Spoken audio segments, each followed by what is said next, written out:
Yo, what's good, gang? How we all doing? Can you guys hear me? You guys gotta let me know. I never know with this YouTube stuff. Hold on, let me open up. We still got Photoshop open. Let me open up the slide deck and let me turn down this just a little. Can you guys hear the music this time? This is gonna be good. This is gonna be something. This is for sure gonna be something. This is... Keep the soft music going, please. See, now that you've said this, I really want to do something, like, really ignorant. I want to be really ignorant. Being up by camera. Is it doubled again?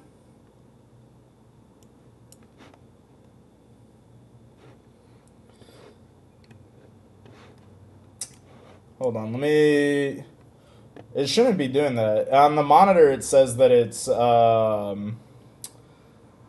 that's being picked up only from the shore. So I don't know what you're hearing, Kevin.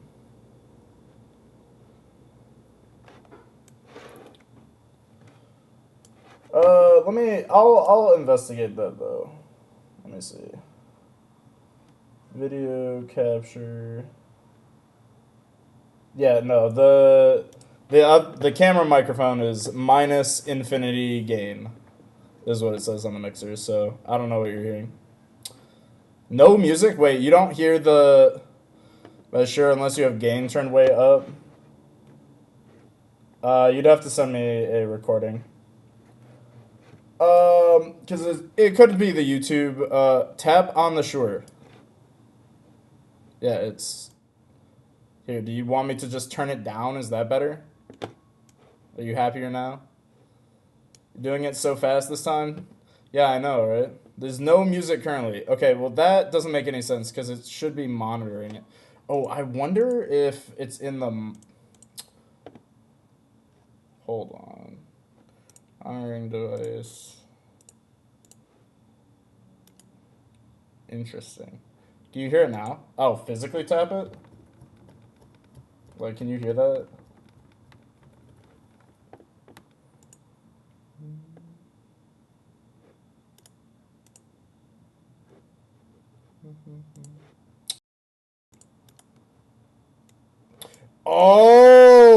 Oh, actually, Kevin, I think. Right. Ah, I see what happened. There's no music. That's really weird. Yeah, okay, hold on. How's this? Can you hear it now?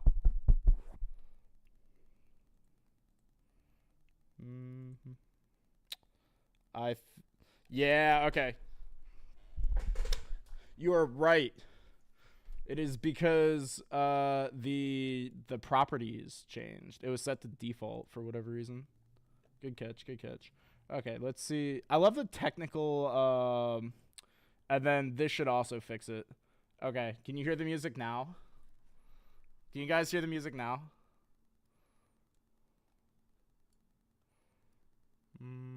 It's a bit low now. Okay. How's that?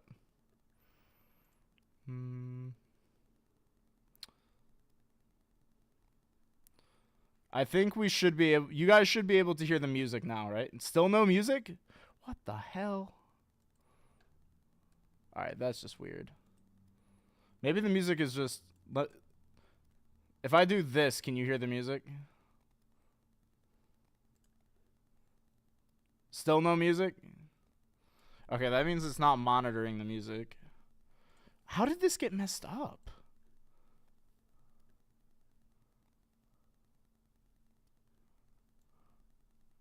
How's this? Can you hear it now? Just enable desktop audio? That's the thing. Desktop audio is enabled. That's why it's confusing. Okay, how's this?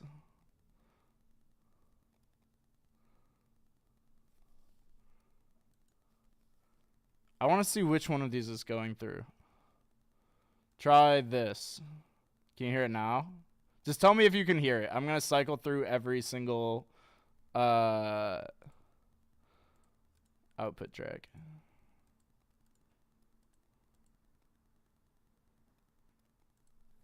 That's so weird. Because it's monitoring it. That's the crazy part. Like, I can see it on the monitor. Oh, wait. I know why. Okay, there we go. Now you can hear it, right? Now you can hear it, right? This is just me being stupid. This is actually very loud. Yeah, it's for sure very loud now because I tried turning it way up. Okay, this is actually a blame law moment. This is a blame law YGO moment.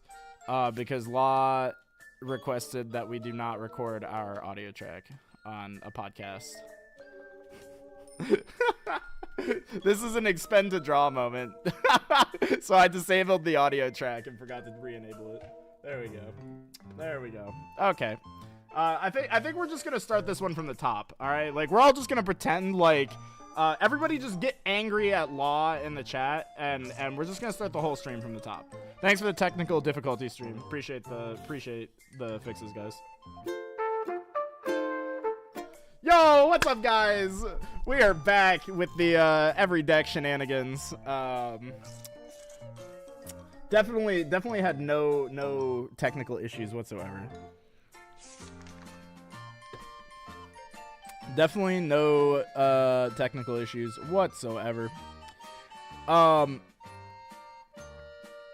hi.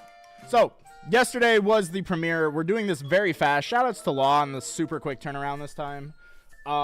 Because I wouldn't be able to do this if it wasn't today, because I play a different card game, and that card game has important tournaments this weekend or next weekend. So this is my only free time. I'll cut the start of the stream and post. Awesome. I didn't even know you could do that. That's fantastic. But we had our first ever Firestorm tournament yesterday, and we have some interesting results. I think a lot of people might be surprised by the outcome of yesterday's tournament, with the first place being Josh. Shoutouts to Josh. I hate that man. I hate him so dearly. So dearly. And yeah, so we're gonna talk about it. I think it's always fun doing the first stream of every format, because everyone is always so hopelessly confused on what to play, and then it always gets better as time goes on. And the first one is always a treat. It's an absolute treat to witness. So this is definitely going to be a crash out stream. We can already put that on the record. This is going to be a crash out stream. That's what it's going to be. It's going to be, I'm going to crash out. Okay. So let's check the law note. It says first to Firestorm. Surely this isn't an overtuned card in this set. Yeah, surely not. Right, Law? Surely not. Oh, do we have like a random I didn't come prepared with like a new emote. By the end of this stream, we need a new emote. Hashtag blame Josh for Alestrals is about to become. Yeah. Okay, hold on. That's actually a great goal. I'm gonna set a goal for us. If we can get, wait, that's a super chat goal. How do I make a goal for, how do I even use this stuff? Goal for, pick a goal, 1 super chat. Wait, no, I want memberships. Does anybody know how to stream on YouTube? This is only like the 11th time that I've done this.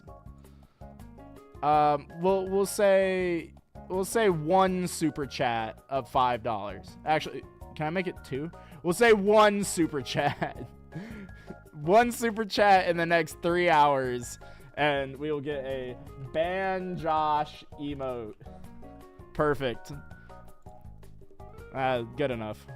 Good enough. That's the goal. If we get 1 super chat, I will make a ban Josh emote. Bro, I'll do it. It doesn't count if it comes from you. That's just like, is that money laundering? Are we just taking money from one account and moving it to another at that point? Fuck. Anyway, let's get into this. We had 124 players. We almost hit the cap for 8 rounds. At one point in the morning, we did hit the cap for 8 rounds. And then some players got unceremoniously dropped. Because they forgot to submit their deck list, which is why we went back to the standard 7 rounds. So, yay, thank you. And this is actually really interesting. This is the first time where I have like looked at a deck breakdown in an Alestrals like wide tournament and been like, what were people smoking? Like, normally we see a lot of 5s. We see a lot of like stuff, like back in the day it used to be Earth and Thunder Nexus. You'd see a bunch of that, and then some like weird goofy stuff. This time we see a bunch of weird goofy stuff and like no good decks like anywhere, which is crazy. Like is actually kind of insane. So we see 12 Fire Artifact, 11 Spiders, 10 Nixamera, 10 Wind Aggro. I don't even know what Wind Aggro is. 9 Lunar Aggro, 8 Bears, 8 Hermes, 7 Poseidon, 6 Zeus, 5 Apollo, 4 Blizzstrix, 4 Draking, 4 Windbox, 3 5s. Only 3 people played 5s, and I was one of them! I was one of the people playing 5s! Like, this is crazy to me! How does that happen? The era of 5s is over! 3 Bugsnack, 3 Thunder, 2 Burn, 2 Cryosect, 2 Pharaohgeist, 2 Shiverroar, 2 Waylands, 1 Blizzstrix player, by the way. 1 Blizzstrix player, by the way. Earth Toolbox, Hestia, Solar Pile, Solar Scrap, Suppression Aggro, Water Lunar Toolbox, and a Water Toolbox. So let's take a look at 5 artifacts first. But before we get into that, I'm just going to do my little bit of shilling as I have to do. Remember to like, comment, subscribe. Please like the stream because it does help the streams grow after we do end the live stream. So please remember to go like that if you haven't already done so. It really does help the stream out a lot. And then more people can get better at the game. And when more people get better at the game, it raises the bar for everybody, which is a good thing. We like this. More good players. Thank you. So, let's start with Fire Artifact.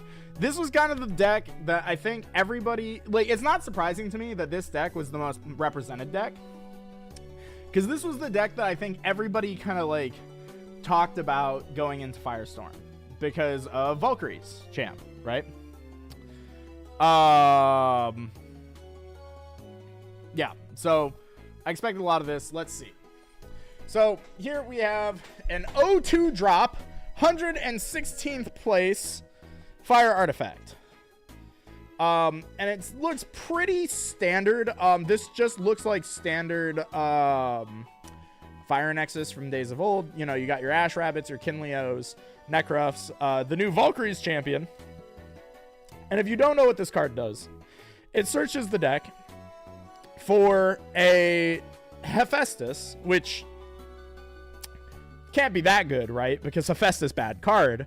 But if a Hephaestus is enchanted while Valkyries is on the field, you can use fire spirits from your underworld to play the artifact runes that you're searching for. So why is this good? Well, now you can go Valkyrie's champ, search Hephaestus, and then you can add something like a Torch of Hestia, and then enchant it to any of your Elestrals for free, because you're paying 1 to search the torch, and then you immediately get that 1 back to play the torch. So it just lets you cast a free card, which is always really good in this game.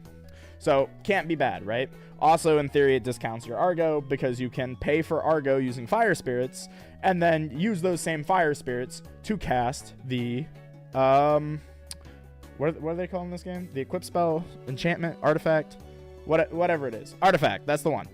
Then you can cast the artifact, right? Seems really good on paper.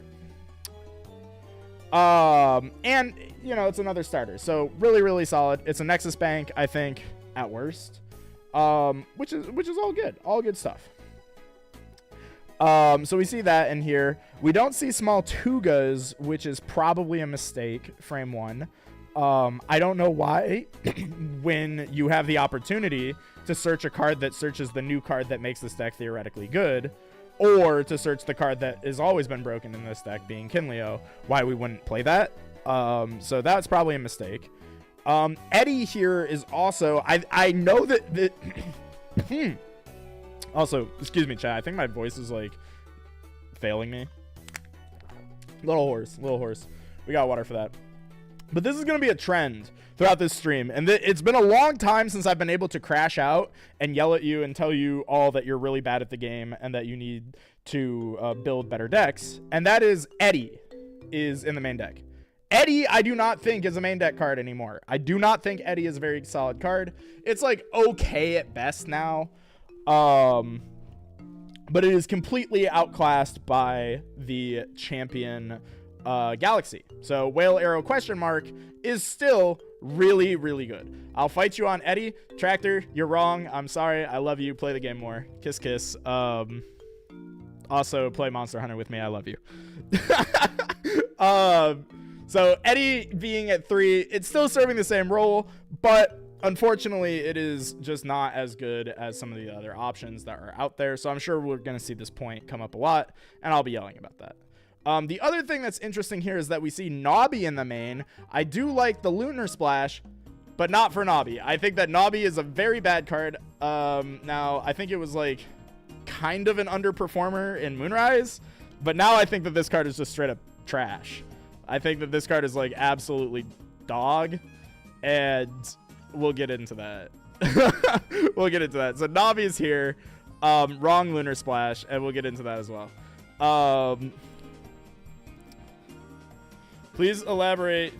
I may be dumb. Okay, so let's do the, because I know I'm gonna have to repeat this, but let's start with the groundwork on why Eddie is now a bad card. Eddie is simply like, Eddie's still a good card, right? Like, Eddie's still Eddie. It's still broken. It is not better than Champion Whale, because Champion Whale will do everything that Eddie can do in all of the same game states, but it loses to fewer counter runes. It does not lose to Argo in the same ways that Eddie does, because the opponent cannot activate Argo and then equip like a necklace onto their guy, because now it's boosting their defense instead of their attack, right? So it wins in those game states, which is really important. And it doesn't lose to Tsunami. So one of the most common gameplay scenarios is the opponent runs out a rabbit, and then they set a Tsunami behind it. You play Eddie, switch the rabbit to attack, try to swing at the rabbit. Your Eddie can't get Tsunami'd, but their rabbit can. So they just goes back to defense, and you lose that trade. Champion Whale does not have that problem. Also, the thing with Champion Whale is that Champion Whale is an AoE swap. So this means that it actually gives the ability to make your other cards into offensive threats and applies the same kind of resistances that it gives itself to counter runes. So a very common gameplay scenario is, say that your opponent gets ahead of you on board, right? Like they get a second Alestral in front of you. Usually 2 Alestrals in front of you is really, really dangerous as a game state, and you just can't win, like almost ever in this game. But now you have the ability to run out a rabbit defensively, which before would do nothing for you. And then on the following turn, you can play the Champion Whale. Now you have 2 5 beaters, and you have flipped your opponent's stats to make them not beaters. So now you have 2 beaters to their 0 beaters, and you kill both of their Alestrals, and you get back the tempo that you had potentially lost. So it gives you a lot of cases to, you know, keep the ball rolling and keep tempo up. Also, you can re-enchant it, which is really crazy. And you can do stuff like, if you're playing Alter, you can play around stuff like Gorgon's Gaze. This actually came up for me in one of my rounds, where had it been an Eddie, I would have just gotten cooked. My opponent had a Cryovern on the field, which obviously Eddie wouldn't be able to beat in the first place. And I already had a Champion Whale on the board from the previous turn. So instead of re-enchanting my whale, I just played another whale. They chained Gorgons targeting the new whale, and then I altered the spirit off of that whale to the other whale on my board, triggered the effect anyway, and then still cleared and won the game. So there's a lot of reasons why the Champion Whale is significantly better than Eddie. I think the only thing that Eddie has over the whale is that it is a 4 attack on the next turn, which I do not think is relevant in like 90% of game states. I'll also fight you on Nobbert. No, Nobbert's bad. Nobbert's really bad. But I'll get into why Nobbert's bad later, because I think your theory on why Nobbert good is correct. Nobbert's just not the card for it. So that's the Eddie theory. Let's get the Eddie theory out. If I pay for the super chat, will you look at my Nixamera list in stream since I was judging the event and couldn't play? Sure. I'll sell my soul. That's fine. Eddie is a 5 under Mountains of Boreas. You know what? You're actually so right. You're so right. Eddie is a 5 under Mountains of Boreas. Eddie, good card. Eddie, good card.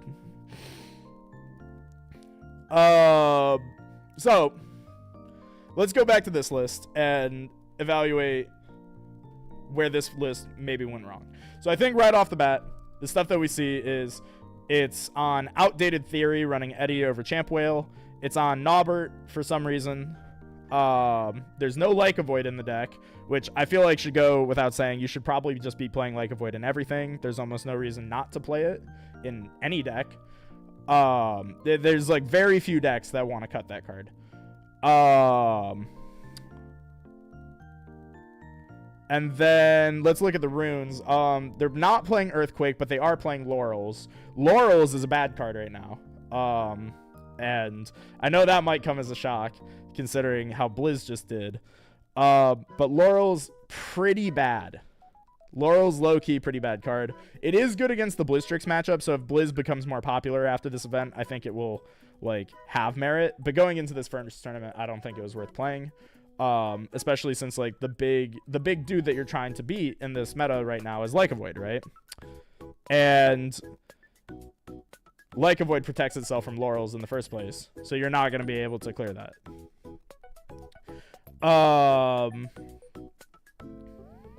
Yeah. So Laurel's bad, but I think Laurel's was already bad in Moonrise, so, you know. There's 2 Reforge here. I think Reforge is fine, but probably 2 is unnecessary. Let's look at the counter rune lineup. We have 3, 6, 10. 10 is a little bit light, so maybe not great. But the big thing that I see standing out here is that there is no Torch of Hestia. And that's a problem in this deck, because the real thing to go for with Valkyries is the fact that Valkyries can cast Torch of Hestia for free, making this card effectively a 6 for free. And when you cut that Torch of Hestia, now you're just searching a artifact that you, at minimum, have to pay 1 for, unless you're already in the mid to late game, which you don't want to do. Don't kill me for my Nyxamera list, thanks. I will probably kill you. I will probably, like, burn you at the stake for this.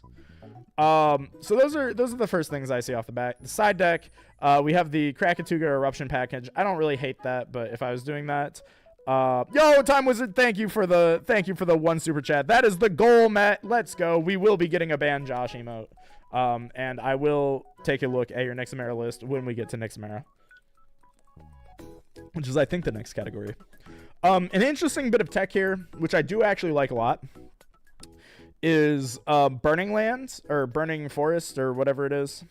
Floy Forest, Burning Lands, whatever it's called. This card, I think, is actually really good as a generic, just like a generic stadium that doesn't do anything to punish decks that are running stadiums. And stadiums are really popular because spiders are really popular. So I think that was actually pretty heads up. I like that. We see Thunderbolt of Zeus. I do not like that at all. I think that card is very troll. 3 Cryo Blast seems fine. And I do like that they Spirit optimized by putting the Frost Spirit in the Spirit deck for the side deck card. However, I don't like that there's 1 extra Fire Spirit here. Oh, why is there 1 Fire Spirit? What does this do? You're playing fire already.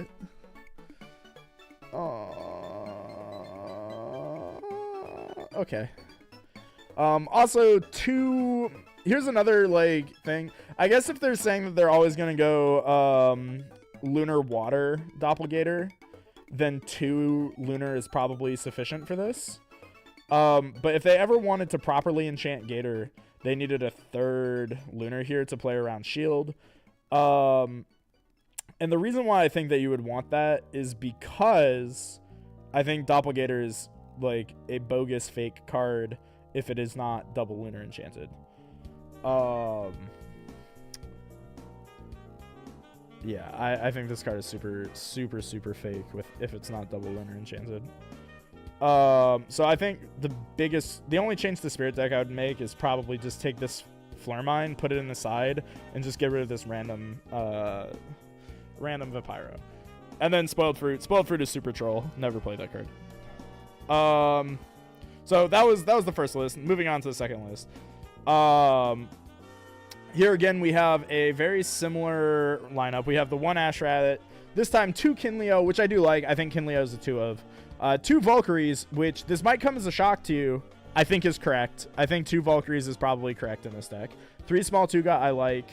Lavalith, obviously. They're playing the new champion Spider, which is like fine, but I think that card's actually troll. I don't think that this card is any better than original Warmite. In fact, in some ways, it's probably worse, and we already weren't playing Warmite, so this card's a little bit troll, I think. Torch of Hestia, or like Torchin Hestia champion is Giga Troll. Like, that card should not be here. We're also light on our Lestrals in this list. This is, what, 15? And 2 of them are Spiders, and 1 of them's a Torchin, so it's really like 12. So that's probably where this went wrong, is what I'd say. But I do, other than that, I do like the other ratios. The other ratios look correct to me. The Hestia package, unfortunately, is super troll. This is something that I think a lot of people drank the Kool-Aid on. Hestia reads like a really broken card because it says you get to cast a dude from your hand, you know, for free, right? But as we've discussed previously on this stream, you have to think of every spirit as being equivalent to just playing a 5-statted Alestral from your hand. So, if you think about Hestia, all Hestia says is sacrifice 2 5-statted Alestrals to play an Alestral from your hand, of which only one of them in this deck is a 5-statted Alestral. So, on average, we are sacrificing 2 5-statted Alestrals to cast a less than 5-statted Alestral. So I think when you take that simple value proposition, Hestia becomes like unplayable, like when you read it in those terms. And I think that that's probably just theory that has escaped. Hestia says, win the game. What are you talking about? No, that card's unplayable. That card is like giga unplayable. I think Hestia is unironically the worst divine in the game. Like, I think Poseidon is genuinely better than Hestia, which is saying a lot. Yeah. Hestia's heart stuff is also kind of troll. Like, I think that, like, this stuff was stuff that I know a lot of people drank the Kool-Aid on and is very bad. I think that these cards are extremely bad. I know we're going to see a lot of it, and I think that these cards are very, very bad. I would go out on a limb to say that we see almost none of this in Top Cut. Hestia makes Terrastar FTK work. This is true. This is true. I do think Hestia has potential in the future. Like, it is a card that could be a really gross combo enabler, right? Like, it could be. But something that we've learned time and time again, at least where we're currently at in Alestrals, is it is never worth it to combo, because you are, on average, not generating more value than you are paying. Like the value is not worth the cost on a per card basis ever right now. So this card, not very good. Lies. Every time my opponent activated a Hestia against me, I 2-0'd them very quickly. This card is Giga Troll. Hearthbush Champ Warmite is the best 2-card combo in the game. That is just objectively false. That is just so bad. It is very not good. It's hard to say right now. I don't think it's hard to say. I think that this is very cut and dry, like, objective dog shit. Hestia sucks at everything in Spiders. I think if you play Hestia in Spiders, you have no idea how to play Spiders. Like, straight up. I think... But, like, that's another conversation. I'm gonna get to my Spider rant. Adam, I'm gonna warn you right now, bro. I don't know how you guys got convinced that Spiders was a playable deck. I don't know how you guys got convinced of that. That deck is unplayable garbage. And you guys all queued it. I don't know how that happens. We need to talk about that later, bro, because I don't know how you got pilled on that. I do not know how. No, let's do it now. No. We'll get to it. We'll get to it. We'll get to it. Fight me. All right. You're on. We can do grudge match later. I don't even know where I'm at with this deck. There's rock in a hard place in here. That's not good. Alter seems fine, like, but only 10 counter runes. So here's the other big thing I don't like about this list. And this is another reason why I think Hestia and Hestia's Heart stuff is troll, right? Instead of playing good cards, instead of playing like PTA, we're playing Hestia's Hearth, which is a do-nothing card outside of when you have Ash Rabbit, which is very funny. I think Ash Rabbit, Hestia's Hearth, is the only good Hestia's Hearth interaction in the entire game. And I think that is because it is the only way that you go value neutral. TBH, I was getting washed by it in testing. That, I think, says nothing. I think that just means that there was an issue in whatever you were testing. Like, unfortunate to say, but I think the spider deck just fundamentally just doesn't function. Like, it... We'll get to it, though. We'll get to it. I'll berate the spider deck later. I'll berate it later. That deck is just... It's so bad. I don't know how you guys got convinced on that. Here is one thing, though, actually. Now I'm looking at this list again. I think that this list is a little trolled because it's not playing Argo, and it's not playing... Yeah, it's not playing Argo, but it is playing the other two best artifacts in the game, being Lyre and Torch. Torch, good, obviously. Lyre, one of the best new cards in the set. But where's the rest of the package? I think the way that we fix this deck is actually just like a very simple like 4-card swap. In the Hestia stuff comes out for Argos plus Necklace. You keep these two, and then it fixes your back row ratio. It gives you the necklace, which you need. And then I think we just cut these because these are random for like 2 Alestrals. And then this would look fine. And then we cut the bad Alestrals for good Alestrals. Side deck is just kind of whatever. PTA should have probably made the cut somewhere if Argo was in here. Spirit deck is wonky. Too many fire. P-Box, though, we'll get to P-Box later. P-Box, good card. I think you're gonna have a conniption when you get to my deck. It was a 1 a.m. creation. Oh, the core conceit of this stream is that this will be a crash out stream because the first tournament of every format is always a crash out stream because people have not like people don't know what they're doing yet. Like there's no precedent, nothing to look at. People are just doing random whatever. Everybody's like playing with the new toys, right? So it's always a good time. It's always a good time. I have fun with it. I hope you guys do too. Going back to 73rd, we now have a 2/2 fire artifact. Again, we see the Kinleo, Ash Rabbit, Necruff stuff. Sure. Only one small 2 guy. I'd like to see at least one more. But I think all you have to do is cut 1 Necra for a small Tuga, and then I like these ratios. 3 Valkyries seems fine. Here's what I think is wrong with this list. We're playing 2 Hephaestus. I don't like that. We're playing 3 Reforge. That's too many Reforges. Way too many Reforges. Do not like that. That should have been more Alestrals. Because, again, we're only on 15, which is not enough. Hurricane, I don't think that this deck needs Hurricane. I don't think that this is a Hurricane deck. I think that this is like a Zeus deck. So I would cut these for Zeus's. Laurels, again, not... I mean, it's a one-of, sure. The other issue here is I think we're playing too many artifacts, especially if we're playing 3 Reforge. If we're playing 3 Reforge, there's no world where we need 4 artifacts in the main deck. At all. That's just insane. And I can guarantee you what happened is this dude drew artifacts without Valkyries. And that implodes. That emulates. Yo, Sausage, what's good, dude? Actually wrong. Hurricane is good. No, Hurricane's a good card, just not in this deck. Because this deck doesn't offer enough value to make Hurricane worth it. Like, it doesn't have any push. Like, you're going to go Hurricane and do what? Play an Ass Rabbit? That's awful.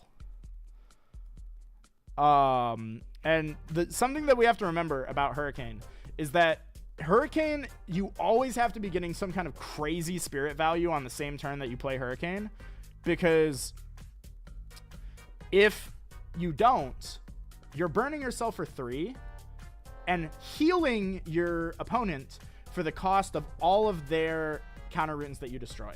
Because if instead you just grind out the game with your opponent and just face tank the counter runes, you burn them.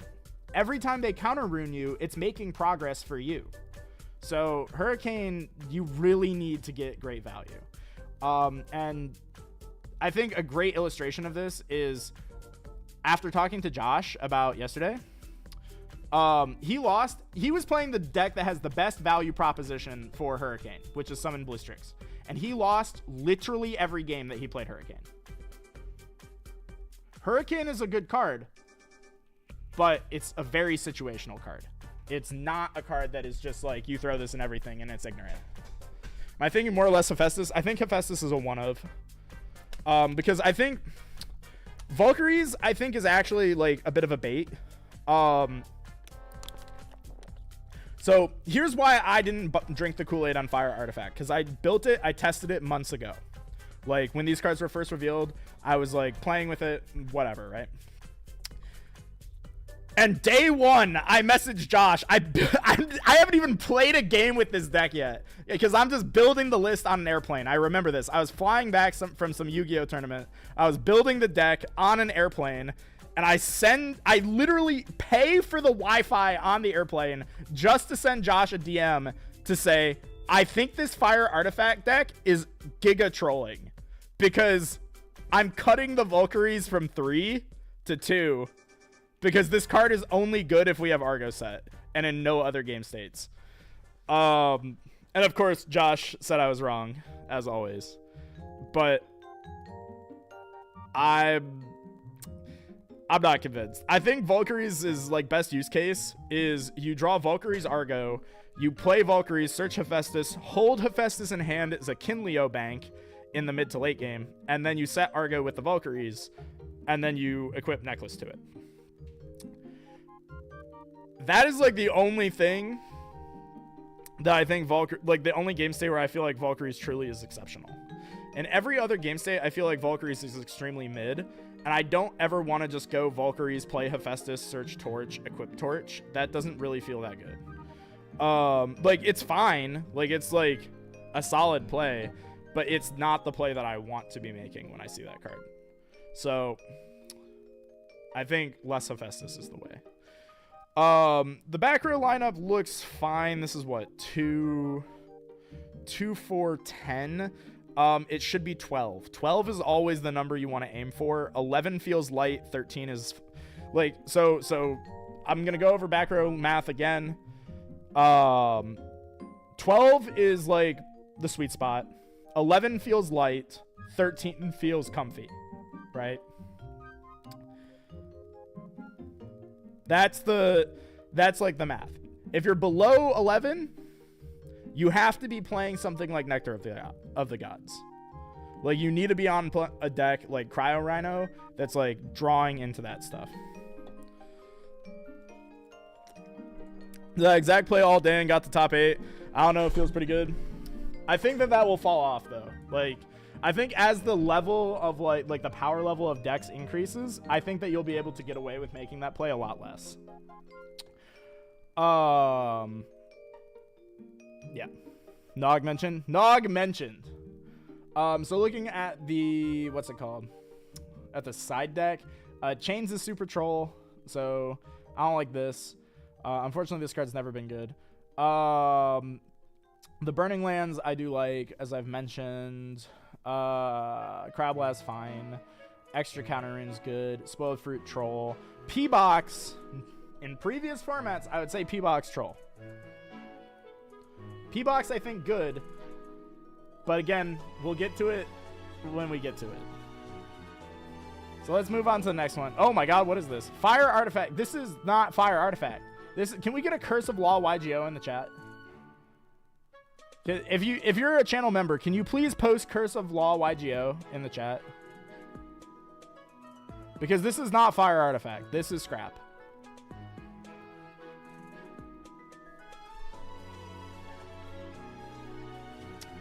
Also, super interesting to note here.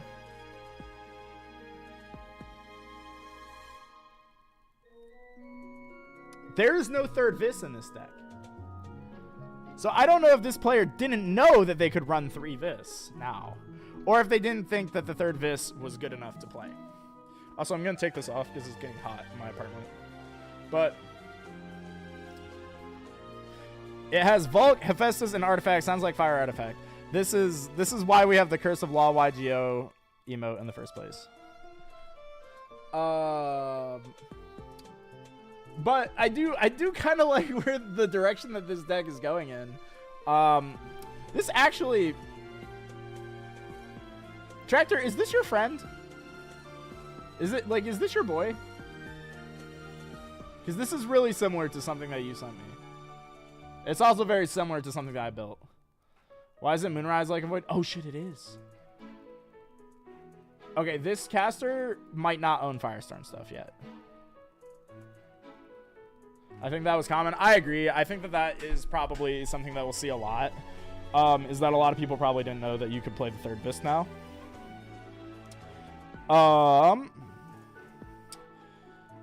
Moonrise like a void is... Yeah, they had to have just like either entered the wrong one or no Firestorm cards.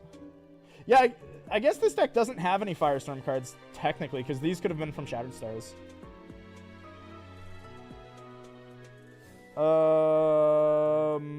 Let's see. Yeah, not too much else to say. There's just no Firestorm. Played Moonrise Void. Huh! Sorry, I just got back. Are Trish and I divorced yet? No, not yet. Probably though. I'm sure if you go back, like I've probably already said some shit that you'd yell about. Also, hi Josh. Let's see. Fire Artifact. This is a 2/3 drop. We got our standard 5 guys at the start. We see Eddie over Galaxy Champ again. And this person has truly drank Kool-Aid. They've drank Kool-Aid and they cut Valkyries to 2. So Valkyries went to 2 in this list, which I think is like fine. I think that's like a fine ratio to be on. But they're on Ramakol Champion, which I know a lot of people... I'm actually surprised this is the first Ramakol champ that we've seen, because I know a lot of people were pilled on this. This card is awful, by the way. Just heads up. This card is awful. Please do not let anybody tell you this card's good. They're also on Scavacol, which based. But they're also on Smokey and Caprifume. And Hestia. And, okay, hold on. Anvil? I know that this card is a little troll. This card's a little troll. But I think Anvil is low-key one of the best cards that you can play in Fire Artifact. Low-key. Like, I actually think that this card is really good. It's just really hard to use.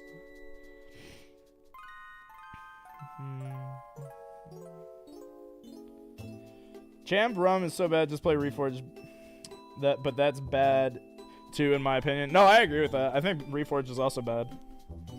Like, I think Reforge is good for what it does, but I don't think it makes the cut. Is great, just not yet. Yeah, I agree with that, Josh. I think that there's a case where you could like play Anvil right now, but I think that you would have to like really be cooking. I think that it would be like a super technical deck that would be running it. And I do not think that it is a card that just the average player can just throw into a deck and like use effectively right now. It's not at that level yet. I think it will be though at some point. God, it's so messy. I think the one thing I really have to give credit for to this deck list, this is the first deck list that I have seen so far that is running the correct ratios of Valkyries, Argo, artifacts. It's playing Lyre, Harmonia, Torch, 3 Argo, 2 Valkyries.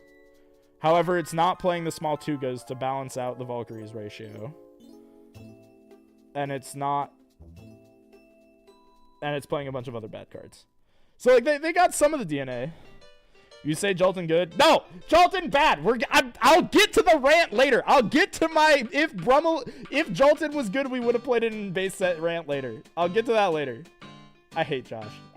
This is all Trevor's fault. Okay, no, it's not Trevor's fault. This is my fault. But I'll get to my self crash out of like I should have won the tournament and here's why bullshit later. I'll get to that bullshit later. The salt factory will come, just not yet.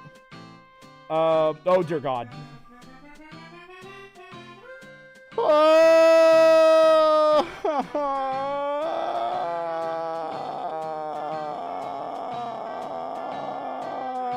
Okay, Jolton is good though. Kevin, you don't even play this game, bro. Like, how would you even know that? Jolton hasn't ever been good. Outside of maybe exactly Thunder, Nexus, and Bait Set.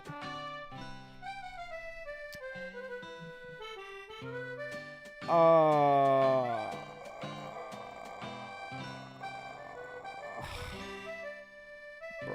I don't know where to begin with this one.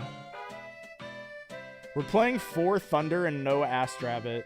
There's 3 Torch of Hestias, 2 Hestias, 2 Divine Healing. This might be I purchased 3 Structure Decks Turbo. Hold on. There's a chance that this is Starter Deck Tournament. I took Jolton to top 4 in Moonrise tourney. Yeah, but bad deck, bad at the game. L washed, rip bozo, etc.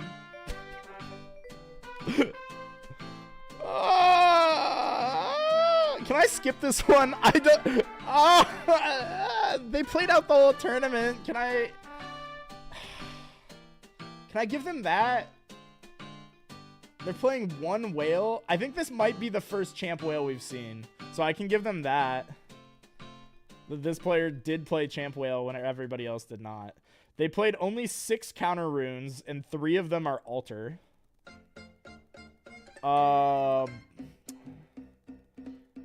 There's 3 thunderstorm hurricane. Bro, what is the side deck? How did this get 3 wins? Like I said, this is the first tournament of the format. Like, we have to keep something in mind. Every time a new set releases in this game, everyone simultaneously forgets how to play this game. It's really funny.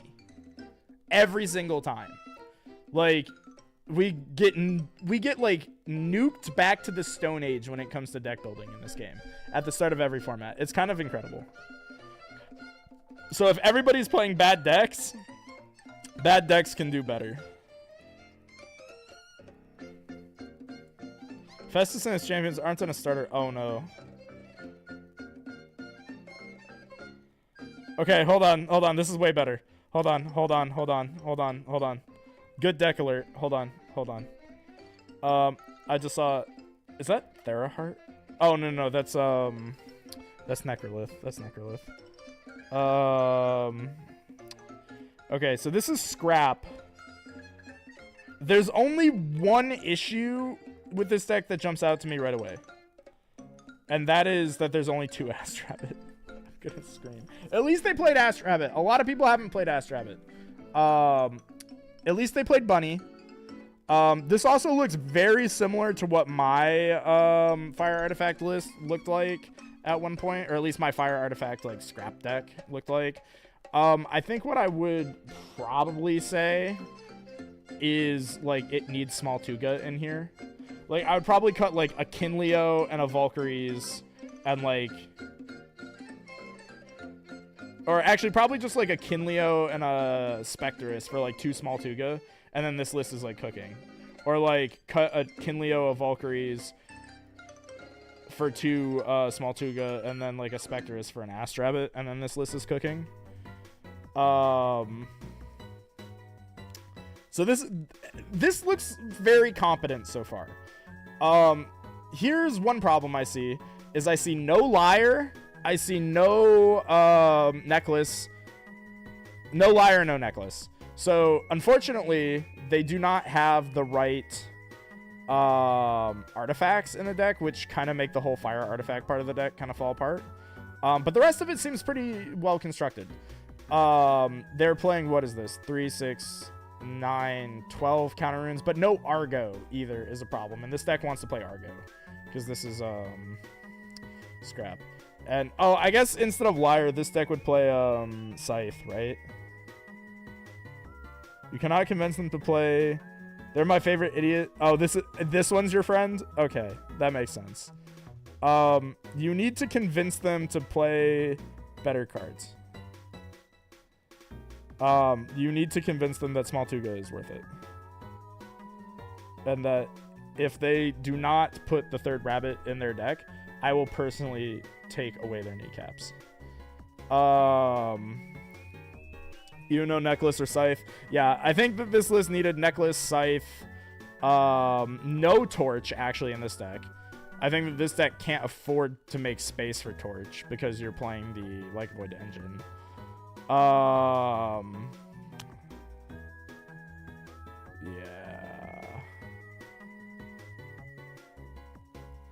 But this is a lot better. Adam and I bully, doesn't work. Well, send them a clip of this stream and tell them that I personally hate them and want them to do better at the game. Looking at the side deck looks pretty competent. Necrolith is something that I expect that we'll see more of. However, this is a card that is extremely troll. Here's the logic on it, because I also fell for this Kool-Aid at 1.2. Necrolith, in theory, is really good against Like a Void, because Like a Void summons 2 idiots that come out suppressed. What happens if your opponent only summons 1 idiot? What happens if your opponent doesn't shotgun the full moon? Bad card. Bad card. But other than that, the side deck looks fine. Like, this is really close to competent. Like, this is very close to competent. I think there's just a few, like, small oopsies in the deck building that probably ruined their whole run. Like, Spoiled Fruit could have been a real card. These whales could have been either Eddie or Galaxy Champ. Yeah. Moving on. Okay, we have our first positive fire artifact. Now we have Fire Solar Artifact, which I think is actually a really good variant of Fire Artifact. Because I think Liar... Oh my god, they're not playing it.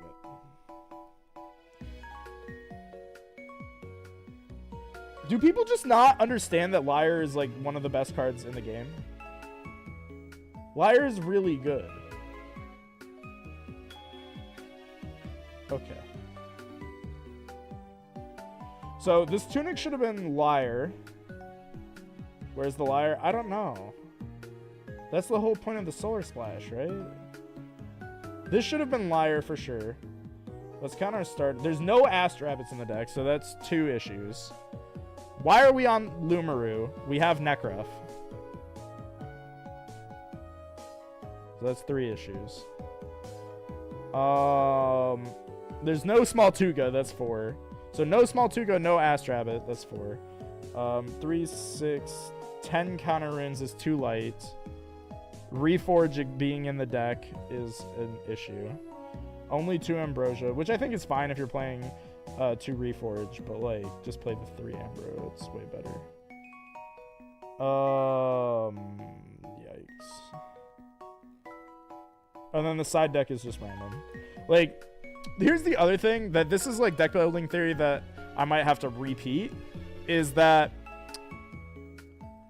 games do not like last only 1 turn in Elestrals.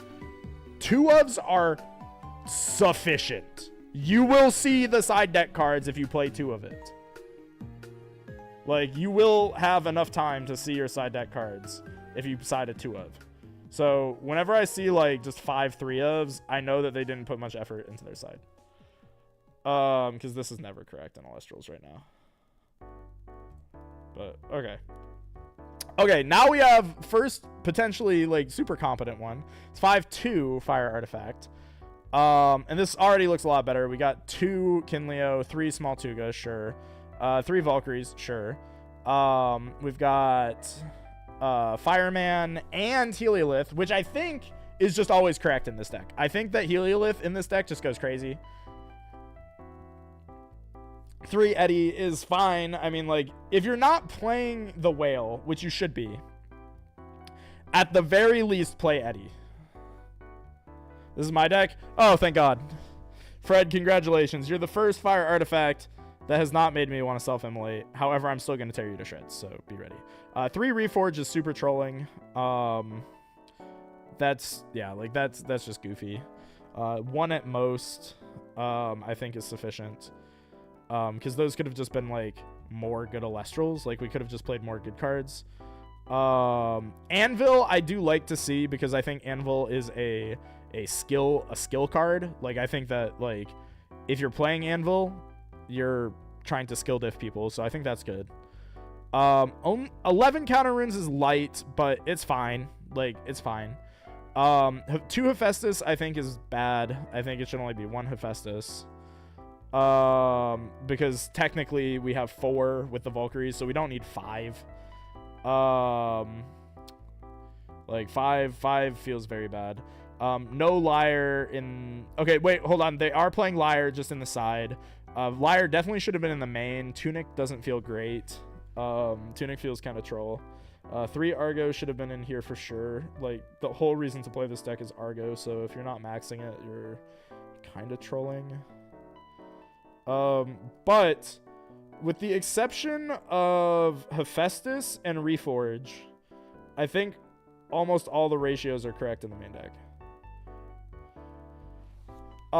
Which is good to see. So I think what I would do is probably just cut Reforges completely, switch Tunic for Liar, because I think Liar in main is way better. Cut a Hephaestus for a 3rd Argo. You can keep like 1 Reforge and just play like 2 small Tuga, and that's probably fine. Swap the Eddies for Galaxy Champs, and then probably side Eddy, like side 2 Eddies, and then that looks really clean. The rune half of the deck is mostly fine. Anvil I don't think is necessary. I don't think you have to play this, so this could just be anything. But I do like Anvil. I think Anvil's like a really powerful skill card, but I think I'd want to be playing Altar if I'm playing this. Or I would want to play it in like a scrap deck. I'd want like a different Nexus user than just Kinleo. And this deck doesn't have a different Nexus user. Looking at the side deck, 3 Boombat was prescient. Like that was like omniscient deck building, so good call on that. Jalton for Burning Lands is very smart. I actually really like that a lot. Jalton for Burning Lands is good. I don't think that you need the Jaltons though for Burning Lands. I think I would just play Burning Lands. But I do really like this card. I think that this is like super good anti-meta teching. But like it's a great read, but I don't think I would do this going forward because I think the field spell decks are really bad. The eruptions are fine. The crowds are fine. Yeah. So I like the side. This is like pretty competent. I would change a couple things probably, but not much. Jalton good. Justin, I will destroy you.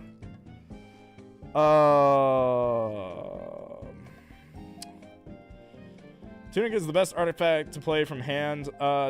Disagree. I think Hestia Torch is better. But changing it and burning for 2 for free is great value. It's only good value if it connects. But I do agree. I think Tunic is the best one if you are not confident in your attack connecting. So I think it's like kind of the best. I think that Torch is technically better because you can play it from hand on the same turn that you cast Volk at start of game for free. Where with Tunic you can only play it for free like on turn 3 or later. But otherwise, like, I mostly agree with that. I think that we would probably want more Thunder in this deck. And probably Zeus. Yeah, I think Zeus would go crazy here. Probably over the Anvil. Like, I don't think Tunic is bad, but I think Tunic gets... It's probably more of a side deck card. Like, I think Liar is better. But I think right now, while people are still building, like... without the Champ Whale and stuff, you don't need the Liar as much. Because Liar is really good when people play the Champion Whale, because Liar is like the only card that like lets Argo do anything against Champion Whale.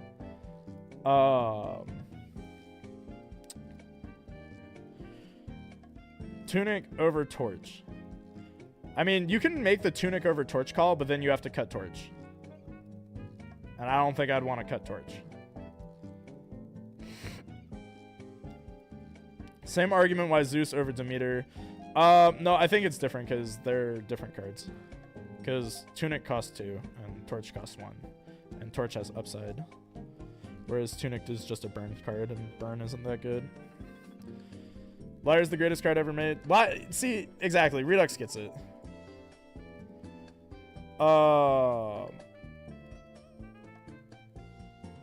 think the other problem with Tunic is it's the only artifact that doesn't stick around as a Nexus Bank. Like, that's the other problem with this card.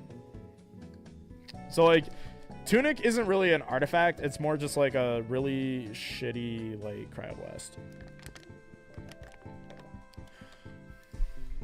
Tunic you're playing for free, though? See, sort of, but not really. You're only playing Tunic for free if you control Valkyrie's champ.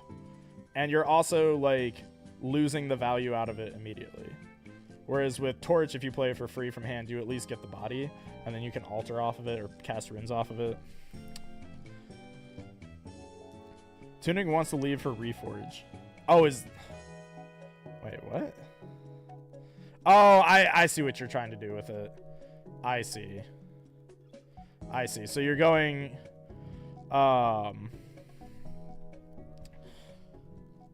You're going Tunic, letting it get popped, and then you're Reforge healing it back. Okay, if that's the concept, sure. But I don't think that that's, like, preferable to just playing mid-range. I think playing mid-range and just taking the trades is usually just preferable. But that is cute. I do like that. Okay, here we have another fire artifact. This one's 5/2. Very similar to this list. Slightly better because I see the champ whales. This person got the memo. They are on the Ash Rabbit too, which I like. I think Ash Rabbit is crazy in this deck. And this is where I think Reforge is like part of the reason I don't think we need Reforge is because we have Ash Rabbit.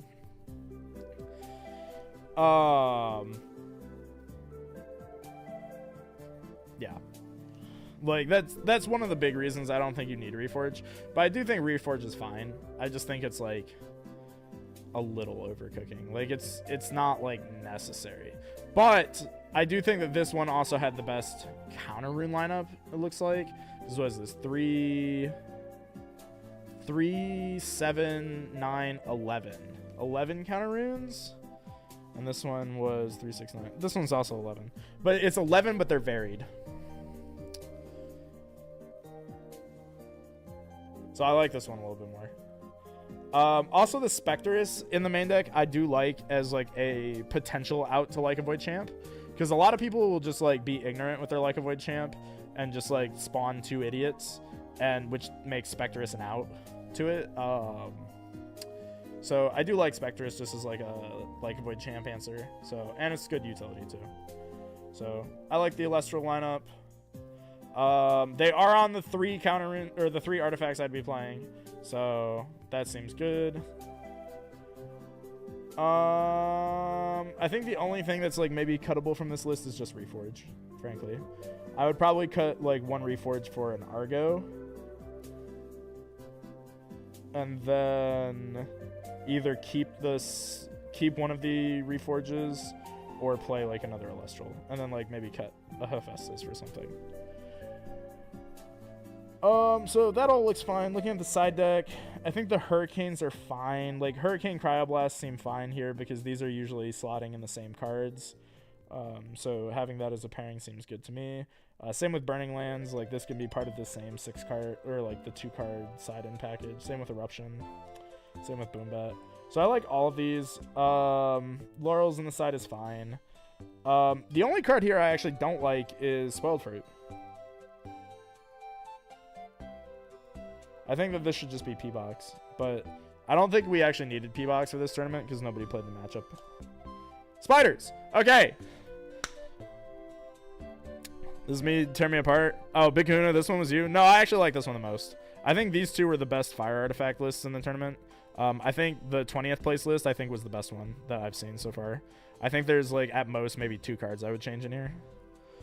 maybe 3. I think one thing that you could do potentially, like, if this was me, just to finish off the fire artifact before we move into the part where I start yelling at the spider players, here's what I would do. I would cut 1 Necrof. Yeah, so hold on. That's 1 Necrof, 1 Reforge, 1 Hephaestus, 2 Specterus. That's 5, and I'd play the 5-card Like a Void Engine there. Actually, I'd cut both Reforge and then play the 3rd Argo. Yeah. So cut both Reforge, play 3rd Argo, and then the other changes to squeeze in Like a Void. And if you want to keep any of one of those cards, like just a 1-of, you can cut Ash Rabbit for that. But I think Ash Rabbit's fine to stay. And then for the Spirit deck, just swap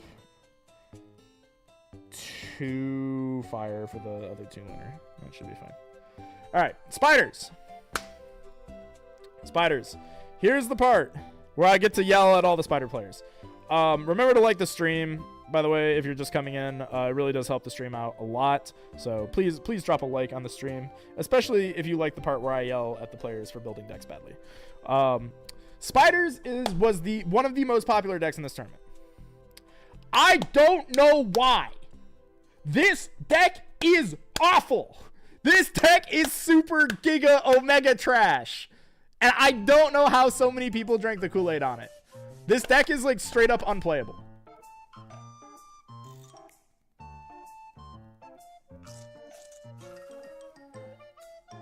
And I don't know how this deck was so popular. And stop lying to the people. Okay, how many spiders made Top Cut? Adam, how many spiders are in Top Cut, bro? How many cut? Because last I checked, it was 0! It was 0! Because this deck sucks ass! This deck is so free! Ignore that I went 1-3, please. Alright, let's get into it. This deck is so garbage. So, here's the core conceit. Here's the core conceit. All of the dudes and spiders have dog shit stat lines. They're all like 3s and 1s. And they're supposed to make up for it by like making the opponent's stat lines really like small. But counter runes exist in this game. So like Tsunami clears, Gorgons clears, Alter clears, PTA clears most of the time. Like spiders lose to literally every back row. Which means that like all it takes is 1 like Tsunami or something. And then you get walked over by literally everything. Like Warmite gets walked over by Astrabbit. Like this is crazy. This deck is so bad. And the only thing that it has going for it is theoretically that you get to maintain card economy by having layer up. So every time you play a spider, you draw a card. But as we've learned, as theory has dictated, card economy in this game does not matter.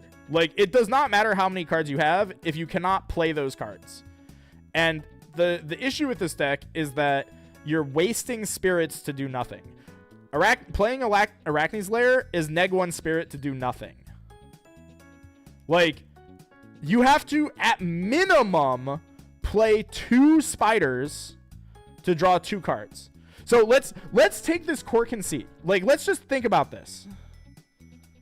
We've already established in theory that Nectar of the Gods is objectively a very bad card outside of like exactly Cryo Rhino to fuel like Cryo Link. Unless you need spirit numbers in the underworld to trigger effects on board, Nectar bad. And this is just strictly factual because it is overcosted. And we've established this theory. You're paying 2 to go +1. But by game mechanic, without including a card in my deck, I can also go +1 by just expending 1 card from my spirit deck. So by mechanic, Nectar bad, right? Arachne's Lair, in order to go +1, is a 2-card combo that costs more than Nectar of the Gods. You specifically need Arachne's Lair, which costs 1 and does nothing. Kite Might, which costs 1 and does nothing. And then Kite Might tags out into a different spider. So that is a 3-card... like, you need... I guess it's technically 3 because you need 1 in deck.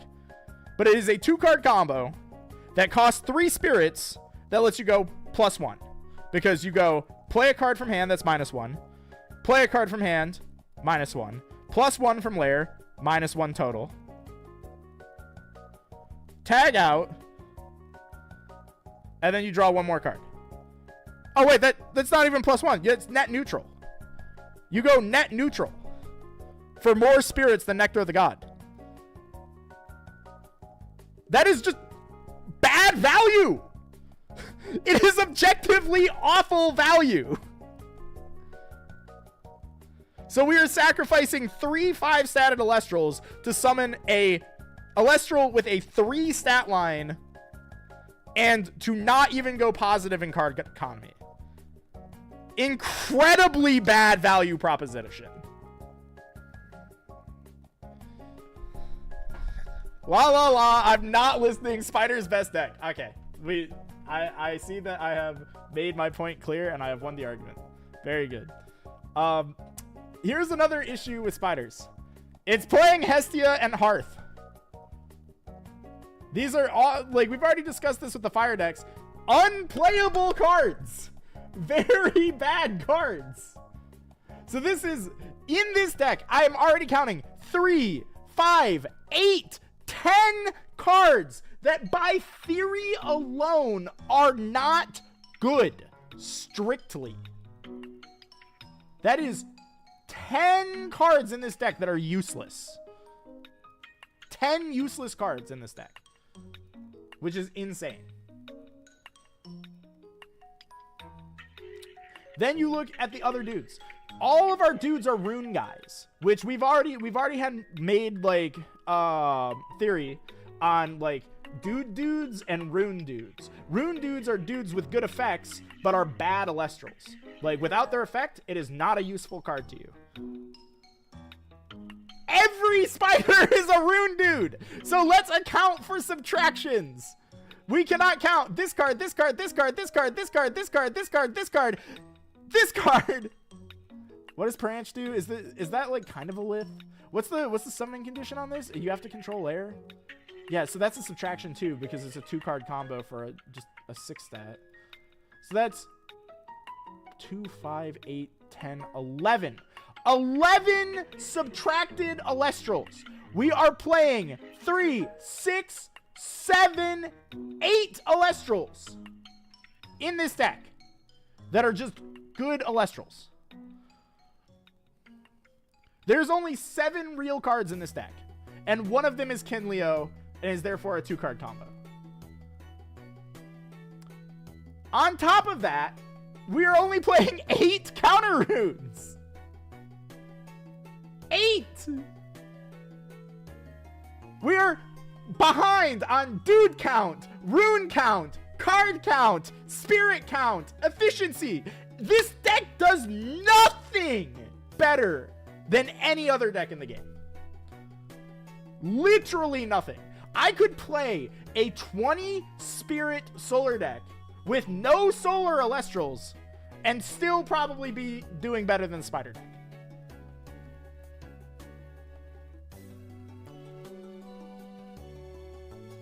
I need you to think about that.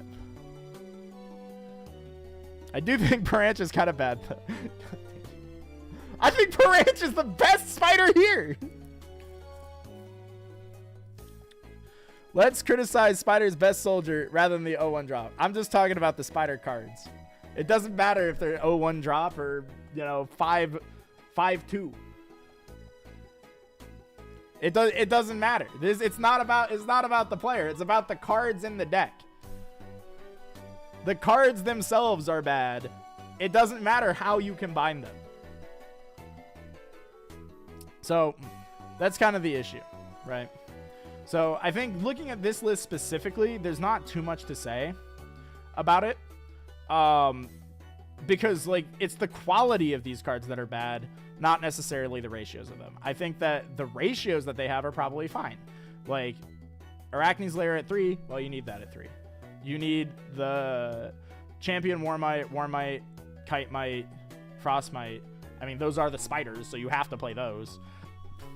Eddie is fine. Like, it should be Champ Whale, but it's fine. There's no Rabbit in here, which is probably bad. There should probably be another Kinleo. Like, those are all fine concessions to make. The only things to change are that these should have just been, like, real runes. Like, these should have just been counter runes and, like, Zeus's, maybe, and, like, Earthquakes. That's like, the only things that we can change here. The problem is that they chose to play spiders. So, every spider card is just bad by default. So, let's look at this spider deck.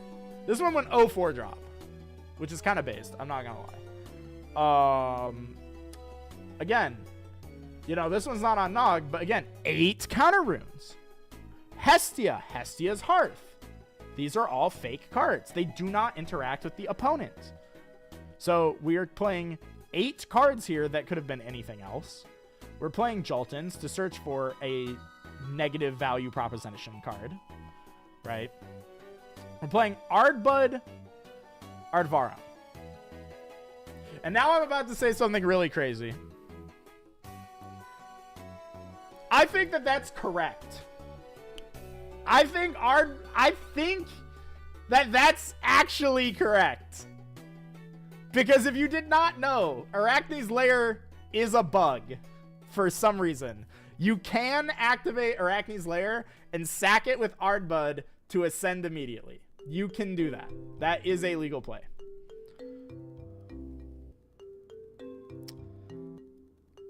So I think that the one thing that this deck does, correctly that I know none of the other spider decks will, is it at the very least recognize that Ardbud is a good partner for Arachne's Lair.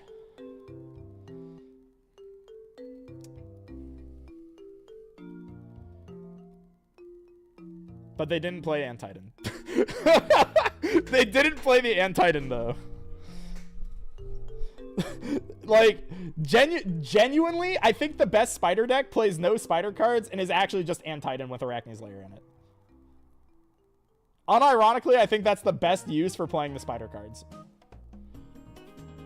And, like, I wouldn't even play a Fire Spirit. I would just, like, just play Arachne's Lair in Antitan just as a combo piece. And nothing else. Just Earth Enchant it. Yeah. So next we have Fire Wind Spiders. This one's again on Jolton.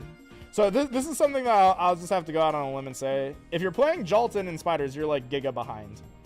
Like, Jolton in this deck is terrible. But I think that that's just like people drinking the Kool-Aid on the Corkin seat of the deck being Arachne's Lair. But as we've discussed, like, Arachne's Lair is not very good. It's not good. So, unfortunately, I think that that's going to be a reoccurring trend. I think that they're all going to play Jolton. I do think, though, that this one, the Champion, is actually good. Like, Floracne Champion, I think that this card is actually good. Because this is the one way that Spiders, in my mind, gets any value. Is you sit on the big Floracne and you burn your opponent for playing the game, and it searches the field spell for you. That's where I think this deck gets really solid. I think that this deck gets solid. I think you can play, like, Fire Artifact with a Spider, like, tilt and just do that. Because that is, like, way better. Because at that point, at the very least, you generate value over time. And then you just play Protect the Castle with it. Do I think that's good? Not really. Do I think it's better than doing this? Absolutely. But again, we see the problem of 3 Hestia's Hearth. That card's very bad. Only 9 real counter runes is, again, too low. Too many spiders. I'm not gonna lie. I think that the correct spider ratio is 3 Kite Might, 1 Warmite, like 1 Frostmite, and then maybe like 1 or 2 Warmite champions. I think that those are the only spiders that you play. I think the rest of the deck you just fill out with actually good cards. Because I think that that's something that you have to remember when you play Elestrals. Your deck still needs good cards in it. Like, you have to have good cards in the deck. The best spider variant is the worst fire artifacts variant. I think that that's actually correct. Yeah. I think that that's really what, like, spiders is spiders is just fire artifact, but bad. Like, I think that that's just where it's at. And Josh has kind of, like, summarized everything that you need to know. Like, the niche that Spiders has is with the Flaracne champion being a direct counter to Like a Void start. Because it is a 7 defender, so they can't beat over it without assistance from something like a Zeus or a Cryoblast or whatever. And then you burn them for 3 every turn. Which means that you get, after protecting it for 1 turn, I think, because I think it burns in both end phases, if I remember correctly, you recover the value out of this card. Because they spent 5, and then you burn them for 6. So instead of dealing with the 6 spirits, you just burn them an additional 6. They're down to 9. That's good value. Have fun all. Yo, Zecharis, thank you for stopping by, dude. Thanks for hanging out. So, and it's weird because I think the Flaracne, like, there's a case to where Hestia is maybe okay in spiders to specifically grit Flaracne out faster, but I think the better way to do it is to just hard ascend Flaracne in a mid-game scenario against, like just while playing fire artifact. Like, you stick a Valkyries, you protect the Valkyries, and then you just ascend it into Flaracne or something like that. I think that that's, like, the best game state that you can hope for with this deck. Or, like, you just run out of Necrof and then you ascend it on the following turn. Takes 3 card combo to even get Flaracne out in 1 turn. I agree, which is why I think that it's just better to just hard ascend it. You can say Spiders is bad, wrong, but Flaracne good. Adam, I'm sorry you're behind, bro. Like, I'm really sorry that you're behind. But, like, and that you have to find out this way. I'm sorry you have to find out this way, bro. So Spiders 1-3. I'm gonna assume that this is Hunter Surge. Because he said he went 1-3. This looks a little bit better because it's playing Cryoblasts in the main. And it's playing a good diversified counter rune lineup. It's playing what I think is probably the best counter rune lineup right now is 3 Gorgons, 2 PTA, 2 Tsunami, 2 Alter. And then he's on 2 Shield. It should be 3, but whatever. Cryoblast, I think, is really interesting. I'm curious why you played Cryoblast at 3, because I think Cryoblast is really bad right now. I think that Cryoblast is good if in your head you expect people to be bad with Werepup and not draw phase shotgun it.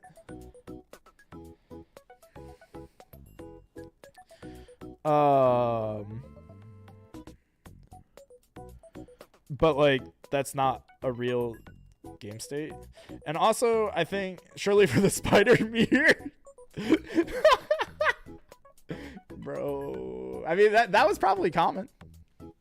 Tough choice right now. Yeah, I think Cryo feels really bad right now. But I think if you're main decking Zeus, I think there's an argument to Cryo main, because I main Cryoblast at the first, I think it was the first ever Firestorm tournament, was the Chicago Case tournament that I won. I mained Cryoblast for that. But I was maining it because I didn't expect anybody to know how to play around Cryoblast with the Werepup stuff. And then the only person I played against who Werepupped me at that tournament was Trevor, or Shurit. And Shurit played around it correctly. And I was like, yeah, well, these come out. Biggest mistake of the list? Yeah. Crab Blast is for sure a mistake. The other mistake in this list is playing Hestia's Hearth. But this list looks a little bit better. At least you're on rabbits. You know, you're on rabbits. But again, I think that there's too many fucking spiders in this deck. Like, we could have cut 2... Like, we're playing 3 Kite Might, right? Kite Might is extra copies of every spider in the deck, right? And it can be any spider you want. So you're playing 4... Like, why do we need 5 copies of the Frost Spider and then 9 or 8 copies of Warmite? Why do we need 8 Warmites in this deck? You don't. 5 is more than sufficient, and that would just be playing 1 OG Warmite and 1 new Warmite.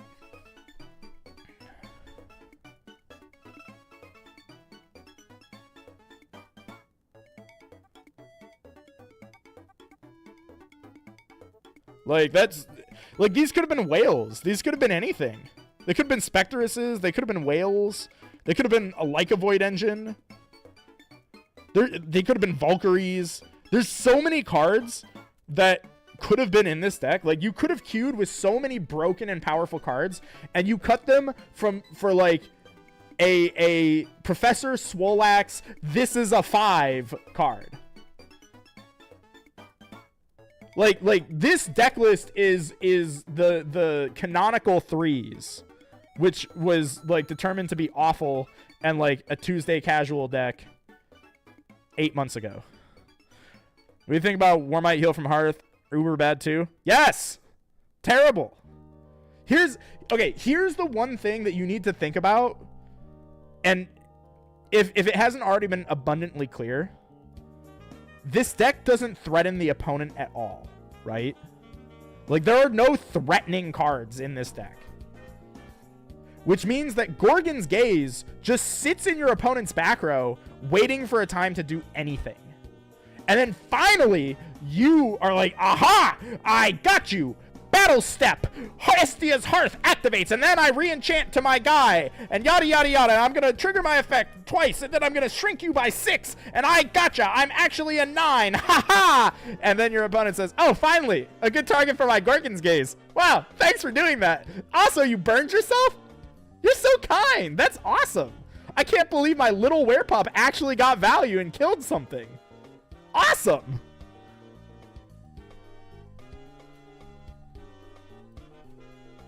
It's crazy!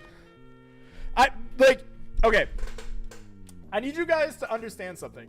When I say this deck doesn't threaten you at all, when I played against this deck in tournament, I beat this deck coming back from a -8 differential, right? Like, I drew no Elestrals. I cast 1 Elestral the whole game and won, and it was Galaxy Champ. It was a 2. I played 2 beatdown. Kite Might and Kinleo bait out Gaze a ton. No, they don't. They don't. Kite Might baits out Gaze onto empty boards because you just boom batted for yourself. You gave up your normal for no reason. Kinleo baits it, sure, but that's a real card. Like, outside of exactly you drawing the 2 of real card in your deck.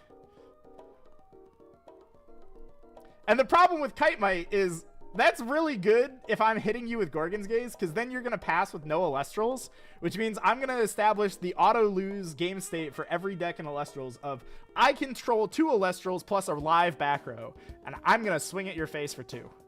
And then your response is, I'm going to play a complicated 5. My 5 is actually a 3 that is a legend 5 sometimes. And then you get tsunami'd, and now you're a 1 defender. And then your opponent plays a 3rd Elestral, and they can play like Werepup, get value, kill something with Werepup, which should never happen. And then they go, whee, me go phase, me go phase, me go phase. And now you're down like 11 billion spirits. All because you wanted to get cute with it and go, my 1 is actually anything. It's so bad. It's so bad. I hate this thing. I don't know how you guys got pilled on this. Would it be whale spider? But changes combat more than Argo. Goes +3 in spirits and can be done in battle step. Yeah, that's awful. That seems really bad. It is a situational 2-card combo that loses to the most common card in the game. That also is just dying for an opportunity to be used in this matchup. That seems really, really bad. Let's see. This is a 3/3 spider. It's making all the same mistakes as all the other ones. This one's super egregious. Why is there hurricanes in here? Why? What value are we getting? What is the value? We're going hurricane to play a 2 or a 3 or whatever. I'm gonna tear my hair out, dude. Please stop playing hurricane in decks that do not generate at least 5 spirits of value in 1 turn.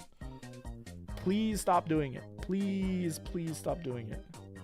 Please. What benefit do you even get? That's just hurricane for ignorance's sake. Oh my god. I think, like, here's the crazy part.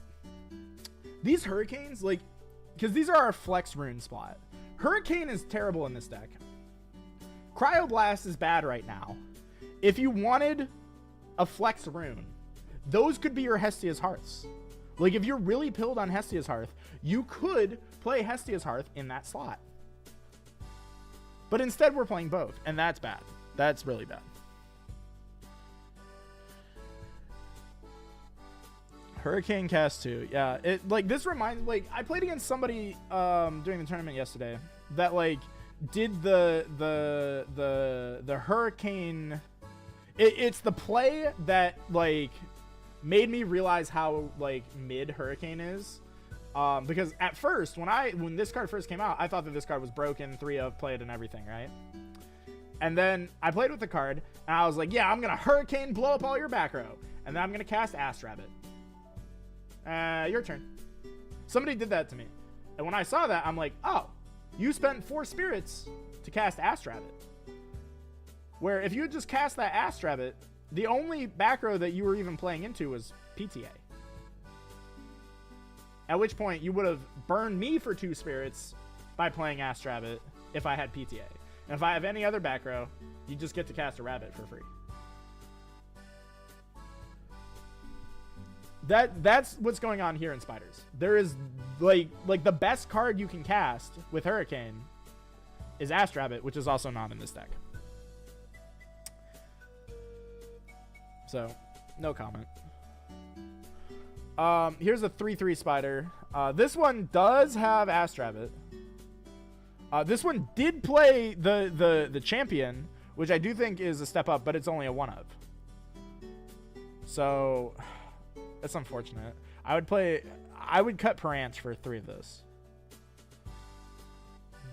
I would cut Parance for 3 of this. But again, this is too many spiders. And also Jolton. Why is Jolton here? We don't need this card. Because, as we've discussed, Arachne's Lair is negative value. Like, this card is not good value. So, we're playing a card to search a card that doesn't generate good value. So, like, this shouldn't be here. Like, these could be Champion Whales. These cards could be, like, literally any good Alestral. Like, these could be Kinleos. Like, these 2 Wormites could be Kinleos. These could be more Floracne champs. Or literally anything. Like, one of these could be another good Alestral. Hestia's Hearth is here, but so is Cryoblast. So, like, you can play the Hestia's Hearth, but you have to cut your flex rune. Because every deck gets 2 flexible runes. And it's usually Hurricane and Cryoblast. But Hurricane doesn't fit into this deck, and Cryoblast is bad right now. So those could be the Hestia's Hearts. So the ratio seems fine. But where's the other good runes? Like, these could be altars. Like, I don't get it. Or, hell, even Argo stuff. Look on the side deck. They're playing this spider, Polar Acne. Okay. I think the Hestias could even be, like, fine. You know what's crazy? I think that you could play this deck with Hestia and no Hestia's Hearth, and that would actually just be, like, better. Just to get out the Floracne faster.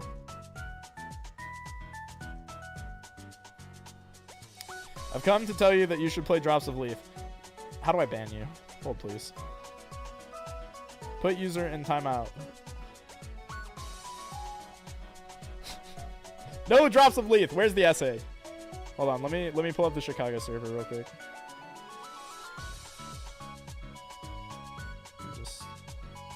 Wait. Hold on. Pin messages in the Chicago server. Jump to message.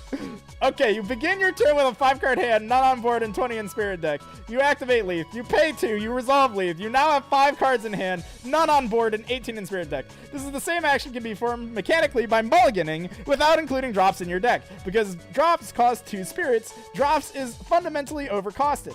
For it to be ever worth running drops over mulliganing for a better hand, drops would have to cost 1 or less. Now you have the argument, but what if I want to mulligan on turn 5 because I drew badly? Drawing badly sometimes occurs in card games. This is fine. It is not worth the deck space or the cost to simply fix a bad hand without a tangible board state difference. Fixing a bad hand can equally be achieved for lower cost by simply expending to draw and drawing into a good card, or playing Nectar, Rabbit, Clovey, etc. Here's where the theory gets funky. So we've only discussed Drops of Leaf in terms of a card economy that is applicable to all card games. Spirits and Alestrals function as mana and health, but also can be considered cards in the traditional sense. Since playing a card in Alestrals costs spirits, you can think of a spirit as a card that has not yet been played. So with this in mind, Drops of Leaf is effectively neg2 in card economy for a tangible 0 benefit. In any situation where you would find yourself considering Drops of Leaf, you may want to first consider that the deck itself has not yet been optimized. Ask yourself, why do I want this card? Why do I need it? Drops really only has one practical application, which is an FTK or Hyperburn strategy, where the expected benefit of drawing XYZ pieces in combination is guaranteed victory. This was why it was good in Drataya FTK, but nowhere else ever.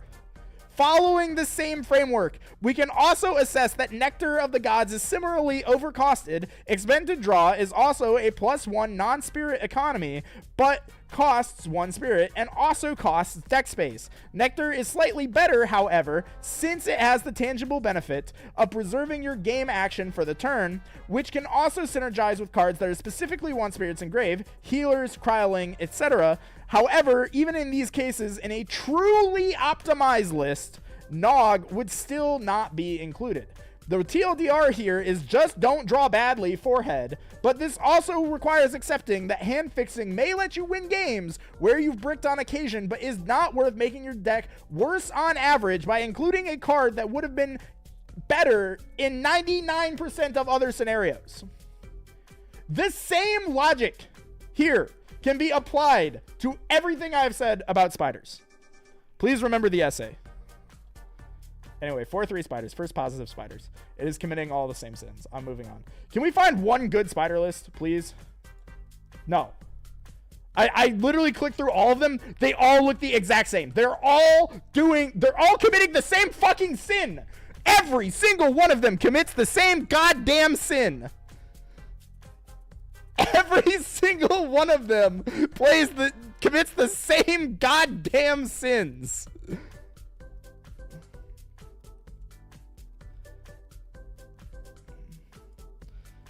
All right, hold on. So we're moving on to Nixamera. We're done with the spider rant. Shout outs to the penthouse. Shout outs to the penthouse. So I promised that for the super chat we would look at this Nixamera list and flame it. This is from Time Wizard. Am I free yet? Oh yeah, you're only timed out for like 60 seconds. So let's take a look at this. And we're going to use this as our baseline. I do not think that this is a good Nixamera list. But it's also not the worst that you could have built. What do I think is wrong with this list?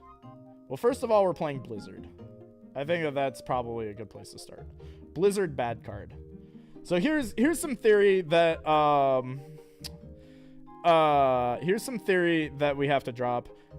Thunderstorm okay card, Blizzard bad card. Thunderstorm good because Thunderstorm beats Poseidon champion Majesty and also Voltempest champion Zeus because it can pop face-up cards. Popping a set card is not good because you are effectively saying, like, let's say the set card that you're popping is Shield of Achilles or Gorgon's Gaze, right? That costs the opponent 2 spirits.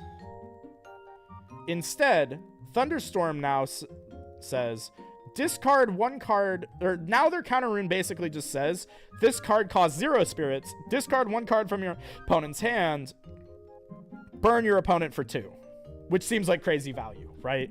That's like insane-o town value.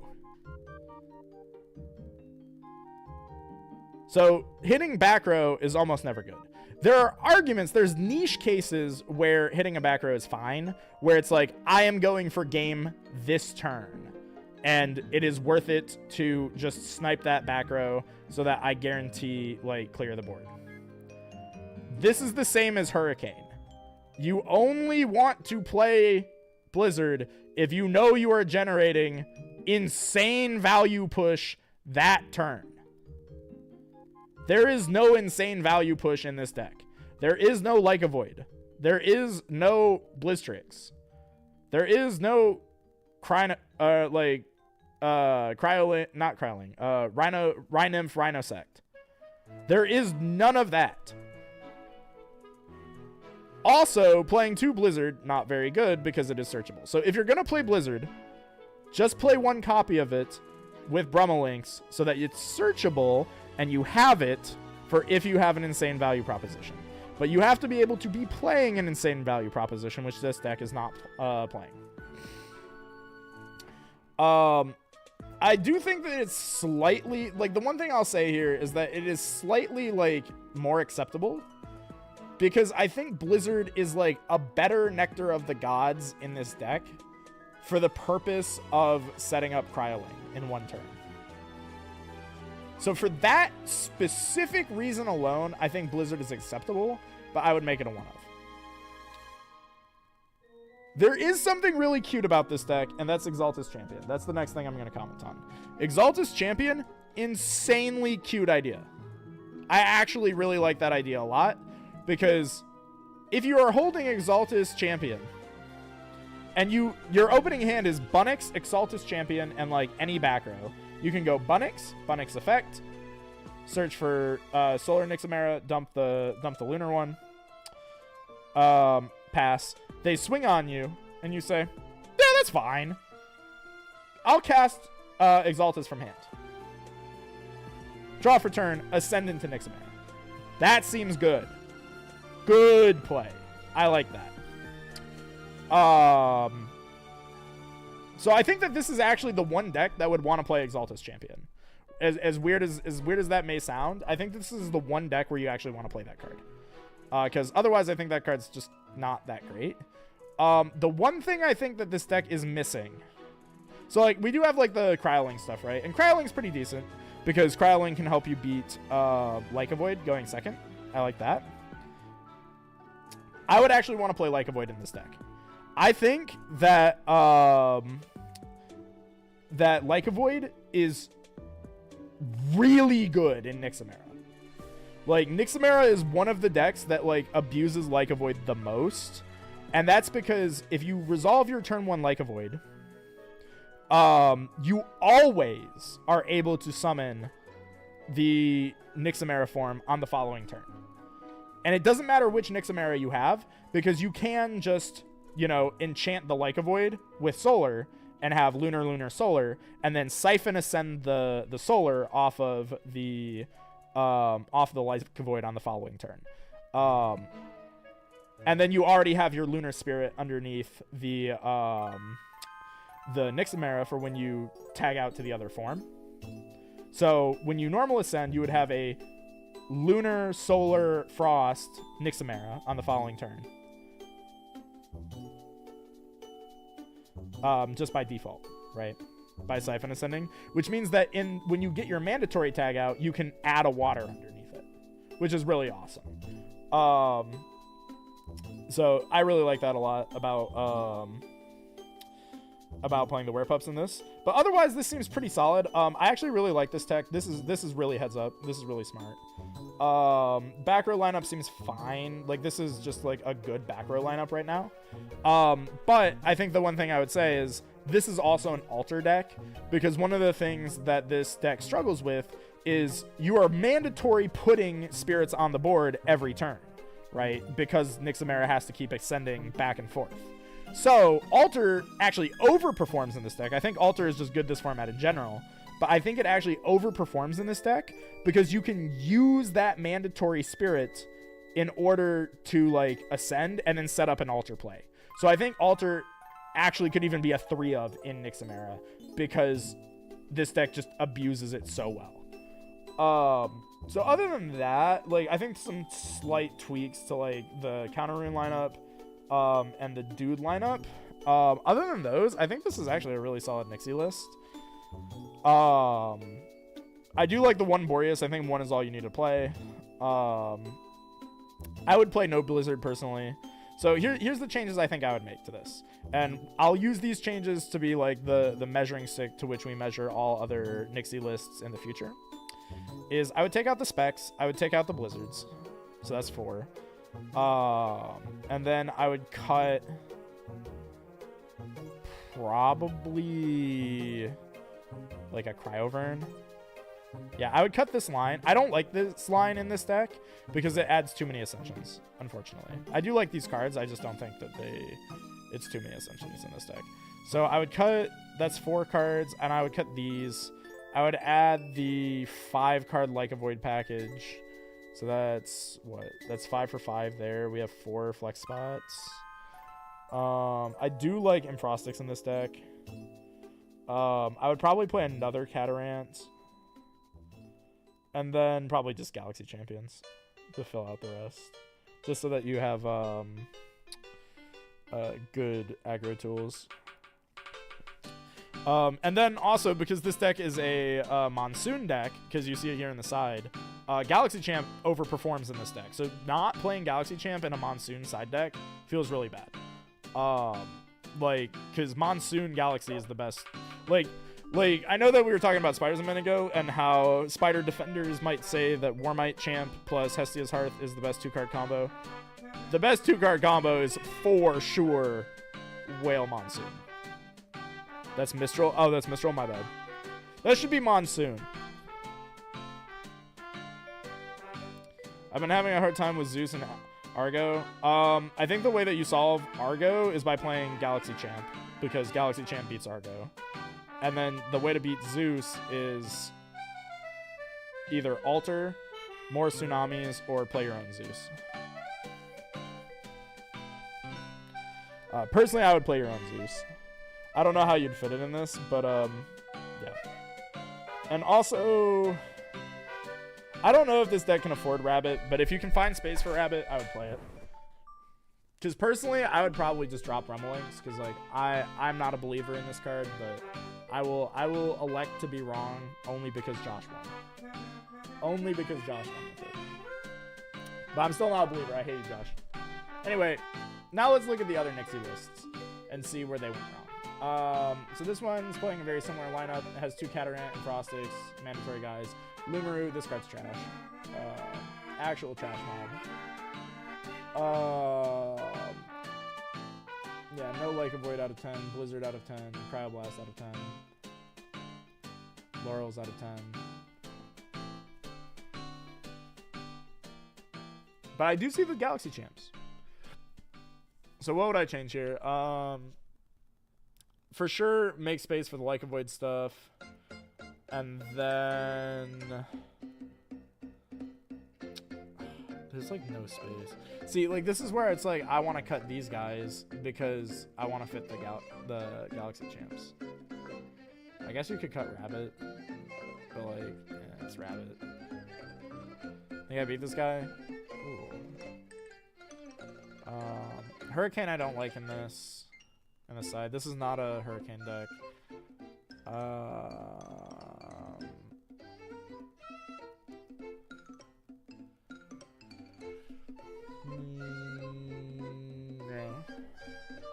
Get quiet and the music get loud.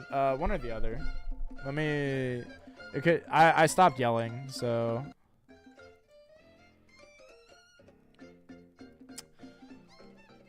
Let me... Ooh.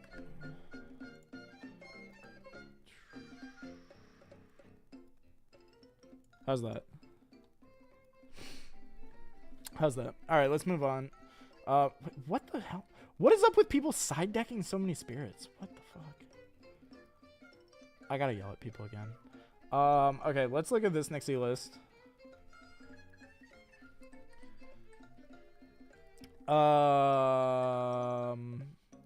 These all seem fine. We did fit Galaxy Champs in, which is good. There are Nixies in... I don't like second Nixie Mara Risen. But... I don't love it, but I also don't hate it either because I feel like you kind of want to draw a Risen form. But... Okay, this is really interesting. They're siding Like a Void. That's super interesting. Okay, here's something that's really interesting. This list, I don't understand why they're siding to Lunar. This list, I do understand why they're siding to Lunar. Because Like a Void has done something very interesting. And I guess this is a good enough time to talk about it. For the first time in Alestral's history, it is potentially optimal to side deck spirits of a color that you are already playing for when you go first/second because of Like a Void. Why do I say this? Well, Like a Void, you play differently when you go first and second. When you go first, frame 1, if you open Like a Void, there's no real reason not to just slap Like a Void on the board and just like hard go, yeah, I'll full moon into Like a Void, spawn 2 idiots, frame 1. Right? At least frame 1, game 1. And that's usually a 4 to 5 spirit play. Right?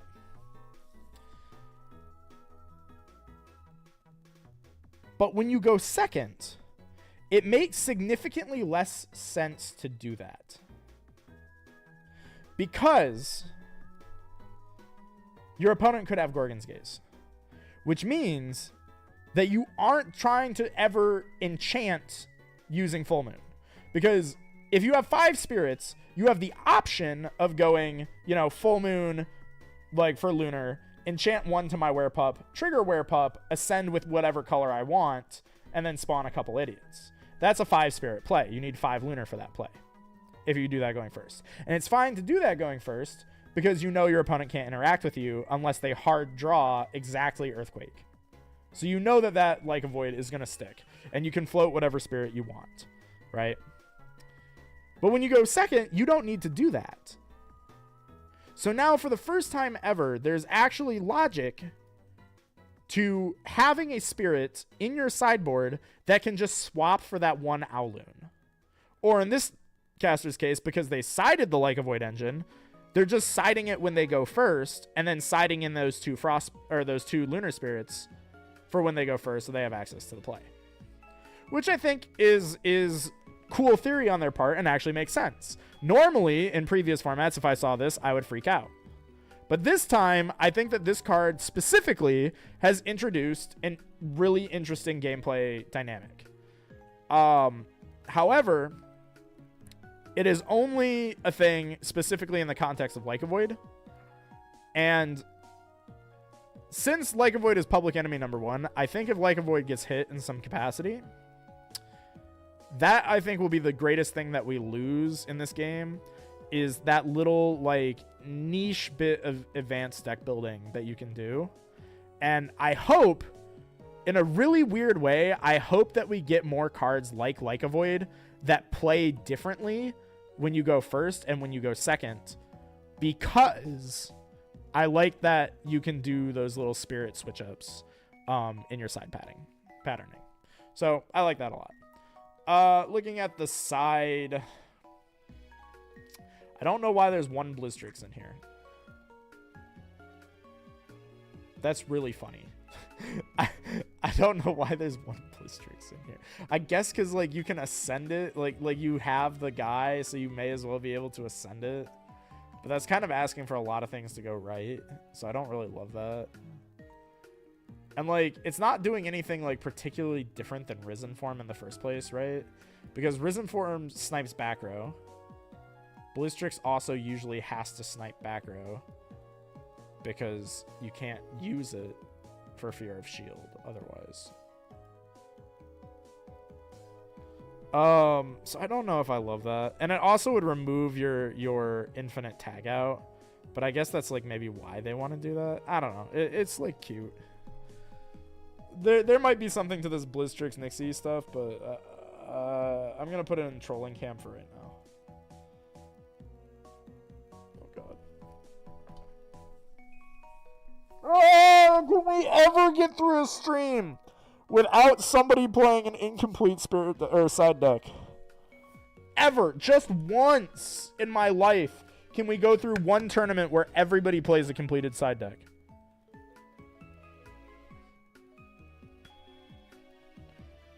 Please. Maybe you send off something else in Cypher for Blizz. Yeah, I think, like I was saying, I think that there could be something to that. I think that that's actually pretty good. Champ Like Avoid, in theory, increases skill ceiling, also lowers the skill floor. I agree with that a lot as well.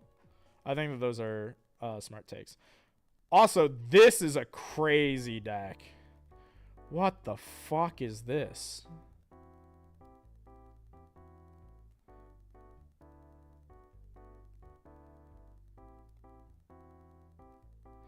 What the fuck?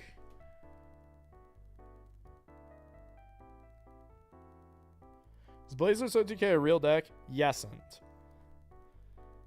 Yes, but no. Or no, but yes. However you prefer. Okay, this deck is interesting because it's playing multiple Like a Void, multiple, and, like, also it's playing the bad Werepup. But it's also playing Nemi Star. It's playing Shiveror, new Shiveror and new Frigicub, 2 Brummelinks, 2 Bunnix, 3 Blizzards, 2 Cryoblast, fucking Golden Fleece of all things. This list baffles and confuses me.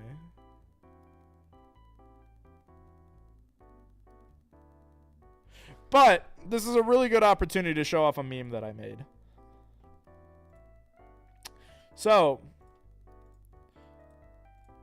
there's another bit of theory out there. I didn't do this for this premiere. The next time I get an opportunity to troll, I'll try this. But in theory, I theorize that Like a Void is so good that there is maybe a deck out there that wants to play 3 Like a Voids. Right? That's the theory.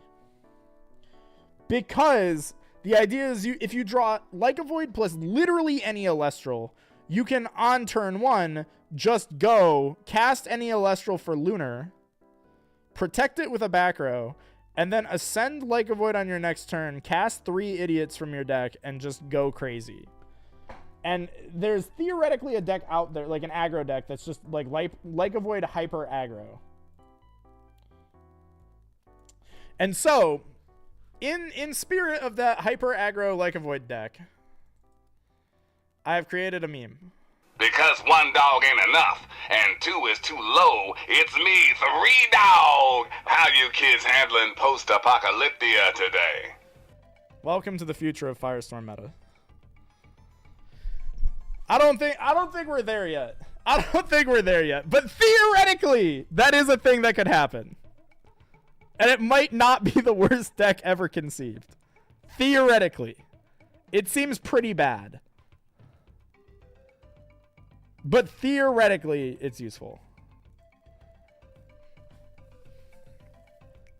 3 dog. Ow! 3 dog. Type shit. Alright, let's move on to the next one. We got a 3-4 Nixamera. This one actually looks really solid. Wait, hold on. Is this doing everything that I mentioned? Oh, this person might just be ahead of their time. Okay, what the hell went wrong with this deck? Because this actually looks good. We got 3 Rabbit, 3 Narpoon, 3 Bunnix. The two idiots, 3 Werepups, Altars, infinite back row. I'm not gonna lie, this might be the best Nixamera list that we've seen so far. I would argue that you maybe want to play.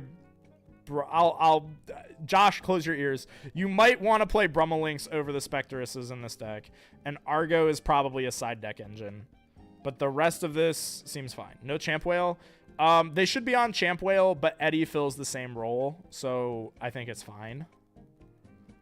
Like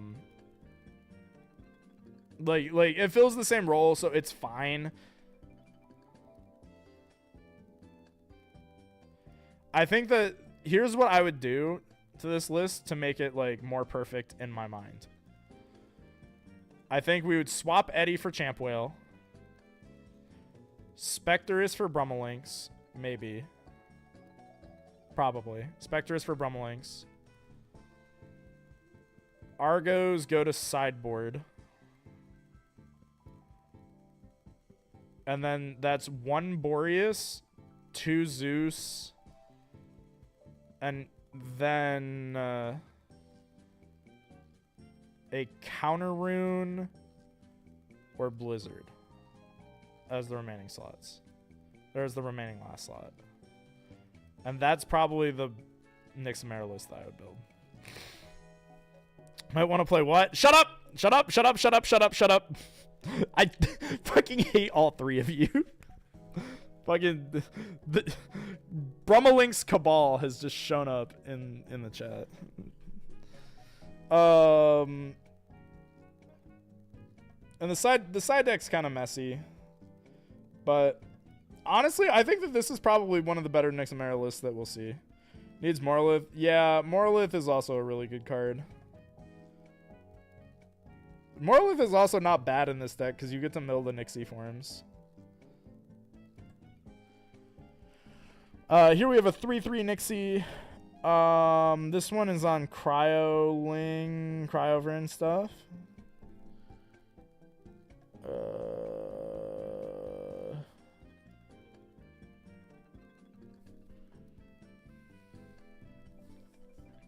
Okay. Again, I don't really love this stuff in this deck because I feel like it adds too many bricks. But standard Frost stuff, not too much to see here. Again, this one's on 1 copy of Rise. I do think that Rise being limited is like, in some ways, Rise has become a better card. Because it's at 1. You can now just kind of splash Rise into decks without it being like a Rise deck. It's just a deck that is running 1 Rise. So I don't think that this is actually a super troll inclusion now. Oh my god. What in the hell is this? Oh, this is psychotic. So this is a very different take on the deck. This one is playing a Lustragon Solar. So like shoutouts to OG Trish. With this guy, Exaltus, Lustragon. Which, like, these guys have, like, a soft spot in my heart, sure.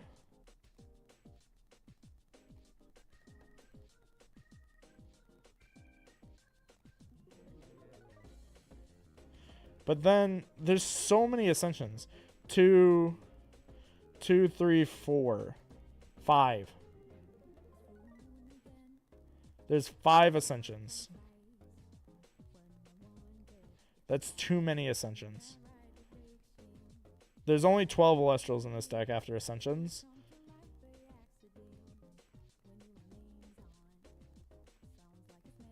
And then before Ascensions, you have to cut these 2 because they're fake. So there's only 10 Alestrals. They took the Justin T pill. I mean, they also took the Trish pill. I don't hate that, but here's my problem, is that Bunnix does it better. Because this needs a bank, this one doesn't.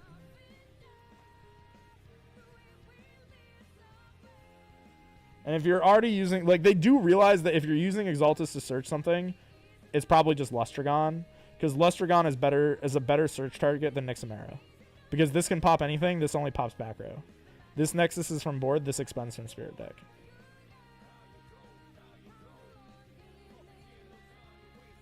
Yeah.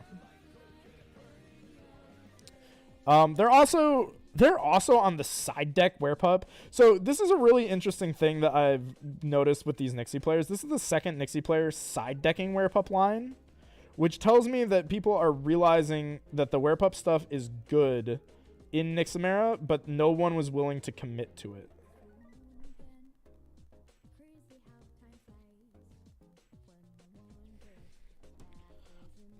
So I think that's really interesting. I think we can move on from that.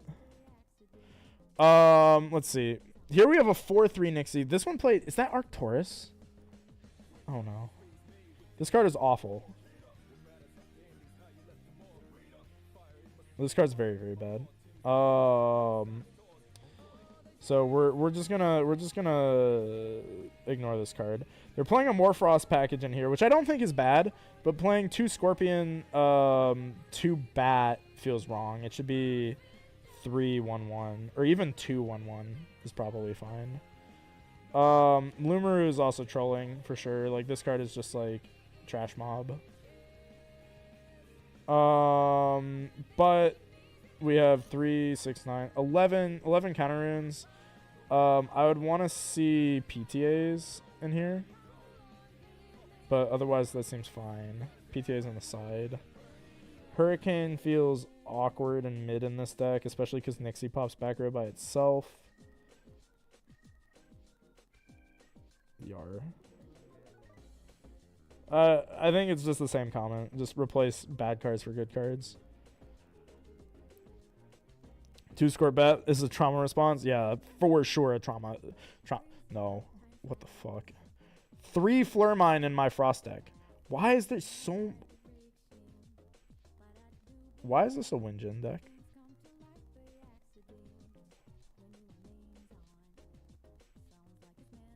Okay, this is actually kind of interesting. Oh, fuck. This is interesting.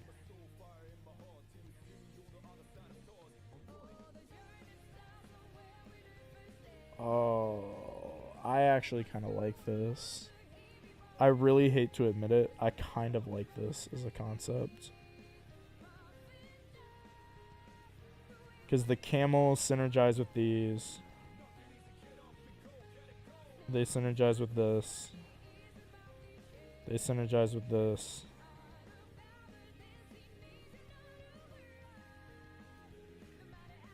Winjin, good card.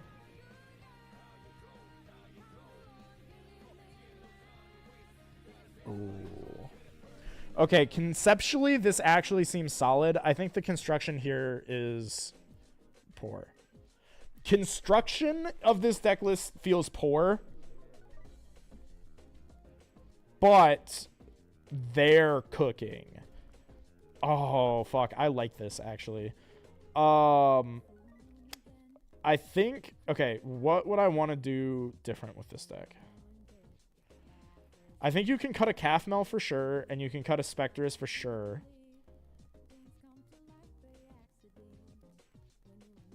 Cryoblast obviously can come out because we've established that that's not that good right now. Hurricane isn't bad in this deck.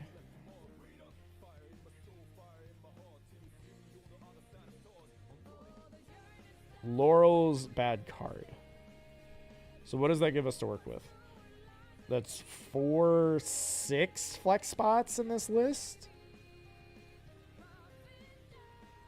One of them can be PTA. 3 of them can be Champ Whale or Rabbit.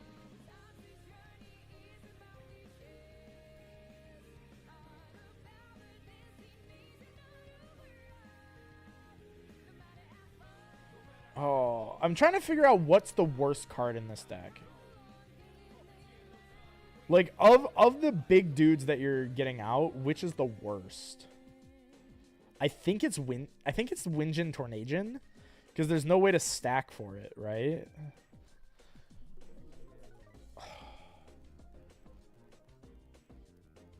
Is this the fabled, like, Monsoon deck of the format, maybe? This might be the fabled Monsoon deck. I would want Zeus's in here, I think.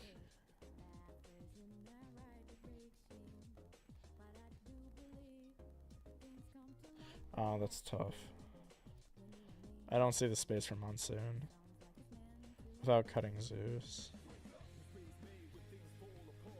I think that the way that you would build this deck is you cut 1 Calfmel, 1 Spectrus for 2 Champ Whale, right? And then you cut the Cryoblasts and the Laurels for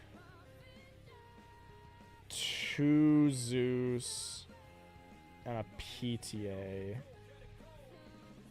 And I guess the 3rd Champ Whale. Yeah. It's just awkward because there's no rabbit space. I guess you could cut 1 Champ Whale and 2 of the Spectruses for 3 rabbit. Yeah, I like that.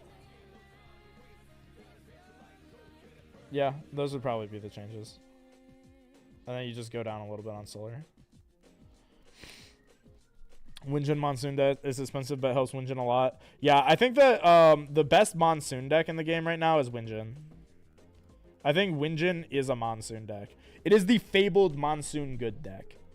And if we see it, I'll be happy. I think where this deck failed the most, like looking at this one with this person cooking, their Spirit deck probably could have used a little bit of a rework. But it's really their side deck that I think is the problem. I think their side deck's just a little bit too troll. But like with a better side and maybe there was some skill issue piloting, I think that they could be onto something with this. I want to play around with this. Here we have a 5-2 Nixie. This one is on the Champion Exaltus. Okay. And it's on Lycanvoid stuff. Okay. Is this the best Nixie? No. This I like, actually, a lot. 2 Brummelings for 3 targets. If you're going to play Brummelings, this Blizzard should just be another Brummelings. The Rise is a little random, but I get it. I would cut Rise, though. So this is 2 cuttable cards. Cryoblast bad, so that's 4 cuttable cards. 10. Probably Altars and Zeus. Altar Zeus Rabbit is what I want in here. So...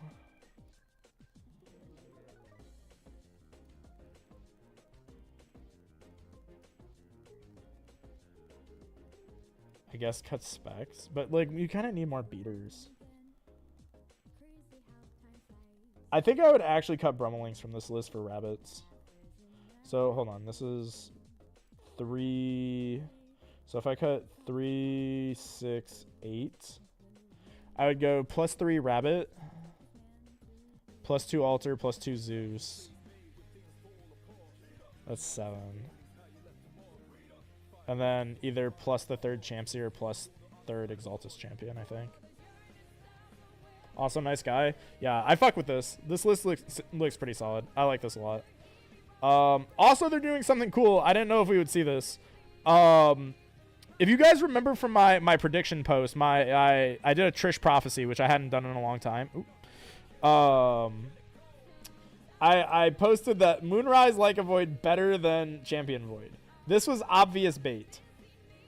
But the bait was that I was theorizing that there's maybe a world where when you go second, you switch them. So when you go first, you play Champ Void. When you go second, you play Old Void so that you can try and beat back row.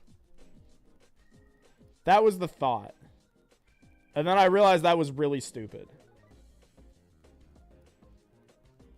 But it's cool to see that somebody did do the like main one side the other. So I wonder if that's what they were thinking. Their side deck is super messy. I think that that's probably where this deck can improve the most. But I like the main. There's a few things I would change, but I like it. Oh, hey, look, this one plays the Zeus's. Oh my god. It got 12th. So this is something we haven't seen a lot of, but I've been mentioning a lot if you guys have been paying attention. I keep saying I wish they were playing like Zeus in their deck. Zeus is just a staple card. And so is Demeter for what it's worth. You can play either one. They're just removal spells. Like, so you know how we've been saying, like, all these decks, it's like they're either playing Cryoblast or Hurricane, which has been, like, pretty standard for most people, like, throughout Moonrise as, like, a 2-of card. That 2-of card can just be Zeus now. Like, you can just play Zeus and everything. So, very cool to see that they were on that, and no surprise they did pretty well. Yeah, this looks like a really solid Nixie list as well. This is doing everything I wanted to. It fits all theory. It's playing 3 Champsy, 3 Rabbit, 3 Pup, 2 Zeus. It's playing good counter runes. You could, in theory, cut 1 Tsunami, 1 PTA for 2 Altar, which is my preferred back row ratio, because I think Altar is a very good like skill check card. But I think that this is fine too. I think the only things that would improve this Nixie list is the Champion Exaltus tech. But otherwise, I think this is almost card for card my Nixie list. I think the biggest crime that's being committed here, weird to say, is 3, 6, how much lunar is this? 7? Is that there's too much lunar. I think that that's the biggest issue with this deck, is that there's too much lunar in it. I would cut 2 lunar for 2 frost, because this has to expend to search. So I want at least 3 frost. I think 4 is comfy. And 5 for lunar seems fine, even if you're playing the Spectrus, because you don't always draw this. And you don't always need, like, to go all in balls out with this card. Because, like, something that I think, like, it doesn't really get mentioned, but is still really good. Like, pre-Firestorm, it was a really good play to just turn Werepup into a 6-2. You can just turn Werepup into a 6-5 and cast nothing. Like, you can do that. Like, that is legal. That is allowed. And so, depending on at what stage of the game you find Werepup, you need increasingly less lunar. So, like, something that, like, I don't think it ever came up for me during my run yesterday, but it was always in the back of my head that I actually only needed 1 lunar, like, as I was expending down my spirits, because I could just go cast Werepup, search Full Moon, set Full Moon, cast it with something that's not lunar, and then just, like, water enchant like a Void, and just have a 6-5. Like, you can just do that. Like, that's totally acceptable. You don't have to cast the shitters. Is Bloom or Altar better for Ankylo? Definitely Altar. Altar is a card that does something. Bloom does not. Also, I think the one maybe bit of trolling is resting here. Okay, so in this list, I think the most cuttable card is resting. So you can cut resting plus like 1 to 2 of a Calfmel and a Spectrus to put in the Champion Exaltus, and then this deck looks like it cooks. I'm actually gonna build that deck. I'm gonna actually screenshot this list. Whose list was this? This is Hex. This is Hex Metrics. Good job. So far, I'm gonna give you the gold star for having the best built deck list from this entire stream. Like, this is just the best deck list that I've found generically in the entire stream. And I'm actually gonna steal your list and just like make some changes, and I might like test with this. Looking at the side is also pretty good. I think you made a comment that the side was a mess thrown together. This looks like a very competent side deck, with the exception being these 3 cards right here. And Heliolith is a little troll because you're not on Argo. But I think if you were on Argo, they'd be fine. P-Box is... Okay. Is P-Box mandatory this format? Yesn't. Pandora's Box, I think, is a really good side deck card right now. For bears. And nothing else. Which might sound weird, because I am not convinced that anybody playing P-Box was playing it for that logic. I'm pretty sure a lot of people played P-Box for Werepup, and I think that is incorrect. Because if we think about this, we've already established that Werepup is less good going second than going first. So if you're going first and you have P-Box, you are hitting Werepup when it is at its weakest. When they go first, P-Box won't matter because you will be unlucky and they're just going to start with Werepup turn 1, and you are never going to have a chance to resolve it against their Werepup. So I would never side this card in going first. I would never side it in going second. And I would, if I sided it in going first against Werepup, it feels kind of weak. I literally played for bears exactly. Thank God. Okay. So to drop the theory, in case you're unfamiliar, Pandora's Box is specifically good in the bears matchup for 2 reasons. If you are playing Like a Void stuff, which you should be, you have a rough matchup into bears. Bears is the anti-meta pick of the format because Werepup is so good. Werepup dominates the format. Therefore, Urseer is the best counter in the game to Werepup because you go Urseer over a pup, cast Urseer over a pup, into Abominursa over Like a Void, and now you have flipped the board. They had 3 dudes, which you killed all 3 of. You have 3 dudes. So Pandora's Box stops the cast off of Urseer, which also not only protects your board, but also stops them from developing. So it's a good spirit trade there. The other trade, though, and if that's all it did, Pandora's Box would not be good. It would not be good enough. Because stopping exactly 1 game state is not worth siding a card for. Because then you're having to say, I drew Werepup plus Pandora's Box, and my opponent also drew Ursa plus Urseer. That's very niche. However, there's another way that you lose the Baron's matchup. Is they go, activate Ursa, play Hibernation, disenchant from Ursa to cast Magursa. Disenchanting from Ursa is a cost. So you can chain Pandora's Box to negate that, and they will destroy their Ursa because they have disenchanted enough to make it under-enchanted in order to resolve and cast the Magursa from deck. So, for that reason, there are 2 game-losing... there's 2 auto-loss game states versus bears specifically that makes where Pandora's Box fixes that problem. Therefore, Pandora's Box has enough value against bears to come in. And the second one, the Ursaden thing, is their generic win con, like, overall. So you're stopping their win con overall, but also it's something that can happen at any time.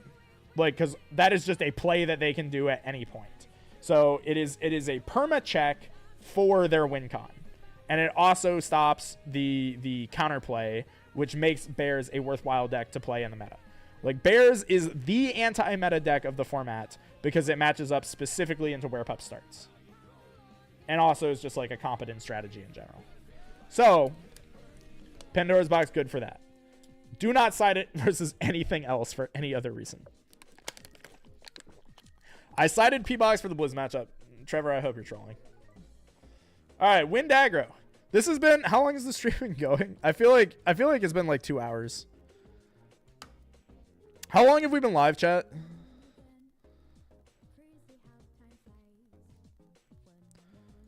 Stops Argo? I would never do that.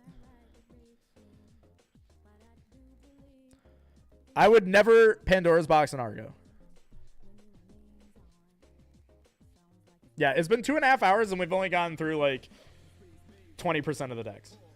But we've had a lot of theory that we've had to establish. Because this is the first tournament of the new format, so lots of new theory has to enter the community.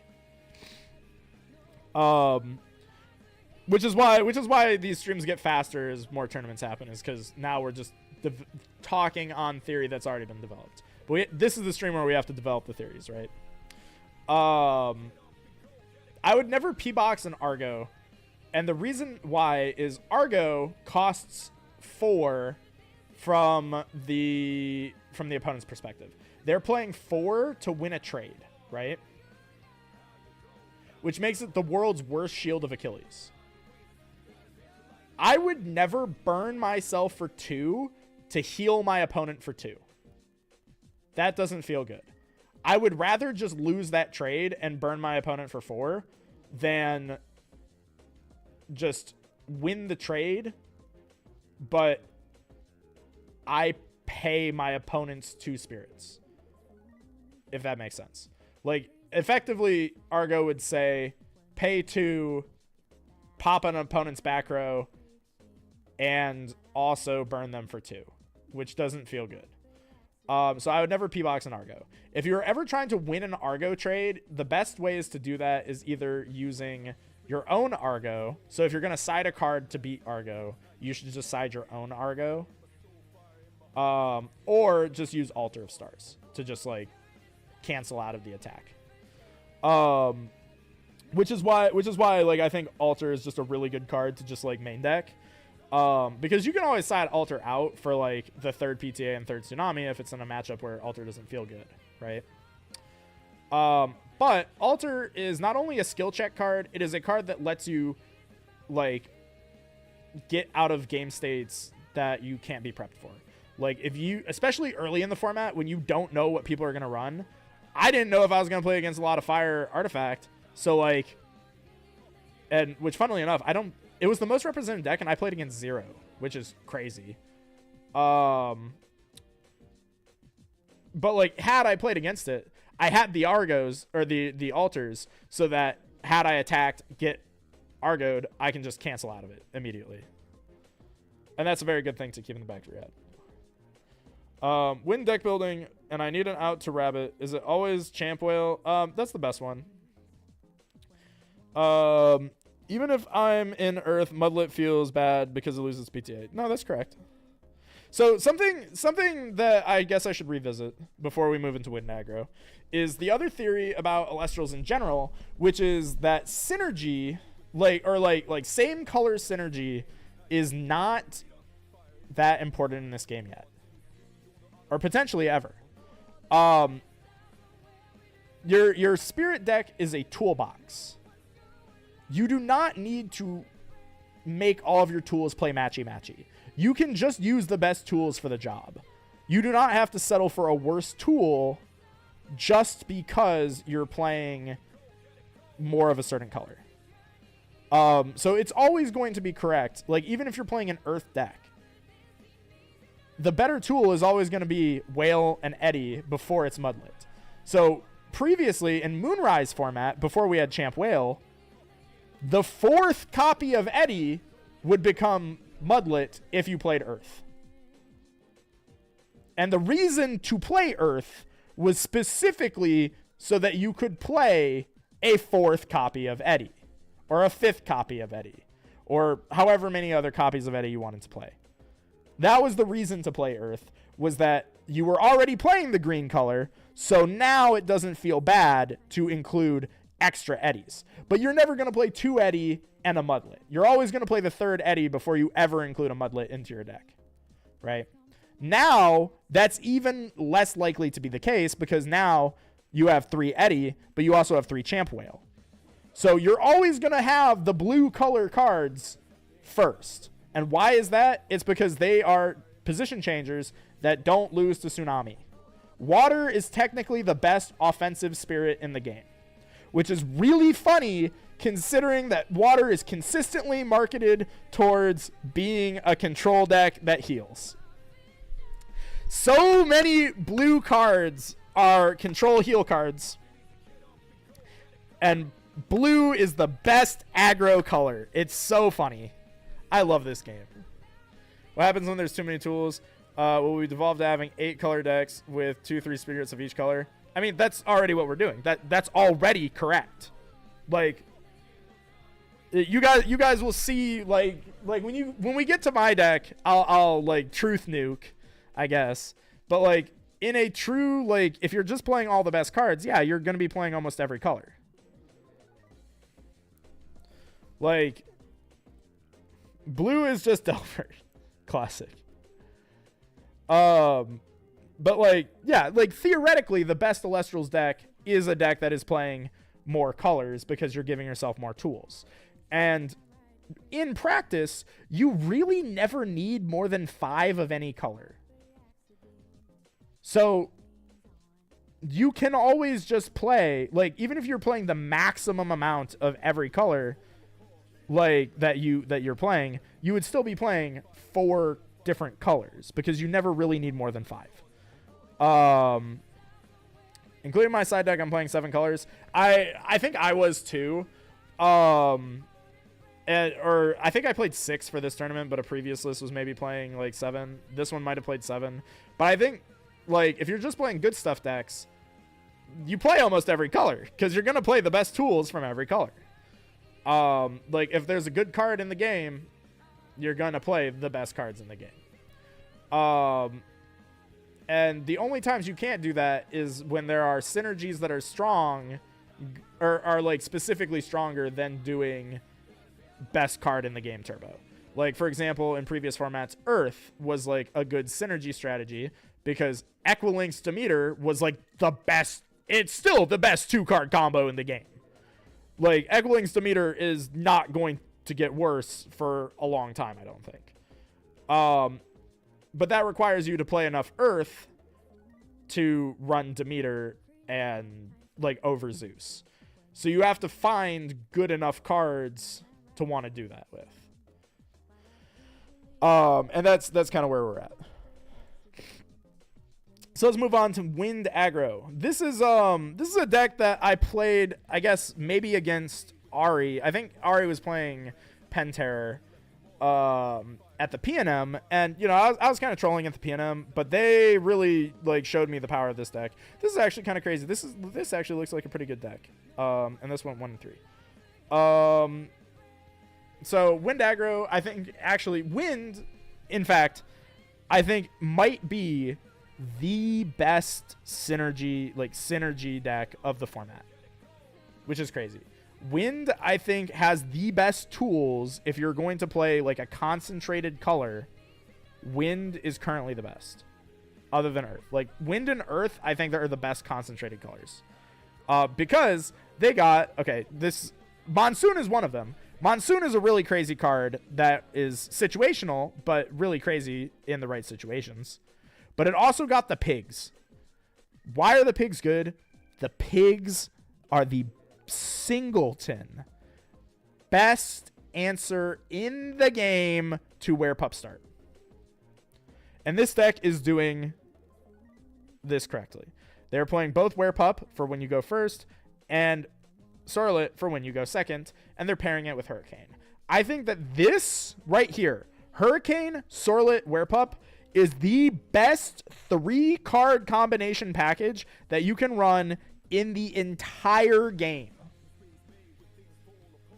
Everything else in the game feels worse than these like this 3 unique card like combos, because you have Hurricane plus Sorlet to counter opposing Werepups. You have Werepups, which are Werepups.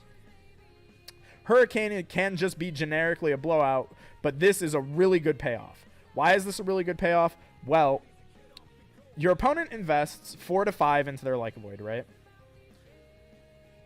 You can invest a similar 5 to establish a 7-3, clear all of their back row, dare they set more than 1 into you, and on top of that, remove their investment.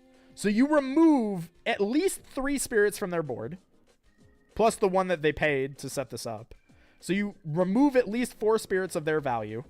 You remove card economy from them, and you put a problem in front of them that will likely cost them at bare minimum 2 spirits to deal with.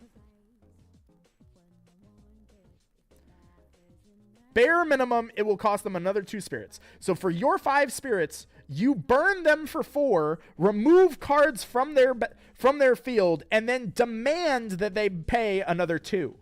So for them to remove your Chrysor, they have to go negative in spirit value, because they spent 6 to deal with your 5 spirit investment. Because you removed 4 of their spirits, demanded another 2 on top of it. That's 6. You've gone +1 in value. And you've removed their card economy as well.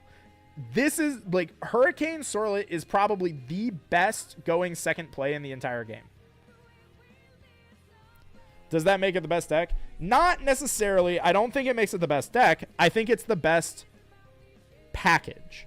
And this is what I'm talking about with the good stuff and how like the best decks play all the best tools in my mind. So I think that just means that the Sorlet stuff is just generically good enough to go into anything. I think it is just that good to where you can just improve your deck by running the pig. And remember how I said Nobby bad earlier? This is why. Nobby Hurricane was this same sort of value proposition in Moonrise format.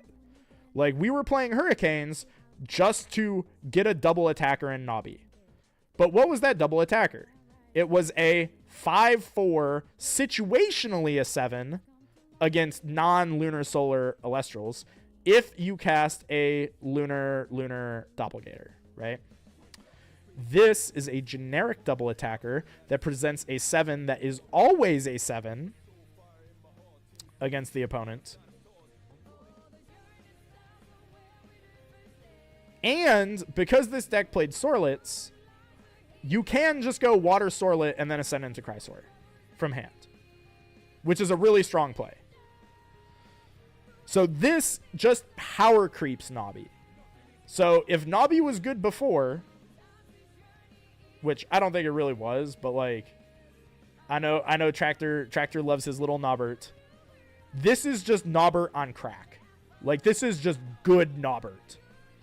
Doesn't get walled by a rabbit. Yeah, exactly. That was the other issue with the Doppelganger. Is because Doppelganger was a 5 stat that was only a pseudo 7, it got walled out by defensive Alestrals. So the way that you beat Doppelganger, if that thing got in front of you and you didn't have an answer to it, is you just put a rabbit in defense. And then you force the opponent to find a new answer to your rabbit.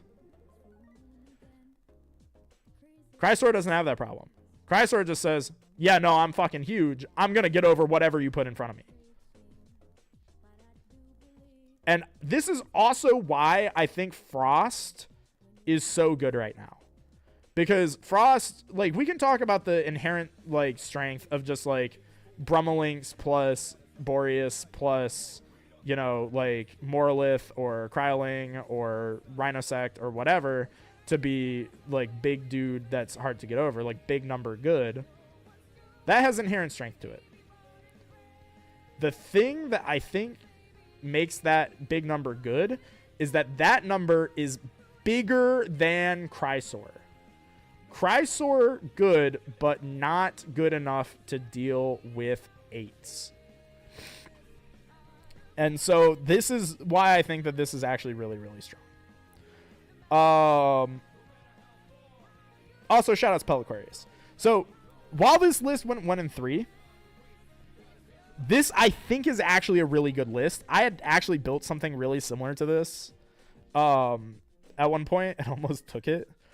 And when you guys get to my deck, like, I'll be straight up with you guys. My deck looks pretty similar to this. Like, this deck is, like, decently close. Like, they're on the right wavelength, in my mind, for this style of deck.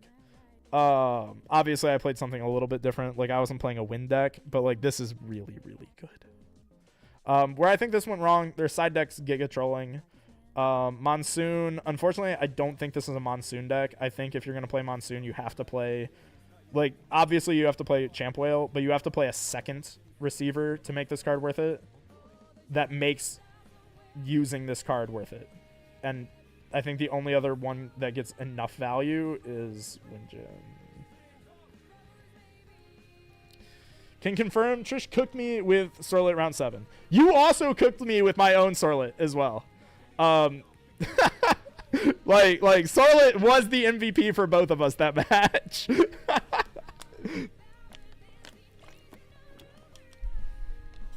And I'm very excited to talk about Spicy's deck because I was very happy to lose to Spicy in Swiss because it just confirmed another one of my latent theories, and we'll get to it. So here we have another wind aggro deck. Again, it looks pretty similar. This one's doing something interesting, which is that it's playing Jalton and the wind field, which normally I would say is very bad. In the context of Frost good, Jalton, Aeolia good. In the context of Frost good, Jalton, Aeolia good, because it is the only way that Crysaor gets over, like, other stuff. I don't know what's up with both of these decks playing Magnetic Force Field, though, on the side. That's a little weird. Let's see. Here's another one. This, we found it. Monsoon Aggro. I hate you, Law. Can we get a Curse of Law YGO in the chat, please? Can we please get Curse of Law YGO in the chat?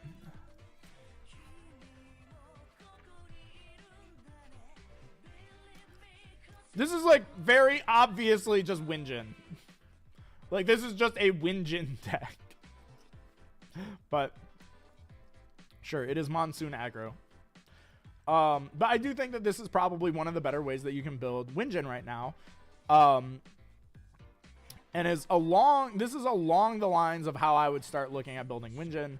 I would just cut the Toxiswarms and, like, the Sorlets and the Nemisail and just, like, instead play other cards that support the Tornadian stuff, and then, like, cut one Crysaor because it's searchable.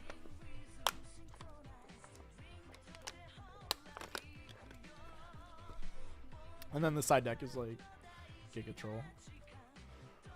Pen Terror 3/4. Are there any Firestorm cards in this deck? Okay, there's no Firestorm cards in this deck.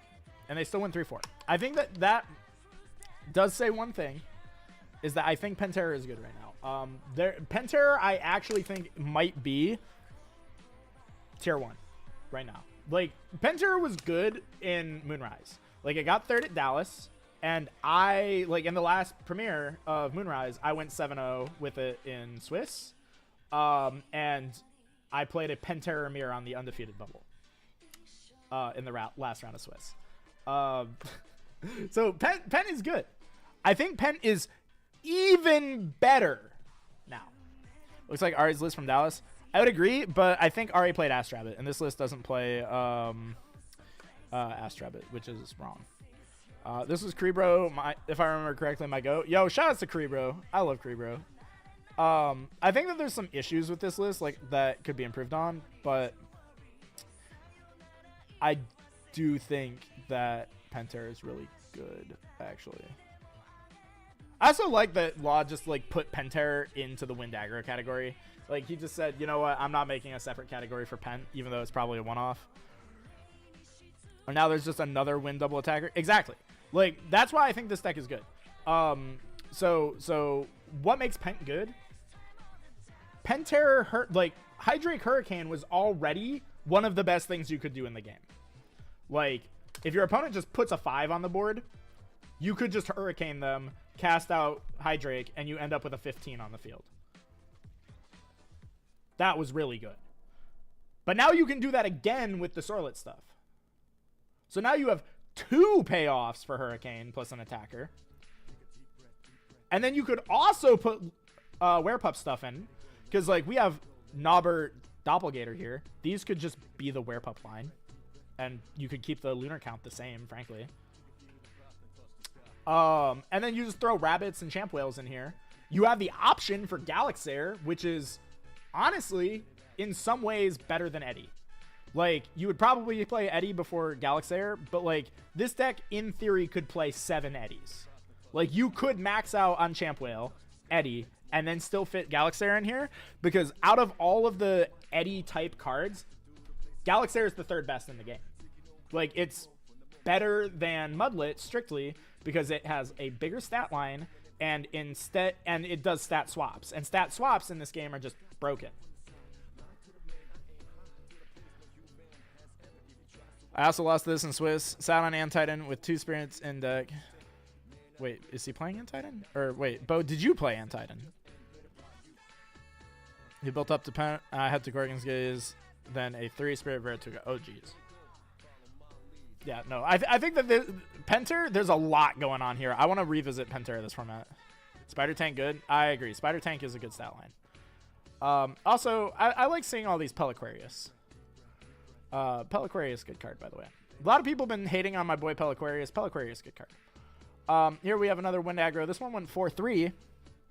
And as you can see, it's just playing good cards. It's playing Whales, it's playing Rabbits, it's playing Chrysaors, it's playing Hurricanes, it's playing Zeuses. It's playing, you know, good backer lineups. Good dudes. I think that the common theme I'm seeing with this deck is people are leading too heavily, in my mind, into the Wind synergy with the Sorlets. And I think that makes sense, you know, because when we get to my deck, we'll talk about it, but I think that this is just a case of people seeing synergies and tunneling on it. I think that you could just take the stance, like, yes, Sorlet, Chrysaor, good.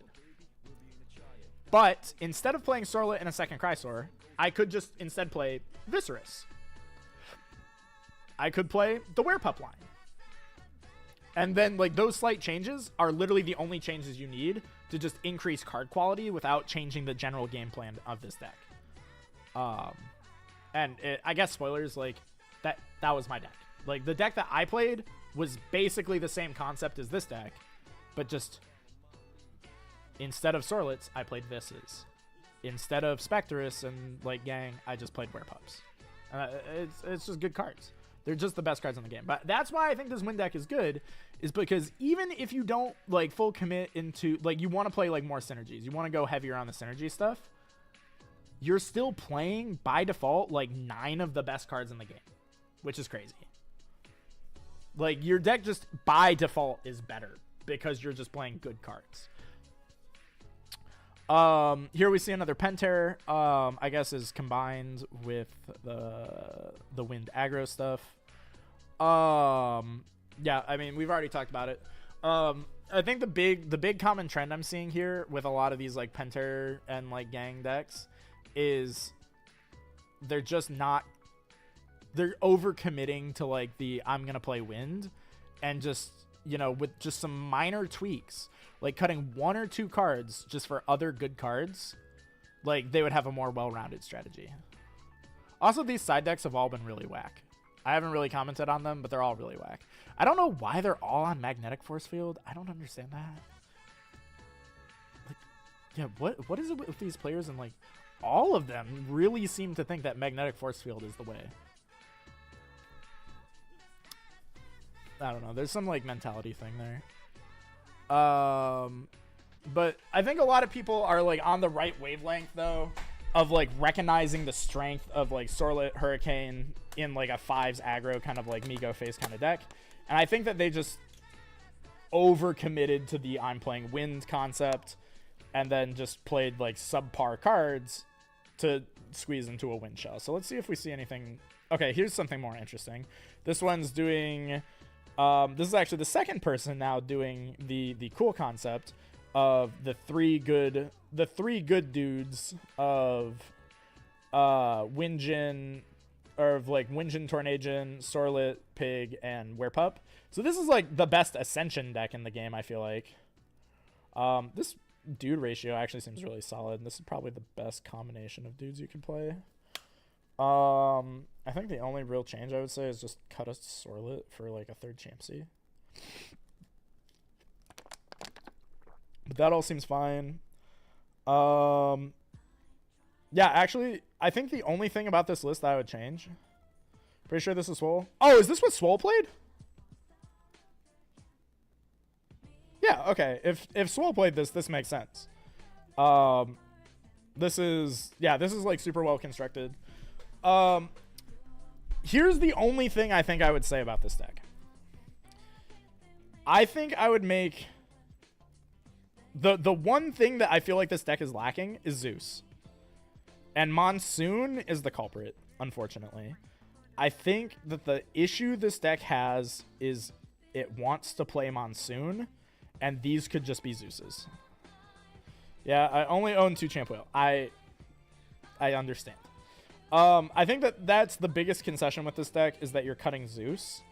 But if any deck is going to play Monsoon, it is going to be this one. The reason to play this list in particular is to play Monsoon. So cutting the Zeus is unfortunately, I think, necessary. I'm trying to think, what could you even cut? That's 11 counter runes. I see 1 flex spot.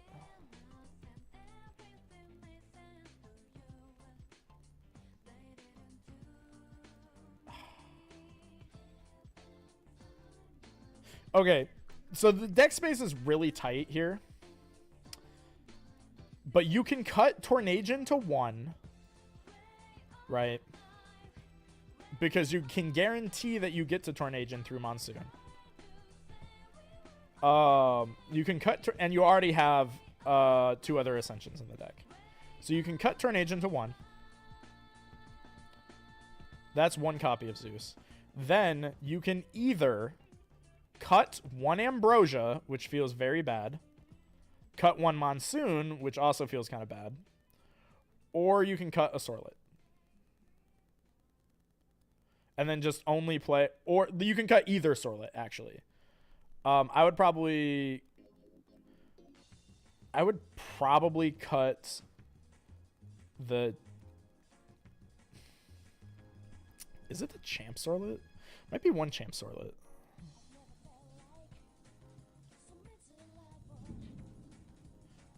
Honestly, I think it would be like you cut either 1 Champ Sorlet or both regular Sorlets, and then you go up to the 3rd Galaxy, and then that's your 2nd Zeus.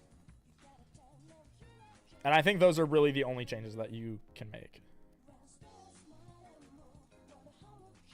Which honestly could be sided. Yeah, I think that that's the other thing too, is that you could side Monsoon. The problem is that you would always have to find a reason to side Monsoon, like something to side Monsoon over. I think that what you could do in this deck, if you were going to play it, is you could swap the Monsoons to be Zeus's, And then in matchups where Hurricane is bad, you swap Hurricane with Monsoon.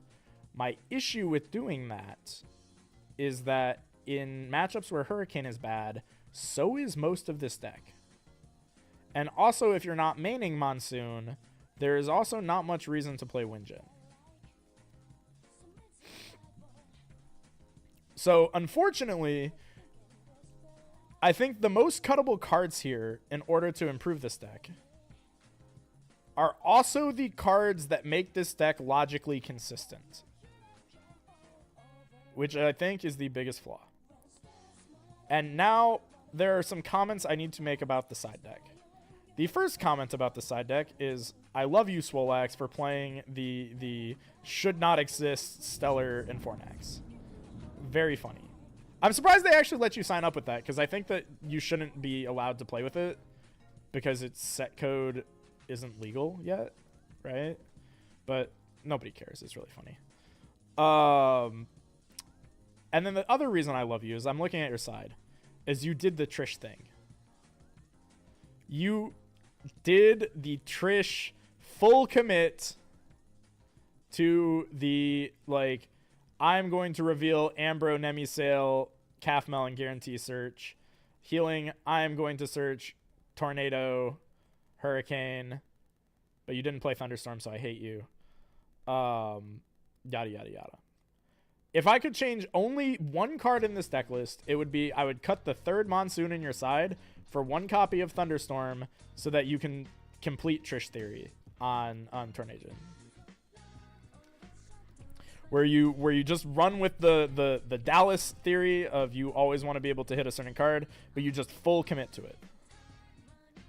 And for that reason, I also like that you played one Cryoblast exactly, because you can reveal Boom Bat, Earthquake, Cryoblast together. I'm also... Okay, thank God. My monitor just, like, died for a second. I was like, oh no. I hope that doesn't affect the stream. Ooh, there's still more wind. We have... What in the... What the... This went 5-2? Penterror Monsoon. Oh, this deck... Oh, I do not like this deck list at all. Find me this player expeditiously. I have one comment.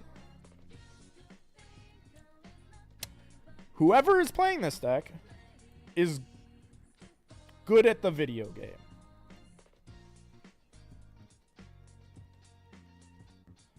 Hold on, my monitor just died again. Okay, it's back. This list is objectively really bad, in my opinion.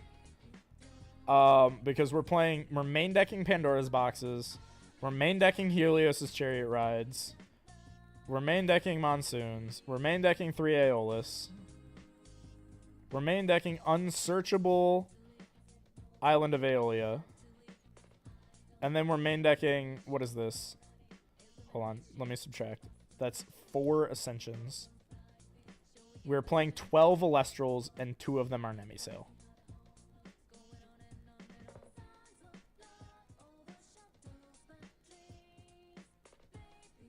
This is crazy. This player has to be playing, like, super well. Okay, I have to... is this one of the Australians? This is Pope. I don't know who that is. Are they Australian? Is this a Lumaru deck? Because this reminds me of, like, the Celestlio Turbo deck.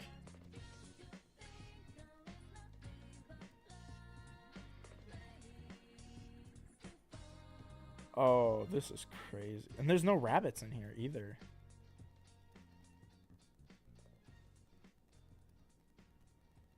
Puerto Rican?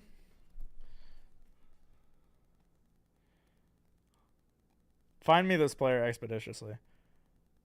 I don't know how they went 5-2 with this, but, like, I like what they're cooking. They had to just be either super lucky or super skilled to not, like, just immolate with a deck like this.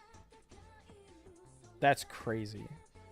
And this is what's cool about this game is as this game gets more popular, decks that stray away from the proven theories are like making it out of the like 05 bracket.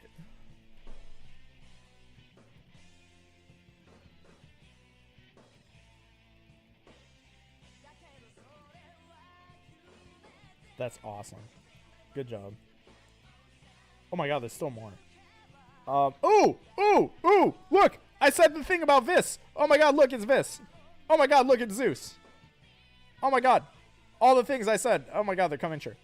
What does this deck do different / wrong?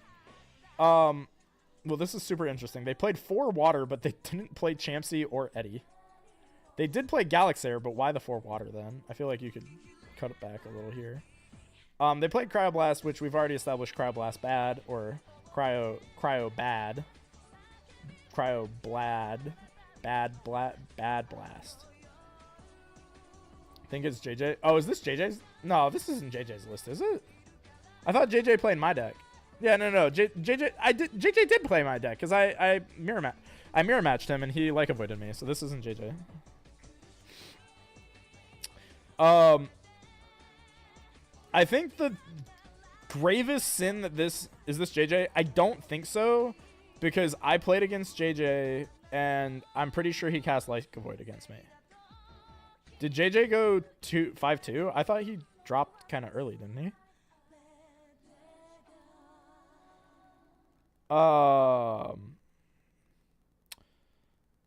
think the Galaxairs probably could have been Galaxy Champs because they're slightly better. And there could have been like avoids in here, but that would transition it more to like my deck. But this is like extremely close to what I played. Oh, hey, we're learning to Lunar Aggro. JJ was 18th. Okay. Keep Tsunami and her. But I think that all those Wind Aggro decks have shown, and we saw that there was quite a few of them that bubbled, is that it got me to mention the Hurricane Crysaur stuff. Good. And I think that the only way to improve on this is just to lean out of the Wind synergy and into the generic stuff synergy. And then there's the Pentair Psycho Mantis deck. Like, this deck's awesome. I want to play this. Unironically, I want to play something like this. Not this list, but you get the idea. Okay, Lunar Aggro. I cannot wait to see what's in Lunar Aggro, because the deck that was previously Lunar Aggro, I think, would now be considered 5s, because I think you cut some of the cards from Lunar Aggro and it starts looking more and more like this deck than it did previous Lunar Aggro. But Lunar Aggro was also like very frequently like misclassified in last format, where people only would call it Lunar Aggro if it had Nobby and like a Void, and I don't think that was true. I think that only the initial Lunar Aggro deck had Nobby in it. The 3 5s players were Yumi and JJ. Yeah, it was just 3 people playing my deck. The 5s deck is just my deck list. So Lunar Aggro. Yeah, I'm gonna kill them.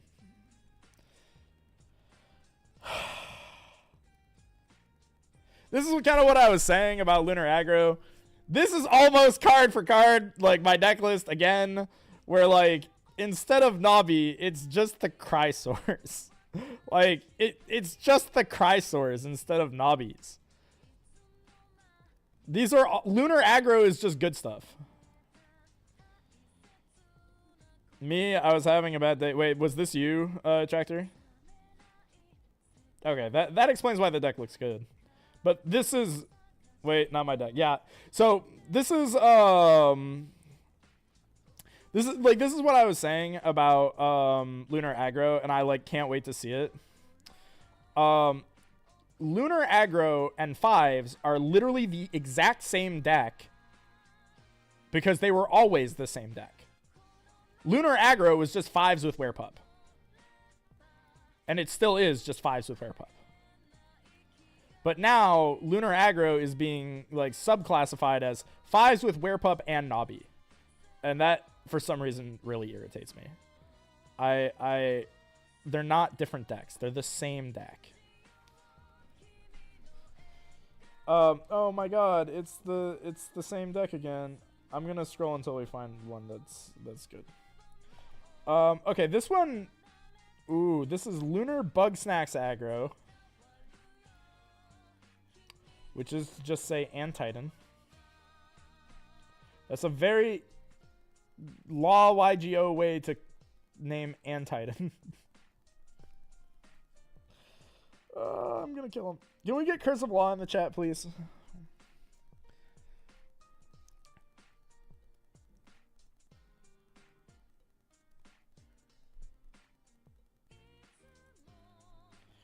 Oh look, it's the. I'm gonna just skip it. Oh hey, look, the better deck. This one plays the Champ Whale. Damn, everybody who played Tractor's list fucking scrubbed out. Holy shit. Tractor, your list might be bad, bro. Moonrise Like a Void. Wait, which one played Moonrise Like a Void? Oh yeah, it played both, but that was in the Antitan deck.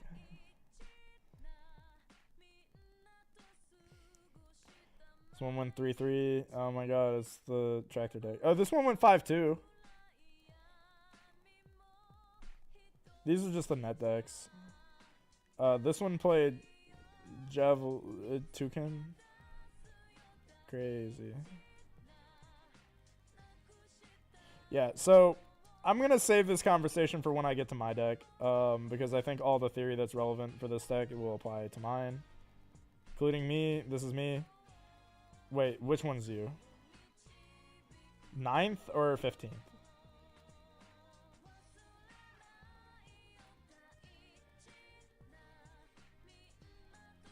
One, two with 2 Eddie is me. Ah. Veratuka crazy. Yeah, Veratuka crazy. Draco Doodle also very funny. Bears. Okay, we've hit bears. Where's Josh? I need Josh for this segment.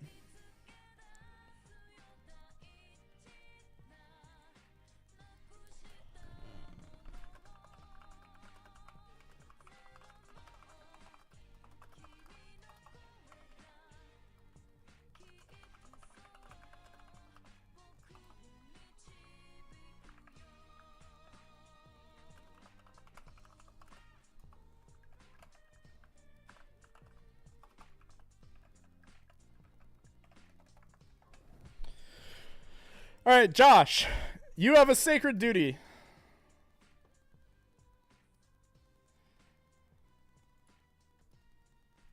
You need to tell me if these Bears lists are bad or not, because you've never sent me the good Bears list. All right, first okay, I'm going to say that this one is bad because I see this one. I know this one's bad. Josh, good or bad Bears list? Actually, can I just call Josh for this? Josh, I'm calling you. I'm bringing in the experts. Hello. Wait. I can't hear you. Okay, try now. Okay. Can you hear me? Yeah. Yeah. I'll share screen to you real quick. Okay, good or bad Bears list? Home. I'm gonna assume bad. Bad Bears list. Bad Bears list. What's wrong Bad with Bears it? list. What's wrong with it? 3 Abominursa, there's an Earth Smog, there's 2 Majursa. Josh, very loud. There's... Let me turn down Josh. Okay. Okay, yeah, is that better? Probably. Chad, is that better? Yeah, I turned him down. Okay. Okay, I'll say it one more time just in case people couldn't hear me. Still yeah, lower Earth him a Smog bit? bad. Okay. Yeah, I'm on my phone, that's why. Ah. Sorry, I'm passionate about bears. Like, I gotta speak up. Okay. All right. So 3, 1, 1. Yeah. Funnily enough, that's a perfect like avoid package if you want to do werebears. Yeah, true.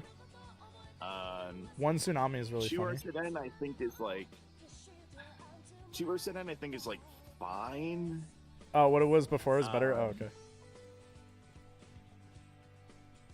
But yeah, the one Tsunami is like really, really rough, especially one shield.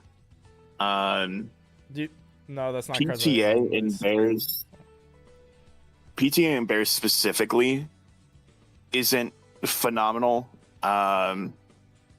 No, I haven't been a huge fan of PTA in this format, just in general. And Bears doesn't need like different ways to kill things. It's already very good at killing everything. Mm-hmm. Now I know the one thing that I know Trish is going to like flame me for. I don't even know if Ambro is very necessary in this deck either. It's probably necessary if you're doing like Avoid shenanigans, or if you're doing like Smoltuga Galaxy Champ stuff. But I found that like Hibernation is enough on its own that Ambro isn't necessarily needed in Bears anymore. Only heal Frost though? Frost and Fire. Oh, okay. Yeah, I think because of how the Spirit deck in this deck looks, I think you're not wrong about that. Like, yeah, no, I agree with you. I just think that you should probably play Ambro, like if you're. But like, I was also playing Ambro because I was playing like Avoid in this deck. Yeah, I'm also not super convinced on Poison Tunic. Oh no, that card's in this. Because you're on the Kinleo stuff, you want your artifacts to stick around. I think you mentioned that even earlier in the stream. Yeah. So like Torch also just makes your Argo cheaper. Yep. And you're basically accomplishing the same thing. So Torch in this is probably better than Tunic is. Lyre, I think. Lyre would also be good too. Yeah. Because that way, because Lyre is the anti-Argo card. Exactly. It also makes it so like your Ursir can beat over like 5s easier. And it also makes that have like Champsy, 1 or 2 natural stat line. It also undoes Champsy, because that's like I haven't really like gone into it, but because Champsy is so good, the way like Argo for Lyre is really good because they flip their whole board and then you just unflip your dude. Yeah. Should it be 1 or 3 Den? It depends on what your goal is. If your goal is Majursa Turbo, 3. If you just want Majursa as like a bomb to drop, 1. I like 2. 2 is also fine if like Avoid is more present. Yeah, I agree. Than it already is. Just because like you have the natural 2-card combo of like Ursir plus Den to outvoid. I think you could even side more copies of Den to deal with like Avoids. I agree. Potentially. Because the sideboard space in Bears is so free. It's very open. Yeah, no, I agree. I actually think that 2 in my mind feels optimal, because then you side 1, and then you either side out of 1 if you're not against like Avoid stuff, and you side up 1 if you are. But then you have 2, so that way you can just like draw it, and like you don't necessarily have to search it. Also, I'm gonna have you yap for a second, because I'm gonna go like under my like monitor keeps like flicking on and off, so I feel like the cable has to be loose. Hold please, Josh, you entertain them. Yeah, I got you. No, we'll entertain more Den theory. So I have not released the bear list. I have 2 the bear lists. Both of those decks only play 1 Den, because the idea is that you only want to draw a Hibernation, and then Ursicle search Den, and then that way you get like the crazy combo play, rather than trying to like hard draw both and then your Ursicles get whatever you want. How does my Den look? Very neat and tidy. It's very cozy. There's like a campfire, a bonfire in there. Hell yeah. All right, let's move on to the next Bears list. Thoughts? Okay. It's getting there. Still Still 2 Abominers. Definitely better than 3. But you definitely only need 1 Abominers. Earth Scout is fine. Not a huge fan just because Spectrus is still running around because of the Lycovoid package. Yeah. Eddie is interesting. Still like Champ Galaxy a little bit more, but I understand that it like conflicts with the Earthseer if you're trying to like break a board. Like you have an Earthseer already on the field, and then you cast Champ Galaxy. Now your Earthseer can't do what it's supposed to do. So like there's still an argument for Eddie over Champ Galaxy in that instance, but overall Galaxy is just way better. Trying to think. Rabbit's fine. I think the Hurricane's just a little too expensive. This deck plays into back row really well. Anyway. Laurels also is, I think, a really odd choice. When you definitely have the spirit space for Earthquake. Yeah. That was this my is other also a problem deck with that the can. deck was that like everybody always cuts Earthquake in this deck, and you definitely have space for Earthquake. Yeah. The other thing that's really weird about Bears is like the only card that beats Bears is Hurricane. Yeah. Because this deck plays 14 to 16 counter runes. So I think that's the other like secret like spice of the format is that like even though Bears wasn't like that heavily represented, yeah, Bears is the anti-meta pick to beat the Lycovoid Good Stuff stacks. The Lycovoid Good Stuff stacks want to play Hurricane, like especially if they're playing Crysaor or like like the Starlight Crysaor stuff. But they want to play it more so that they don't get farmed by Bears. True. Which is the reason. True. Which was literally the entire reason why I put the Sorlets into my deck. Was I was like, okay, this combos with the Sorlets, that's good. But also I can't get farmed by Bears and Fire if I have Hurricane in my deck. Yeah. So, funnily enough, I think that this person also was on 3 Spoiled Fruit. Oh, sorry. Yeah, I think that they were on 3 Spoiled Fruit to also stop the hibernation from enchanting to Ursaden. Like, their side deck is just teched out for anti-bears.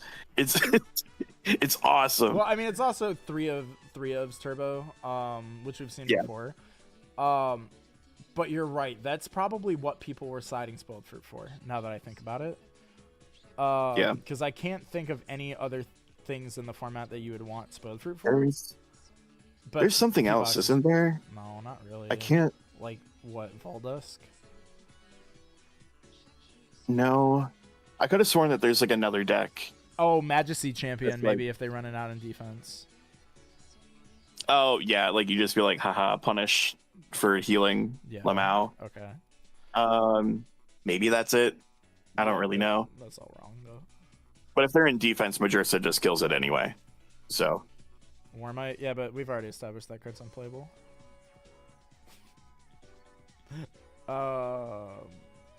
This bear list. Oh yeah, Plucky, that's it. Oh yeah, you're right. It is Plucky. Yeah. That card's actually good. Oh my god. If the kill chat, it kills Champ Warmite on the Hearth play is not a valid answer because the opponent self-immolates if they make that play because that play is bad. You already have won the game if they do that. Like, the other reason I think spiders are really bad. Sorry to interject on the bear theory. Please, I need Champ just, like, more. Yeah, Galaxy Champ just solos the Warmite Hearth play. Yeah, it does. like why do you think that I ran out a Galaxy Champ and it stuck the entire match? It just sat there forever. They couldn't deal with it. It's so funny. Sorry, Adam. Spiders suck. That deck's What's crazy is you were a believer in that deck at the start of the format too. Like I remember you telling me how good that deck was. And I kept saying, "Josh, this is unplayable dog shit." and you're like, no, it's really good. And then like 2 weeks later, you came back, it's like, yeah, it's really bad. I'm like, Okay, no. I haven't found this spider list. We'll find it eventually. I believe. Dimax is I close. believe. Like Dimax's list was Currently, the best. terrible, awful. We're gonna find it. Like We'll find the. I like what Dimax is doing with it. Spider deck. Yeah. It's just 5s. Oh my gosh. It's just 5s with a couple spiders in it. Oh no, this bear list hurts my soul. Okay, what's wrong with this one? I see like 2 of this guy. Oh, what's this one? Oh, it's a Hestia card. It searches for a Hestia. Like, there are no you don't even have a target. There are no targets in this deck. They're in the side. Why? Wait, what's the target in here? Wait, no, it just searches. It searches for a Hestia or a champion of Hestia, right? Of which there are none anywhere. Yeah, there's none. There's literally no. There are no targets in this deck.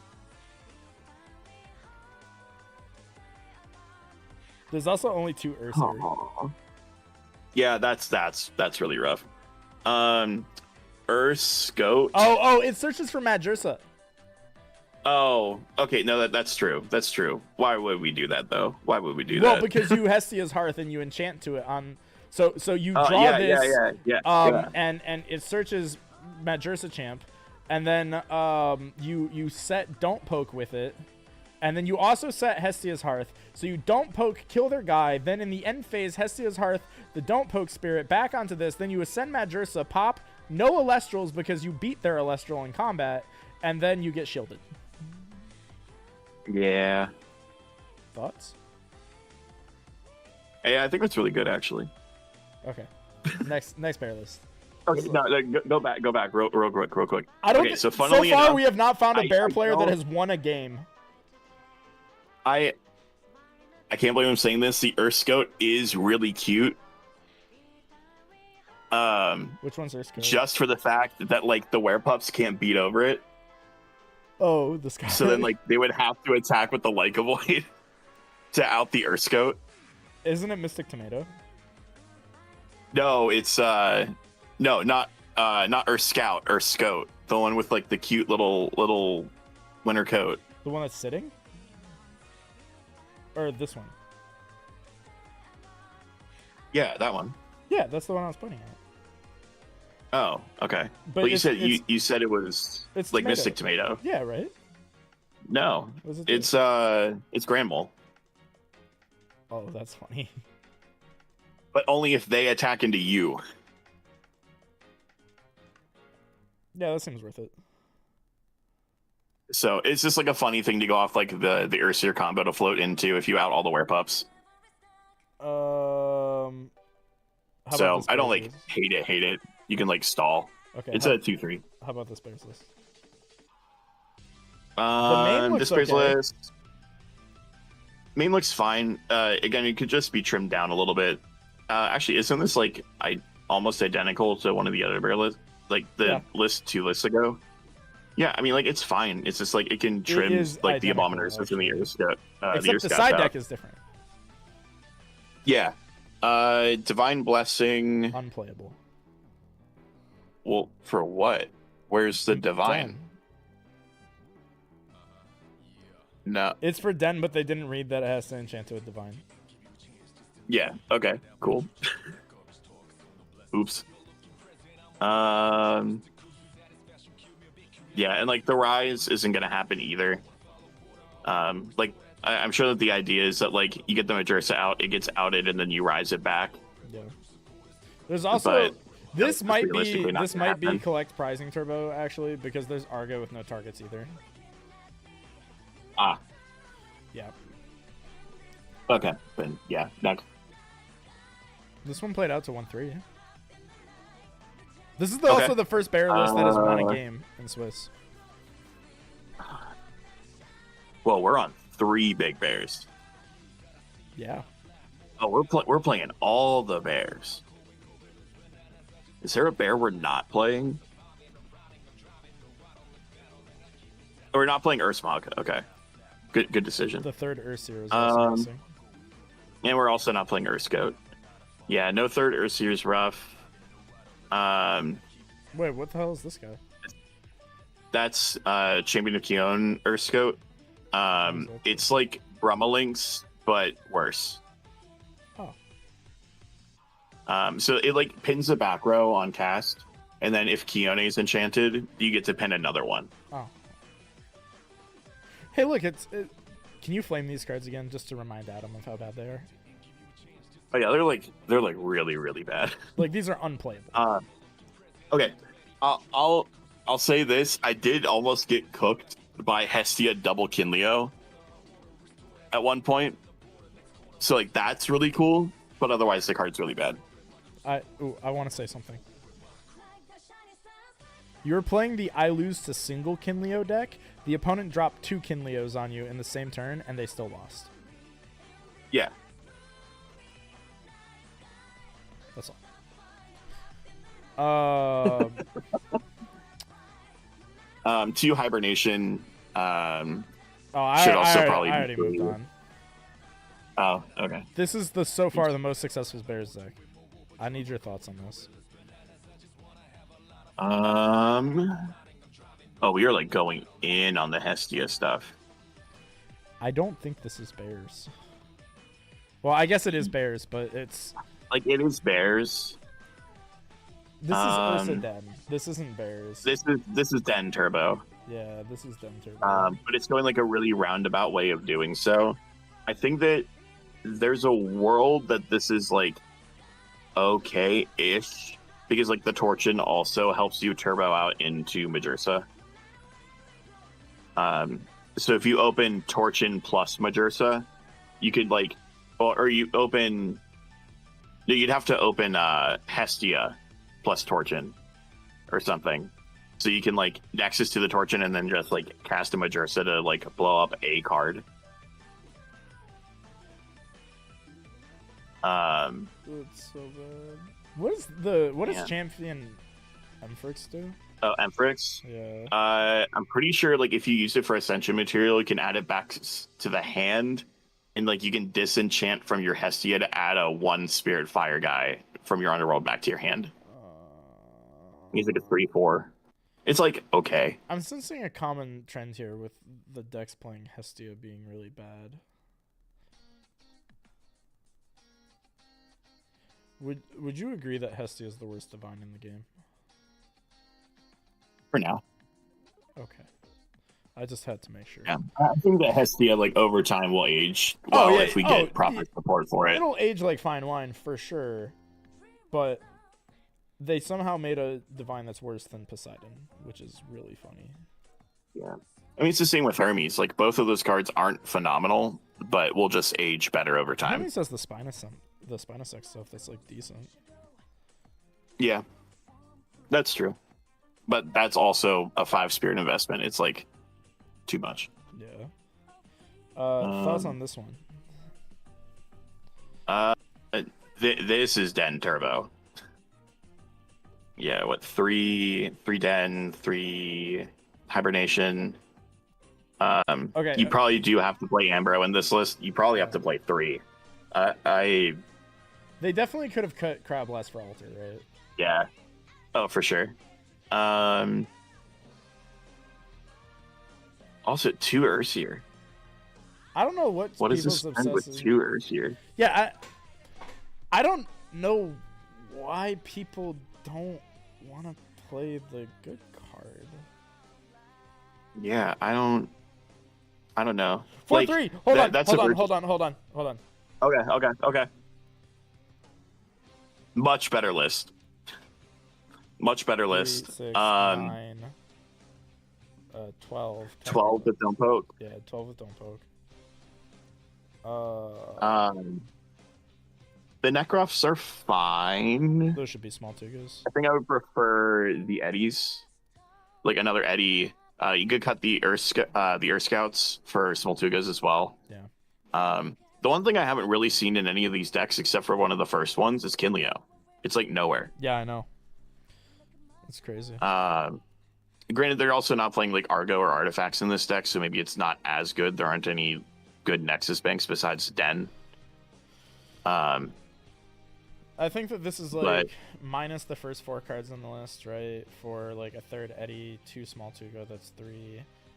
Minus 1 Hurricane, minus an Ambro. Yeah. The problem is I don't even know if Smoltuga is particularly good in this deck because it's only getting Earthier. Well, hold on. I'm still cooking. Minus 1 Tsunami. That's your Argo Core.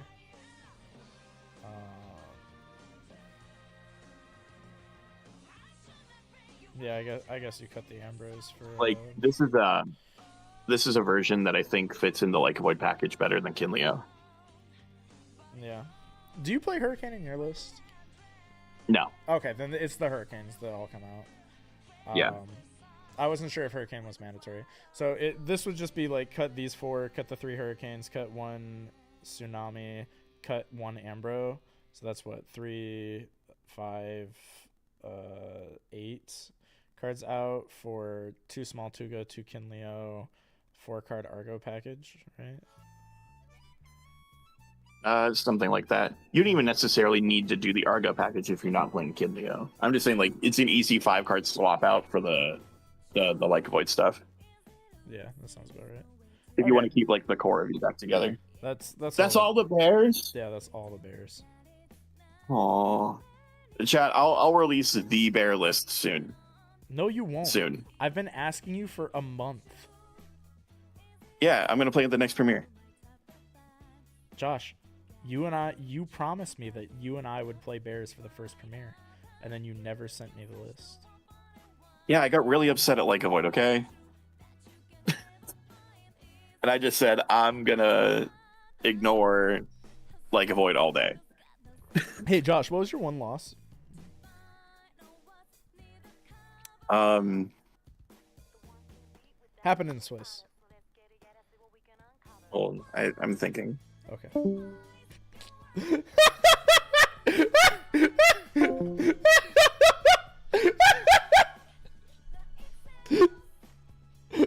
I love Josh.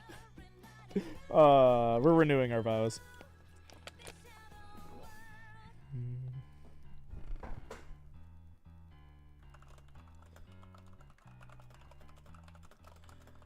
See ya on Judge Judy, for real.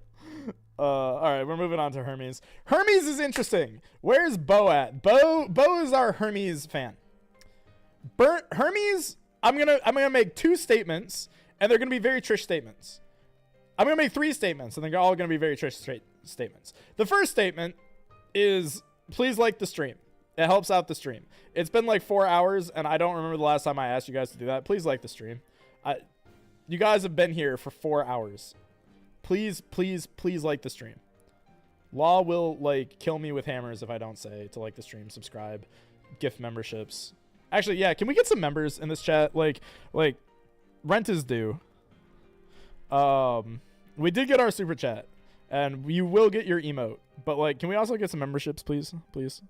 You guys get funny emotes. The second statement that I'll make, that is the most Trish statement that I'll make. Hermes bad. Hermes dog shit. The third statement that I'll make, that is also a Trish statement. Hermes kind of good though. Hermes kind of good though.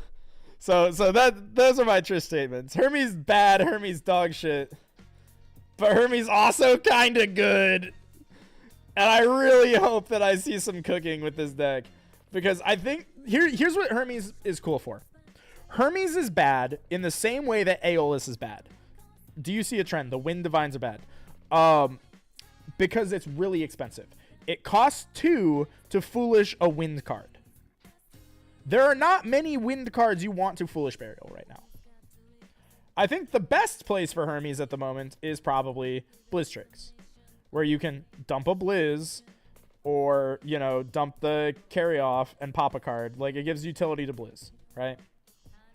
But as Josh proved, inefficient, probably not worth it, right? But there is some cool stuff that you can do with this deck. So let's get into this. This is an O2 drop. We have the Spy Nymph stuff. So it's also cool because Hermes is the one divine where its best card isn't the same color as it. so you have the baby Spine Nymph, which is a Earth that adds Hermes, and then Hermes dumps the Spinosect, or something like that, and then you get to like ascend, or something like that. So it like gives you like, you get to dump the carry on for like ascension. Like there's a lot of really cool shit you can do with this deck. You can dump carry on to like ascend into a dude for free. You get to do the Spine Nymph play and just get into the Spinosect, which is like weirdly really threatening. You get to play good color combinations in like Earth for Viscerus, which this player is doing. Like you have the carry off, which synergizes nicely with the Leica Void stuff, which this player is doing.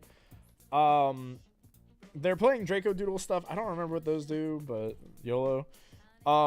And it's really cool. Hermes Trickery, really cool card. Unfortunately, I don't think there's anything particularly good that you can play with Hermes Trickery right now.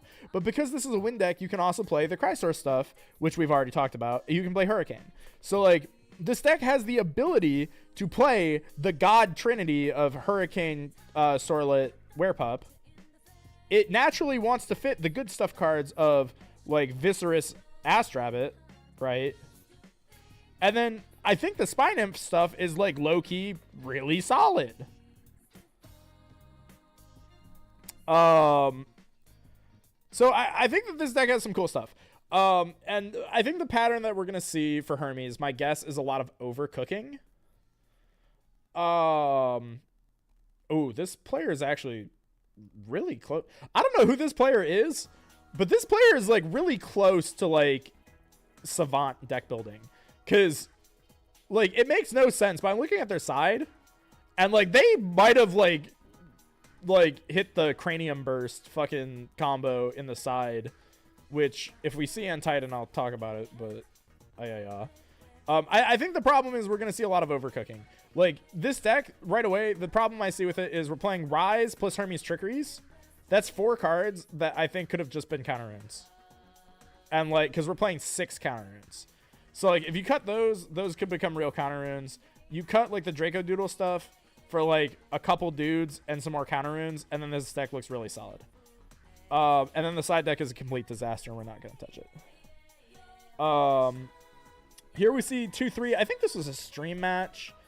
Oh, and here's another thing that this deck can do, which is really interesting, is it can play Findust. Findust is weirdly a card that makes Monsoon good, because Monsoon enchants to your board. Findust pops itself to search for a win spell. So you can use Findust to add like Hermes, you can use it to add Monsoon, you can use it to add Hurricane, you can use it to do a lot of stuff. So Findust is kind of interesting because it has a lot of good search targets. And where's Findust is really cool is like you can go turn 1 pup for Void and then ascend over a pup and then just sack the Wind Spirit to search a broken card, which feels pretty good. So I'm not seeing Champsy in either of these decks, but I think the goo in my mind is that you play Findust, Werepup, Spinosect stuff, Champsy, Rabbits, Vis type shit. And then the idea is that you have the Findust to search for the broken cards. Like, you can get away with playing 1 Hurricane in that deck, because, or like, and you would also want to play like the Sorlets. Like, the problem is fitting everything that you want to play, but like, the idea is that you would be able to get away with playing like 1 Monsoon, 1 Hurricane, or something like that, because you can just Findust for whichever you want, right? And it can do some really cute stuff. Spinosect's not worth it. I've tried. Okay, so that's probably the one that gets cut. But like the Findust being able to have like really good search targets makes this card really interesting. And then like the Hermes stuff naturally falls into the camps of the cards that we've already identified as being some of the best cards in the set. So here, oh my god, we have 2/5 Hermes. This one's doing something interesting, which plays only 1 Hermes, which low-key I think is actually correct in Hermes. I think it's probably correct to just play 1 and then just play like Spinosect stuff to like search it. Is this the deck that beat Swole? Because I think Swole lost to a Spinosect. I think this is the deck that beat Swole. That's really funny, actually, if it went 2-5. If it went 2-5, I think that's actually the funniest possible outcome. Hermes. Okay, I'm going to assume that this is Bo, because I know Bo, that's one Trickery. Oh, you're right. This one's Hermes. I do think that in Hermes, you probably only want to play 1 Hermes. As weird as that sounds. But let's take a look at what Bo is doing, because I think this is going to be the most interesting.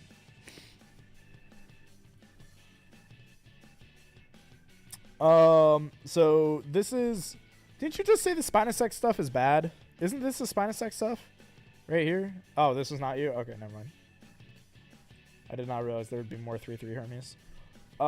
So they play these guys, but like, again, naturally just playing cards that feel good. Clearly the issue here is the counterings. Like, we were playing 1 shield. Why did we cut shields for Hermes Trickeries? Or Divine Healings? Like, why would we do that? Alright, so is this one Bo? Yeah, okay, I'm gonna assume that this one's Bo because it's 3/3. Oh, it's 4/3. Oh, okay. I thought you went 3/3. My bad. Let's see. This one is playing... Yeah, no, I don't like a lot of this. There's just too many random Alestrals in here. 4/3 34th. Okay. We have the Spine Imp stuff. This is the first Spark It we've seen this entire report, by the way. I think that's the funniest thing that's happened, is a lot of people were dooming on Spark It when it got revealed. And I think every single person realized that Spark It is bad. Which is really funny. So the fact that this is the first Spark It that we've seen is really hilarious to me. Divine Healing again. This card is such bait. Let's see. 3, 5, 7. Yeah, 7 counter runes is fake. Carry Off is fake. I think this card sucks. Or is this the one that pops when Foolish? If it's the one that pops when Foolish, I think it's fine as a one of, but like I think that card's fake. Wait, is this Zephyrog? Yo, Zephyrog based! It's still dog shit, but based!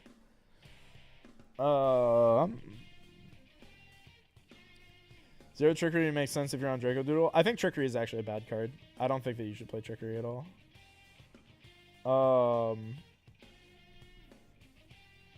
Like, I think Trickery is really cool. I don't think that there's any, like, things that are worth doing with Trickery most of the time.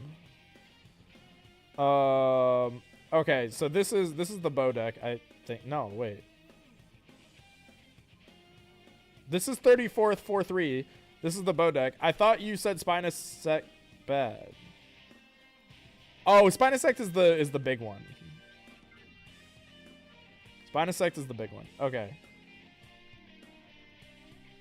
This is very interesting. Well, I'm gonna level with you. This looks awful. Do you think Antite and Hermes is the best way to play it? I'm curious as to why you think that. I don't necessarily know if I disagree with that statement, but I'm curious as to why you think that. I'm also very curious as to why you did not main the Sorlet stuff. I think that this falls into the category of what I would call overcooking.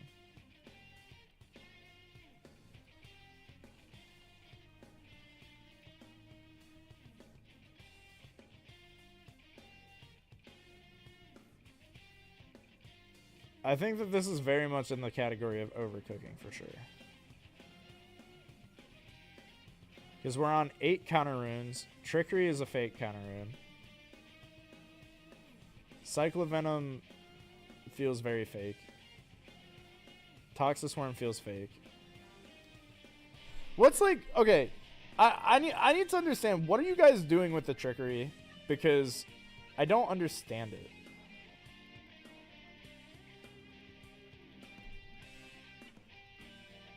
Like, what's the value that we're getting out of trickery? Other than, like, haha, it's, like, cool new toy. Rise also feels like Giga trolling in this deck. I don't like Rise. It just feels too expensive.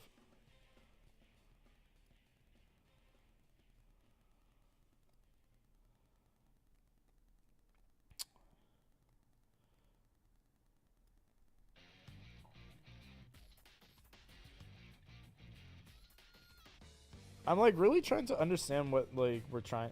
It has to be something with Toxiswarm, right? Trickery makes sense in the Spinosect deck. I kind of believe that. I gotta double read these cards to like make sure I know like before I flame it too hard.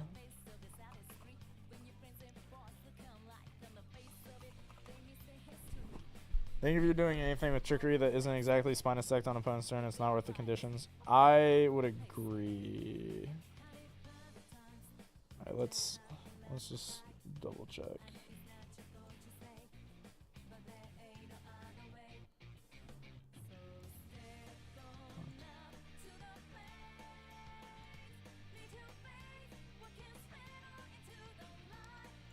Alright, let's...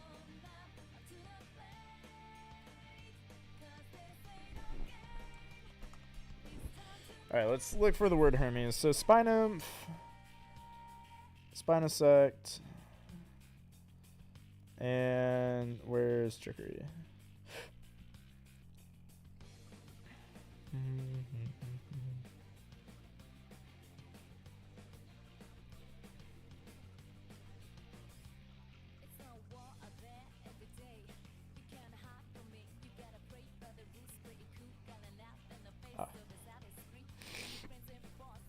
When you normal cast Spinymph, you add Hermes. Yep. Disenchant Wind in order to special ascend it into Spinosect from hand deck.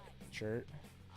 Spinosect is when you cast the Spinosect, you can return an Alestral to its owner's hand. Yeah, okay. I see. So that's good. Send from field or deck to Underworld, you can Nexus up to 2 Wind.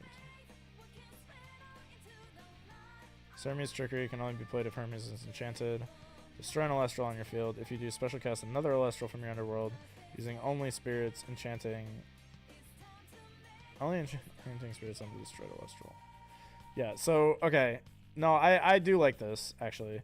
Like this as like a little package, I think feels good. But I think that Spinymph is the best thing you can do in Hermes. So I'm concerned as to why Bo thinks it's bad.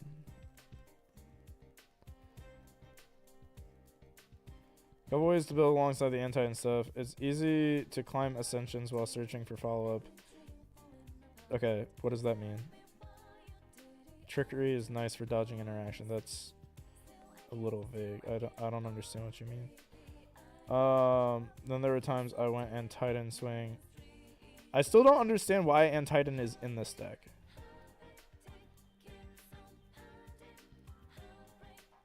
And why there is not Spinosect in here. I'm very confused. Also, why is there Rise? I think there's a lot of deck building choices here that I do not understand. Like at all. I think Hermes Trickery is cute with Toxiswarm at the very least. If you have 2 Toxiswarms, right? Because you can like tag one into the other and like dodge an attack.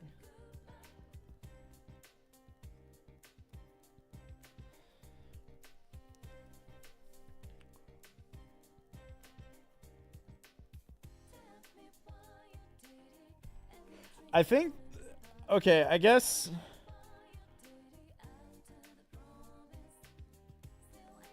Oh, hold on. I see what you're doing. Okay. So you're going Ardbud, add Cyclovenom, Hermes dump Carrion, ascend Cyclovenom, right?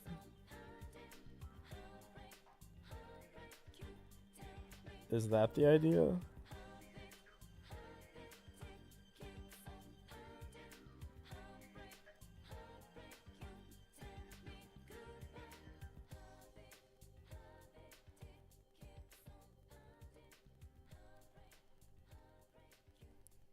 Ardbud can't get Venom. Okay, then I genuinely have no idea why there's Ardbud in your deck. Like, it makes no sense to me. Ardbud, I think, is particularly bad right now. Because I almost played Ardbud in my deck. And then I cut it because Dimax pointed out that it is especially bad since everybody's playing Werepup. And this card is not a card you want to lead with, because if you do, you're having to counter rune out of a Werepup, like a little Werepup attacking, which feels really bad. Like, you're giving Werepup something good to attack over, so this doesn't feel good. I do think Antitan is, like, not bad right now, but this is definitely not the deck to play it in. But, like, I have faith in Bo. I kind of want to cook with Hermes now. Because, like, I'm looking at all these lists. I'm not going to lie. All of these lists look awful. All of these Hermes decks look really bad. Like, to me. But it does make me want to make a Hermes deck. And see what it can do. Especially, like, I don't know. I think the Spinosect stuff actually seems kind of good. Like, Spinosect Trickery actually seems like it's kind of cooking. Ardbud, add Spine-Nymph. Keep it alive with a back row. Yeah, no, I already hate this. Spine-Nymph for Hermes. Disenchant to Ardvarum. Get Cyclovenom. Hermes for Carrion. Destroy for Antitan. My list was terrible. Yeah. It's good to reflect and see that. I also think that that's just like giga overcooking with the concept. Like, it seems way too spirit intensive for what you're trying to do with it. But I do like the creativity. I think that that's actually really cool. But unfortunately, that just seems wildly inefficient. That's the only issue I have with it. But, like, maybe with future support, like, I could see it. Like there's enough of, like, a concept there that if, like, there are more cards that would make that worthwhile, like, I could see it. Or maybe, like, post a Werepup, like, hit or something like that. Like, if Werepup stops being, like, public enemy number 1, I could see that being better. I would say stay curious on this.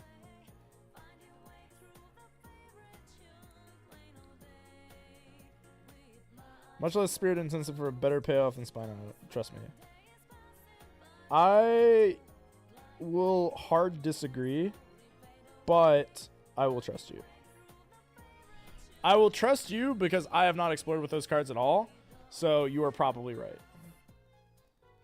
All right, we have Poseidon, aka Chronodile, which went 0-1 drop.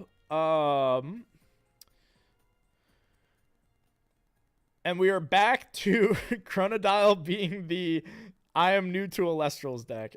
And I can tell they are new to Alestrals because there's a lot wrong here, like, theory-wise. I'm not going to try to comment on this one too much. I think there's too many things that are just basic theory here. Okay, I'll comment on it. Ploopsy, okay. No rabbit in a deck like this, bad. This card, awful. Unplayable dog shit. Nog, bad by mechanic. Laurel's bad by format. Trident of Poseidon, bad card. Curibus is just here for the lulls. Dratagua could just be Sluggles. 2 Galaxy. No Galaxy champs anywhere to be seen. Sundial existing is a problem. But they did play a 11 counter runes, which I guess is good. But then they only played Poison Tunic for Argo, which is awful. They're playing Apollo for some reason.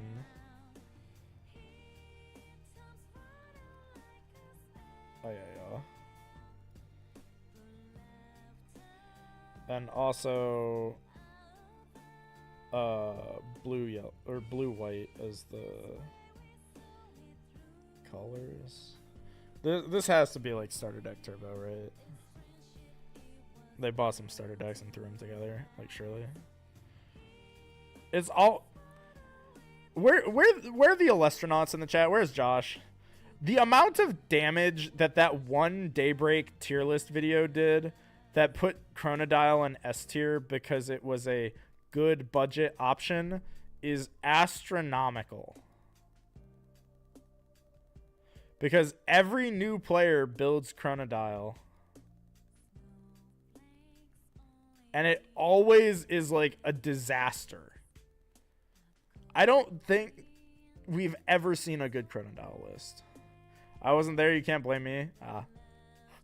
I wasn't there, you can't blame me. The good son is here, and none of the problem children are here. Classic.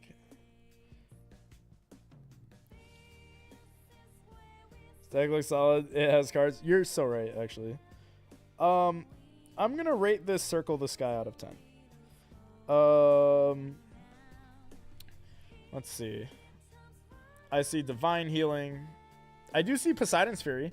Poseidon's Fury, low key. Low key. I think Poseidon's Fury is one of the best cards in the set. I'm just saying. I think Poseidon's Fury is fucking turbo bonkers. I think this card rips ass. I think this card is fucking incredible. Josh disagrees. However, I would like to make one very simple argument. The opponent goes turn 1, wear pup, draw phase, full moon, like a void, enchant like lunar water, right? Or like enchant lunar frost or something, right? And then they cast 2 pups or even 3 pups. And you just go Poseidon for like 4. Poseidon's Fury? Bye-bye. Like, sure, you take the, like, it's a big chunk. It costs like 5. But I would pay 5 to just like, bye-bye, that shit off the board. And then you cast a Sluggle. You heal 3 back. Poke. Your opponent's on like 14 to your 17. And you cleared their best play. And then you set like an Argo behind that Sluggle. Oh my god, that would fuck so hard. Like, I think that there is, and I probably am not brave enough to do this. So I challenge anyone in chat to try and do this. There has to be a good control deck out there that is more or less like Majesty heal control or heal stall, like Majesty heal stall with like triple Poseidon's Fury. I just refuse to believe that that is not a viable deck. Like, I just genuinely refuse to believe that that is not viable. Because, like, what does Poseidon do in this game other than, like, turn into Majesty? Or Chronodile? Or Penterror? Fucking nothing. Right? It just fucking, like, fucking dog shit nothing. Up until Hestia, this was the worst Divine in the game. Poseidon's Fury, though, turns it into, like, 2-card Dark Hole. Which is pretty good. I fuck with 2-card Dark Hole. Like, you're telling me I can play just a little bit of a control game with you and just kind of vibe out on an Ass Rabbit for a little bit? And then, ooh, look, I found Poseidon's Fury plus Poseidon, 2-card combo. Okay. Okay, I'm digging it. I'm vibing. I have 2-card combo. I'll blow up your board if you ever get ahead on field. Like, you ever feel brave enough to put, like, 4 or more spirits on the board? Goodbye. And, like, I don't think Poseidon's Fury is reciprocal, right? I don't think it has, like, restrictions on it. I think it's just sack a Poseidon and, like, burn your opponent's board for that much, right?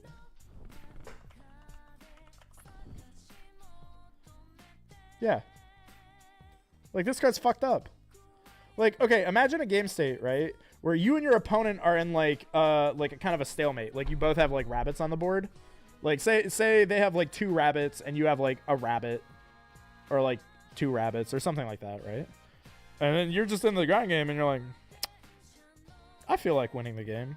Poseidon for, like, 2? How much you got on the board? 2 spirits? Poseidon's Fury? Wipe your entire fucking board? Cast, like, anything? Beat face? Like, any like this like Dark Hole or Raigeki is like the best thing you can do in this game because no deck has the option for that. And like this card, like even though it's like conditional and bad, like it wins grind games. Like, and that's fucked up. Or like even imagine this, right? Like even a super early game state, it could be crazy. Like say you open Poseidon's Fury, Rabbit, back row, and like Champ Sluggle. And like you can be missing any one of those pieces because you're playing a Rabbit. And you just go like Rabbit, turn 1, hit any piece, add it to your hand. Set a back row, whatever. Opponent plays a dude. Like maybe they play their own Rabbit. You're like, yeah, that's fine. Alright. Draw for turn. Yeah, I'll play Poseidon for 3. I'll go Poseidon's Fury for 1. Pop your dude. So that's just Earthquake at that point. And then I'll like play out my Sluggle into Majesty. Frame 1.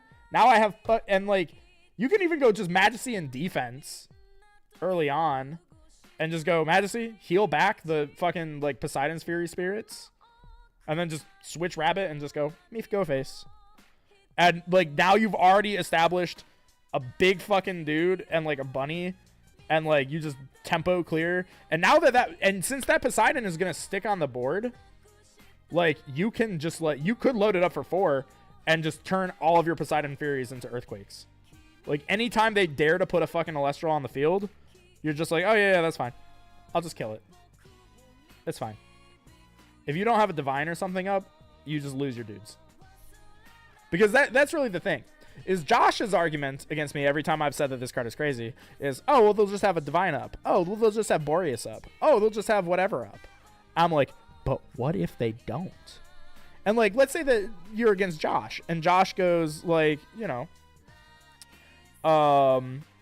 cast Morolith, mill Cedar Soar. I have Field Spell up.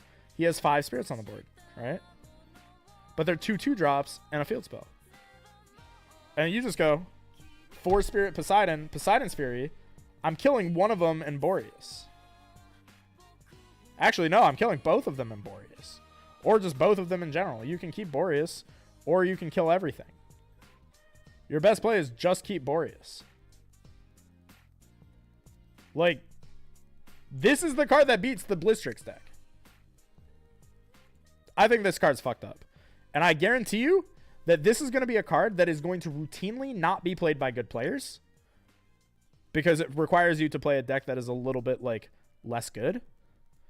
But I guarantee you, if there is some player who is like skilled enough at the video game to like be brave enough to bring a Poseidon control deck to tournament, I think that it will go fucking crazy. I think it'll win a tournament this format. I might have to be the one to like try and do it. But, like, I promise you that there's, like, Poseidon's Fury is crazy. That card is, like, actually fucked up. 1/6! Let's go! Poseidon, Starbit, Peliquarius, Poseidon's Fury, one of. 1/6, they played out. Tell your friends to play out the tournaments. I want them to go longer. 1/4, Poseidon. Yeah. I really hope we hit. Okay, here's one that went 4/3. It is a Majesty. Where's Majesty? Josh, where's the Majesty? Oh, there it is. Okay, so we have Magidile went 4/3. It's still bad, but like getting better. Oh, that was the best one. Okay. Zeus, Champions of Zeus next. Unfortunately, so this is the deck I took to the PNM. I had a glimmer of hope in my heart that Zeus Champions was actually a really good deck. Because some of the Zeus cards are really fucking broken. Unfortunately, I confirmed during the PNM that these cards are actually awful because they're all like 2-card combos. And unfortunately, like, so to Josh's credit, 2-card combos, Poseidon's Fury, are bad. So the Zeus stuff felt really bad when I played it. So let's see how the Zeus performed. This is a 0-3 drop Zeus deck. Let's see. I do think that a lot of people are probably going to build this deck wrong. Would be my initial assumption. 3, 6, 8, 11 counter runes. 2 Zeus is called. 2 Thunderstorm is too many. It's searchable, so it should be a 1 of. 3 Zeus is unfortunately correct. Laurel's Moment. There's holy thunder. 15 thunder is obviously way too much. And then it's just literally all the champion cards. And then like a Vol Tempest and an Arcolith. Unfortunately, so like here's the problem. Bad card, bad card, bad card, bad card, bad card. Well, Leroy Jenkins card. And then there's a couple Galaxies here for the funsies. Yeah. 2-5 Zeus, they played it out. 3, 4, or 3, 5, 7, 9, 11 counter runes. This one's a little bit better. They at least played Champsy, Titanic Strike, Fulguries. This card should probably be at 3. It's like the reason to play the deck. This should never be bet more than 1, but it should probably be a 0. No side deck. Quackles, Titanic Strikes. Here we have 3, 4. This guy, the little Elichick, this card's troll as fuck. Don't play this. Titanic Strikes, troll as fuck. Vol Tempest, base form, troll as fuck. Zeus's Call, good but bad. Wait, is this the same as... That's crazy. I think that this is like these players tested together. Yeah, it's literally the exact same list. This isn't a starter deck, is it? I don't think it is. Looks like 2 starter decks maybe combined.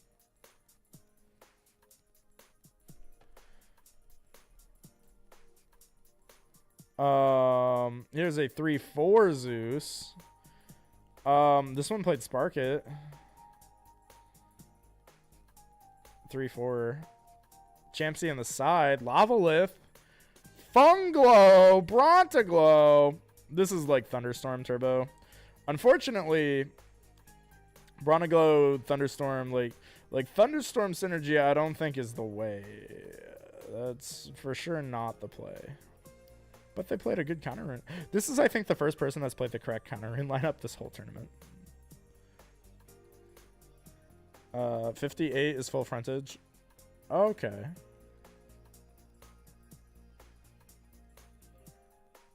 So who's their friend? I don't like this list, though. Didn't full frontage pull, like, 3, like... I guess it makes sense why they played this, because they pulled, like, infinite reverse sellers, right?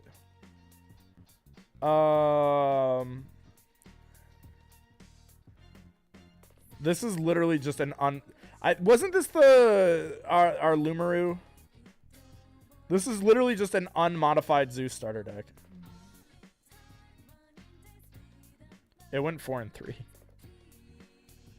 I believe that because playing against Cobalt, they play really well. Like, Cobalt actually has really good technical play. Yeah, this I think was Cobalt Sanderson. If I recall correctly, I think they played an unmodified Zeus starter deck and went 4 and 3.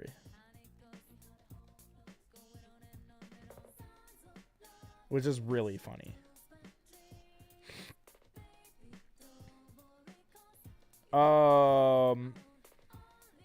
Here we have another Zeus 4-3. This one, I think, is 6. I know I'm one of the people that played against 6, so shout out to Chicago. Let's go Bears. Shout outs to Eddie's. Unfortunately, this deck did nothing. But I do think that this is probably the best built list that I've seen so far. Because I think the real benefit to playing the Zeus deck is it is another deck that can play Sorlet Hurricane. Sorlet Hurricane, I think, is the reason to play the Zeus deck. It gives you Sorlet Hurricane, and it gives you, like, the Grifuse stuff. and it gives you Titanostrike. It gives you Fulgurise, which is just a broken card. My problem with this deck is the number of 2-card combos.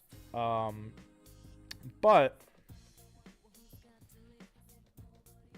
unfortunately, it did not perform. But I do think that there's hope for this. So like iterating on this idea is, I think, probably the way to go.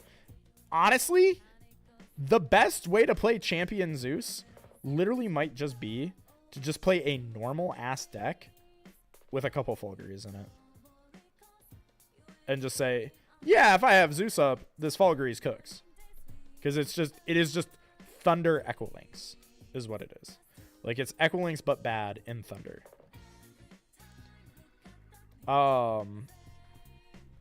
So I think that there might be some merit to playing a deck that looks like this, just without Plucky, without Fulgurise, and this might just be like new choice syndrome. But like, of people I played against, I think Six put up more of a fight than some of my other opponents. Apollo.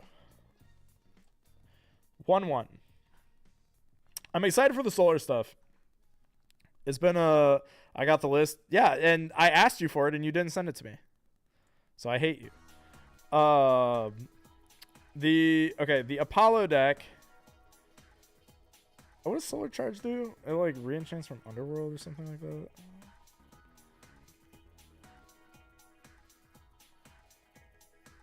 In set 8, when we have 12 champions of Zeus, Griffiths will go crazy. I do agree with that.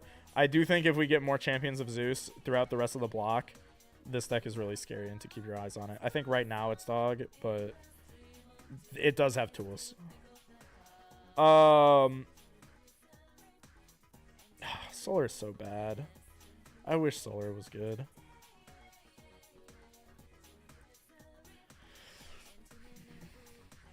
Great if your name is Phosphocell. Yeah, I'm scared of Phosphocell. Phosphocell, I think, is actually really scary. But I might be traumatized by both. Here we have cows. Moo-moos. We got some moo-moos. They did badly, but shouts to moo-moos. 2-5. Apollo Nixie. So another Nixie deck has hit the towers. And it's not playing Bunnix. It went 2-5. There's also Hermes Trickery inside. I don't really know why.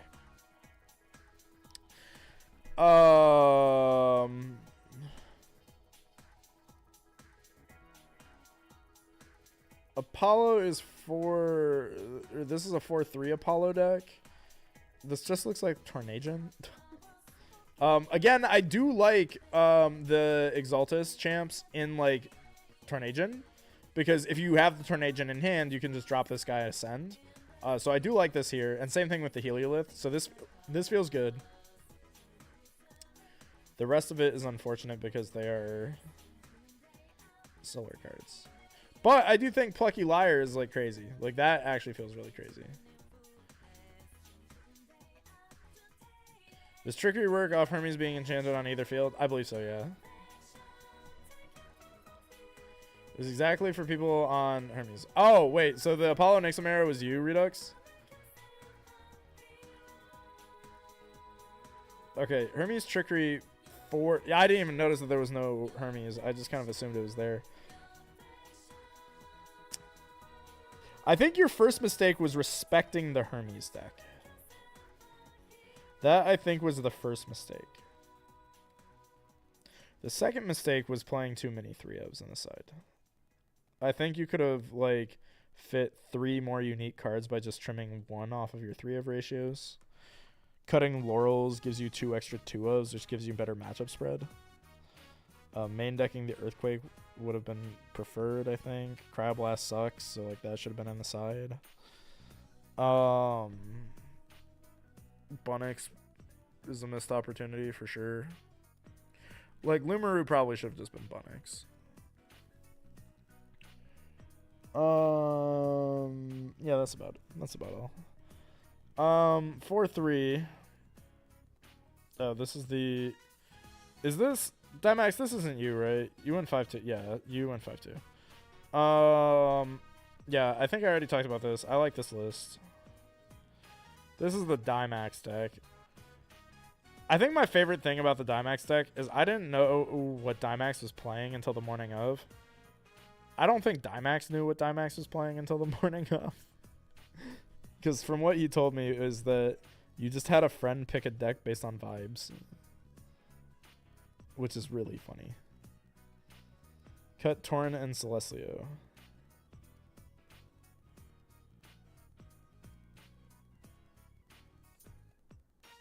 Oh, they were on Celestio. I missed that.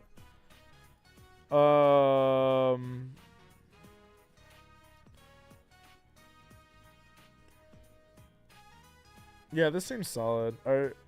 I assume that you helped this person then, maybe? Because these are very close to identical decks. Lestragon overperformed, by the way. I know, because Lestragon's the best solar card.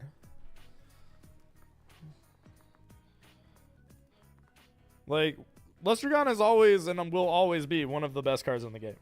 It's just a shame that it's a solar card. I did not? Oh, okay. Then they're just very smart. Hell yeah. I do think that the Plucky Champion's crazy. The Triple Liar is probably excessive, is I think the only note I have here. Right? 10.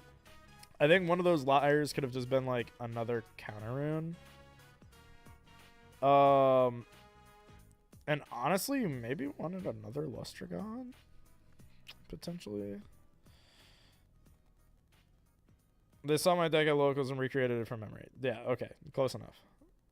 You were in contact with that player.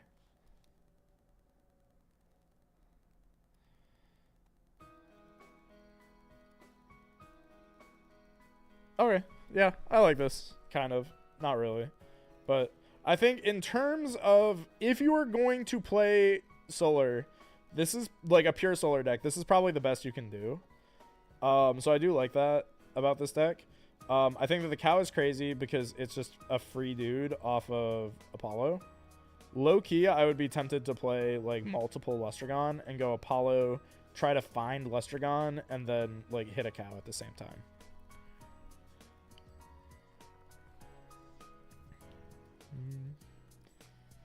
Lestragon plus Breeze of Zephyrus might not sound so good, but so much has to go right. Yeah.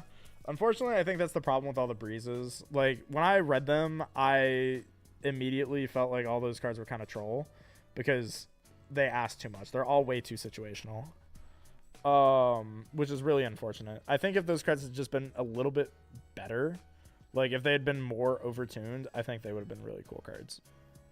But unfortunately, they were too balanced. Blizzstrix OTK. I did play against one Blizzstrix OTK, which is really cool. This is an O2 Blizzstrix OTK. Very cool. Helios, Gorgon. This might be cards I own turbo. 19 fire is awesome. And also, hold on. How many Alestrals is this? 1, 2, 3, 4. 4 Ascension Subtractions. And then 1, 2, 3, 4... 4 dudes subtract. There's like 11 Alestrals in this deck, maybe.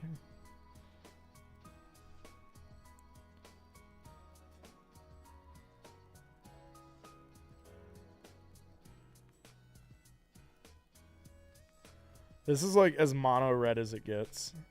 Like every card has a red border. It's kind of crazy. Blizzstrix OTK. This one 03.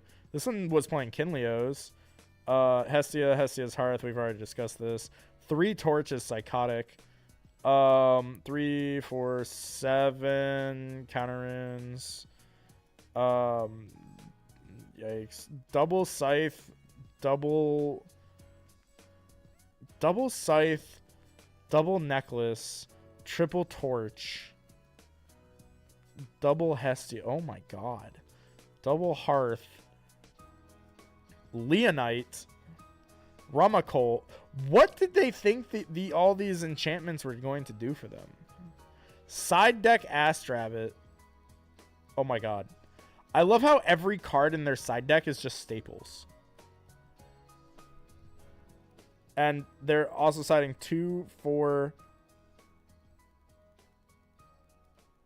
7 spirits. They're siding 1 Ambrosia, and that is the only Ambrosia in the deck. All 15 cards in their side deck should have been in the main, which is kind of an impressive feat. I don't think I've ever seen somebody's side deck before and said every single card in your side should have been in your main deck somewhere before. That's a new one. That's for sure a new one. Oh, hey, Josh, look, Bow of Artemis. I think I played against this guy, actually. Because I did play against the Blizzstrix OTK. This one went 2-2. And I think I played against them round 2. Oh my god, they were playing 3 Scavicle. That's crazy. Rabbit, Small Tugas. They played 3 Gaze. Nogs, Helios Chariot Rides. Hestias, Hurricanes, Bow of Artemis. I remember the guy I played against did play Bow of Artemis. So, and I remember he played Ignector. Because I remember my opponent cast Ignector against me. I had Gaze, but I had Sorlet in hand. So I just let it go. And then he summoned the one that cast Nog. And I was like, oh no. Which was very scary. And then I cleared all 3 Ignectors the next turn, which is crazy. But I thought they were playing Antitan at the time. Because it was only like turn 1 or 2. So I thought that this was going to be Antitan. I didn't think about Blazers. Unfortunately, they didn't do anything the entire game. They never even got Blazers on the field. I actually against them had like what's it called? Like a Hurricane payoff moment. Except they went Helios Chariot Ride in the draw phase and then just cast Rabbit. And passed. Which was a really crazy interaction. Yeah. Alright, here we have another. This one went 4-3 and got 32nd. This player got World's Points. Hell yeah. 3 Ash Rabbit. Awesome. I love that. I think 3 Ash Rabbit's broken. 3 Gaze, 2 Shield, 2 Wave. Okay, light on back row, but for the deck, sure. Laurel should probably be cut. That should be a PTA. Second Torch should definitely be a PTA. Like, so we could fit real back row in here. No Valkyrie's Champ, though, so these shouldn't even be in the deck. These should just be PTAs. So, like, theoretically, there could have been 3, 6, 10 back row, which would have been a good back row lineup, at the very least, for what this is. But then, I think the only good card in this deck is Kinleo and Nekrov and Small Tuga and Lavalith. Everything else feels like trolling as fuck. And on to Draken. Stupid take. Exalt Flare enchanted with some artifacts. And Anvil to Festus Ascend. Oh, okay. Actually, no, that makes sense then. If they're just using this as a way to trigger Exalt Flare. That's kind of a cool attack then. If there's no Trifernal in deck. I agree, but I think Artemis is always better. Because Artemis kills dudes and does damage at the same time. Which feels better than just going face choice. Jacking best deck. So we have Dracking worst deck 2-5. Very standard Dracking. They're playing Champion Spec for some reason, which I guess is fine against Werepup. Oh god. Dracking and Chronodile are just like, for whatever reason, they have the worst players. I don't know why. It's so bad. 3-4 Dracking. Like, I think they're really good starter decks. Like, don't get me wrong. So, like, and this player did play it out, so we have to salute them. Good job. Like, and this is the way that you get better, right? Like, you get better by playing out the whole tournament. So, like, props to them. Proud of them. They got a long way to go, though. But I'm chalk this up to cards I own. 3-4. This one is more indefensible because this looks like a good list. 3 Foamy, 3 Champsy, Snark, Sluggle, Eddies, 2 Rabbits. That's egregious. Like just swap a Foamy for a Rabbit. 3 Spect. Yeah, no. Other than the 2 Rabbit, this looks fine. This on the side I kind of like. That kind of cooks. But I think you could even just like go as far as to main this. Joblin's Troll, Mudslide's Troll, Crab West could go down to 2. Spoiled Fruit's Troll. 3, 6, 10. Yeah, this feels fine. This looks like mostly good list though. From the PNM and fed it through one of those filters that poison AIM and generators. Yeah, that sounds about right. For 2 Dracking though, finally positive Dracking. This one played Rock in a Hard Place. It played 1 OG Galaxy and 2 Champsy. I'm going to assume that's cards I own moment. They played 1 Javlantis, which I think is actually a little cooking. Javlantis isn't that bad because it triggers off Tsunami, which is like cool. But High Tide is awful. And Rock in a Hard Place is also kind of awful. 3, 6, 10. Yeah, counter rune lineup seems fine. I think that's a Poseidon in the side deck. I don't know. I don't know why there would be a Poseidon in the side deck. So I hope that's not Poseidon. I don't know what that is though. It looks really like messy. Helios Chariot Ride's really weird. Lantis is weird. The side deck needs work, but like main deck also needs a little work, but this is better. And they went positive. That was all the Drakings and Swiss. Win Toolbox. Here we have an 0-1 Win Toolbox. They had a 4-card side deck, and they're all staples. And also, this one is also Pentair. This is literally just Pentair. Law. I need Curse of Laws in the chat, please. How many times did we see Pentair lists that looked almost exactly like this in the Wind Aggro section? But this one goes into Wind Toolbox. The only difference is that this one played Toxion. Holy fuck. Wind Toolbox 1-6 played Tornadian Chrysorlets with Breeze, Hurricane, Tower. Oh, jeez. Well, at least they played it out. They went 1-6. 2-4 Wind Toolbox. Oh, God. Follicane, though?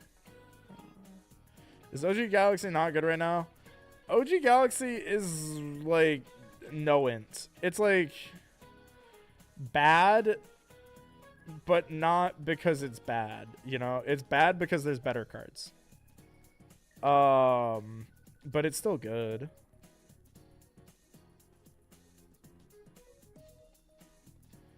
You better have a dentist appointment or something, because why are you dropping after just 1 round? A lot of times I think the 0-1 drops are just there to collect their prizing and leave.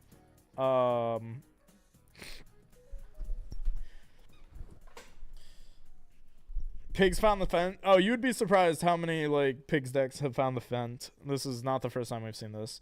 This is 2-4 Wind Toolbox. I don't even... Is that Champ Whale? I think that's Champ Whale.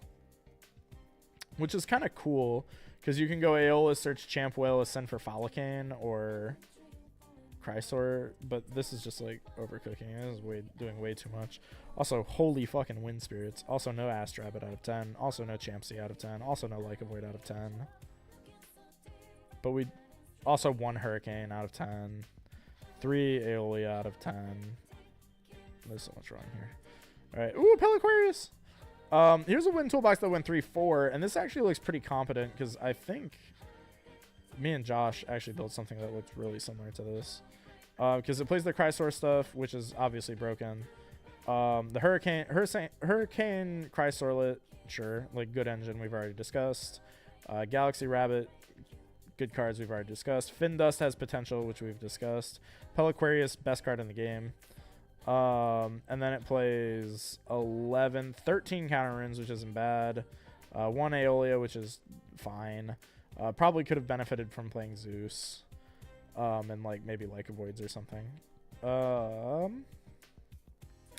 Side deck is kind of whatever. 5s. Now this is the part of the stream where we start talking about my deck and all of the good stuff theory that I've talked about, because everyone who played this deck played my deck list. But they played the old version. So shoutouts to Kier, shoutouts to JJ. This was the deck that I took to the Chicago Case tournament. I think this one... Oh, did the weakest one go 5-2? Okay, so... the weakest 5 deck... So this...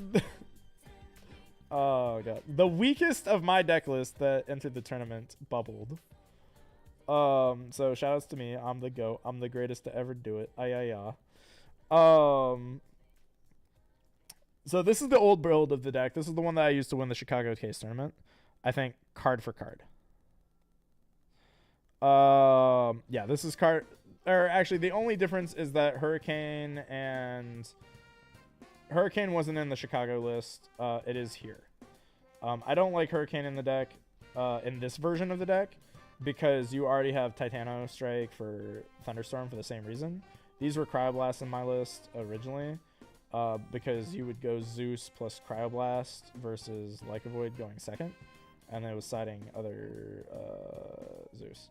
So the thing with this deck, though, is that what have I said about all of these decks, right?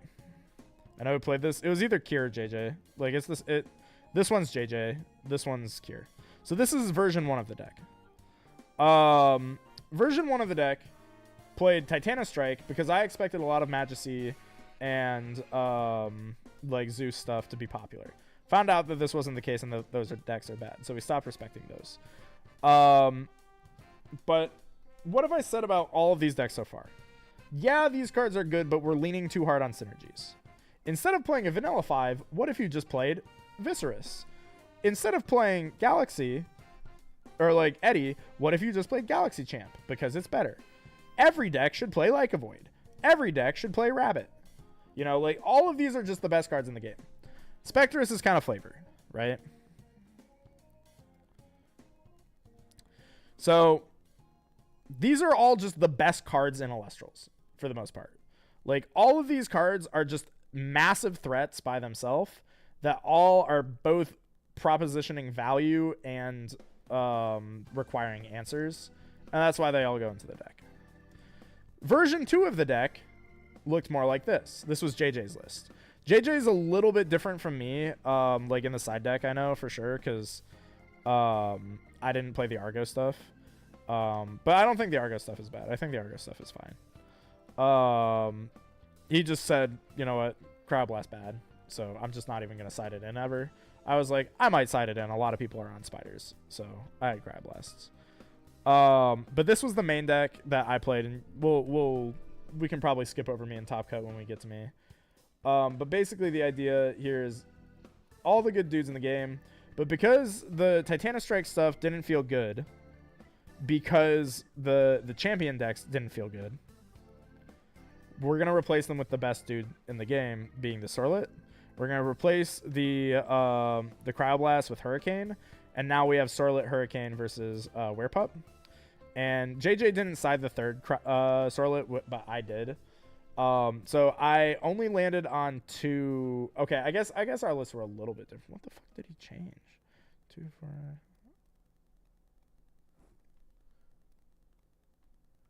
Because I know that there's one Alestral missing. Oh, I didn't play 3 Spectrus. I had a very special friend in here over the 3rd Spect. But basically the idea is like, it's the Holy Trinity that we talked about. It's the Sorlets plus the Werepups plus Hurricane. Very good. Mucho good. And then all the other good cards in the game. And it's like, instead of playing... So like the Wind Aggro decks that we've already seen looked like this deck. Except these were just Sorlets, right? And like these were just like Galaxairs or something like that. And I think that's fine. I think it's valid.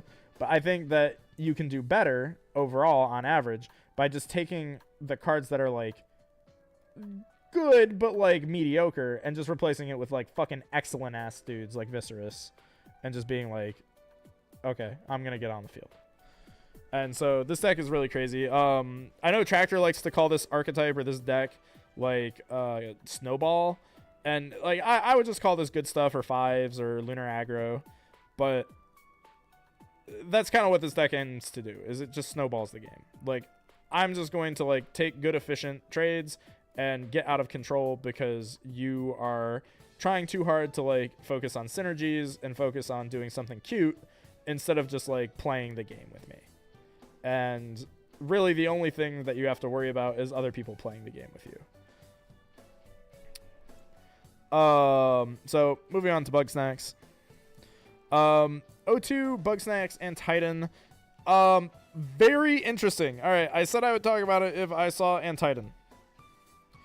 You know how I said Bears is the best anti-meta in the game? Or it is the anti-meta of the format? I think that is a half-truth. The other, and I think superior anti-meta deck of the format is Antitan. Because just like against what's it called? Against Werepup on turn 1, you are able to have a 1-card answer to the Like a Void board in the form of Ardbud.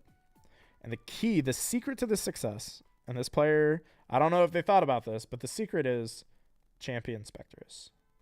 Champion Spectress is a card that is very bad, but it is specifically good in Antitan, specifically against Werepup, because it allows you to do something that no other deck can currently do, and that is beat the Like a Void Werepup board before entering your battle phase, because your opponent is going to go Werepup effect, you know, spawn the guys in the draw phase, whatever, and then you go draw, cast Ardbud, add Champion Spect, cast Champion Spect, disenchant from Champion Spect, ascend to Ardvarum, search another Champion Spect, play Champion Spect, disenchant, pop the Champion Spect, ascend to Antitan. Discard any bugs from your hand, pop the board. Like, you can just pop the back row, and then you can go Antitan over the Like a Void. They have a couple shitters, you blew up their back row, etc. And, like, you're feeling really good. And now you have an 11-8 on the board, plus back row.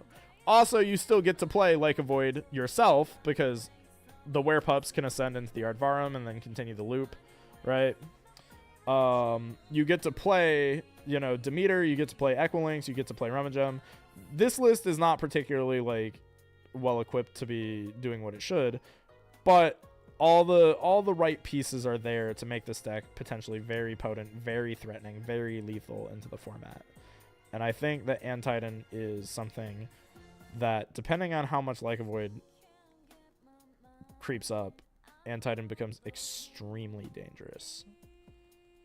It is a very, very scary potential deck. And it's one that I hope that I'll get a chance to play, because I really hope that, like, Antitan gets a chance to shine. But Antitan, really, really strong looking, but unfortunately this one went 0-2. This one also went 0-3. And this one, again, had the right idea. You know, you play your Ardbuds, your blah, blah, blah.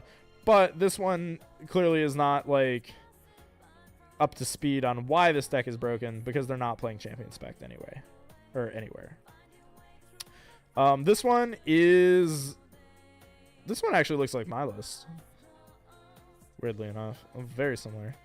But I guess the pups are on the side, so it can't be a me deck. But again, this one does have the 2 of Champ Spect, which clearly means that either they just divine this ratio, or they see the vision. But Artemis, horrible card. Sorry, Brewlock. And also extra runes. I think where this one went wrong is, like, these 6 cards right here. Thunder. We got Sonicore at 1-2. Spark it! Oh my god, Spark it! You're so bad. Yeah, not too much interesting to say here. Bronaglow 1-3.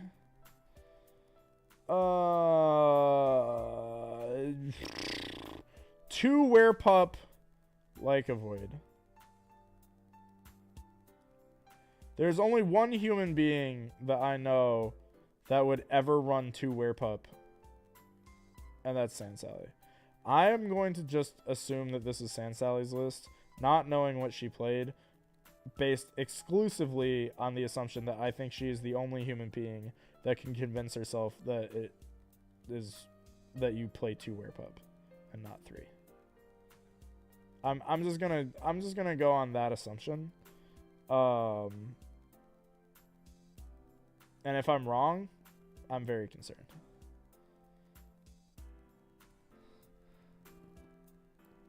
It is not. Wait, is this not? It's not you? Oh my god. There's another.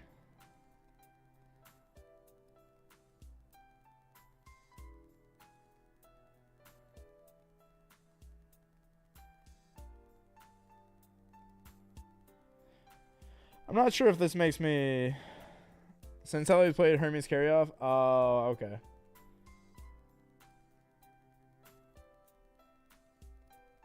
I'm genuinely mystified that another person has played 2 Werepup.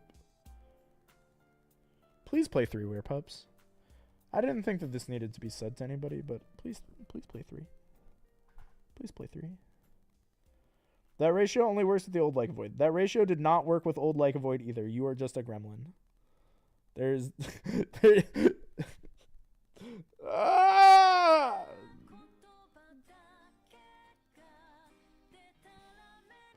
One, two, Thunder. It played Sparkit. We found the Sparkits. They're in the drop by round 3 bracket. I found this. We found them. Oh, okay. So, okay, we have confirmed that like every Sparkit in this tournament has done poorly. Cool. I played 2 Werepup. Did you? That was an anti-item though. I think I wanted to stab you the whole time. Best I could think of without completely copying previous tracking decks. Wasn't bad outing for second tournament. Hell yeah. Never feel bad for net decking. Never feel bad. Actually take pride in it.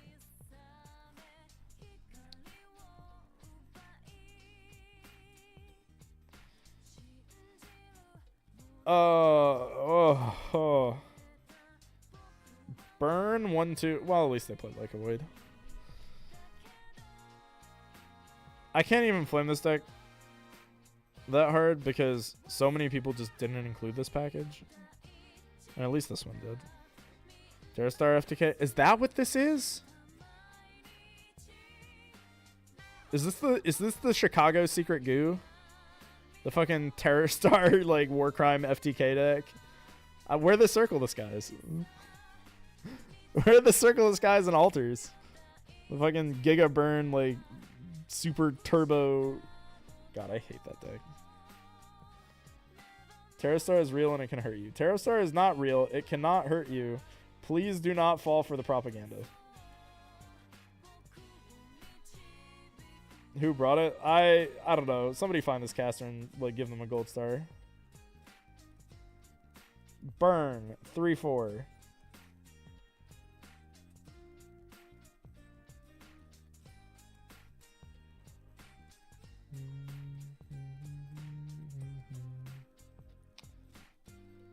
Okay, well, I see good cards in the side deck, which is always a great sign. Okay, these are 3 good cards. These are 3 acceptable cards. Everything else is troll.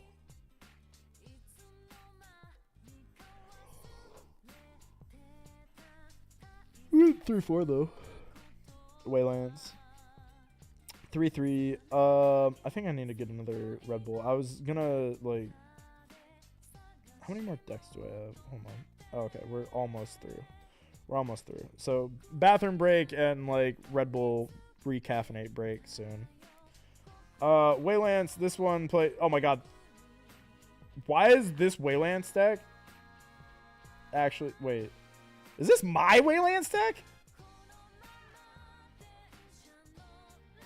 I actually have to open up the deck builder. Hold on. I have to go check my launcher. This is really like it's not. I know it's not mine because I play 2 Champion Harpoon, but this is really fucking close.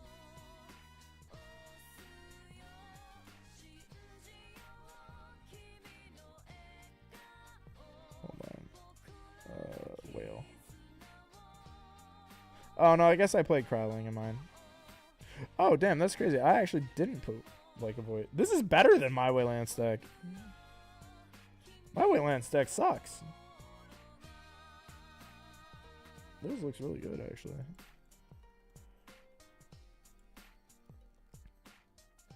Think this is the one you worked with Mike on? Wait, is this? Wait, it is my Lycanvoid deck! Wait. There's no way. There's no way. Is this actually my Lycanvoid deck? Like, the one from Locals? That's crazy. If it's the one from Locals, I'm like actually pissing and shitting right now.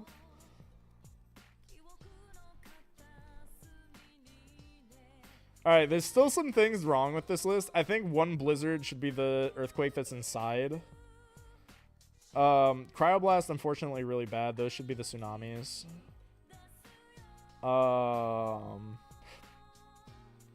Might be, I don't know. If it's not, it's solid. Somebody find this caster. This is solid. Alright, here's what I would change.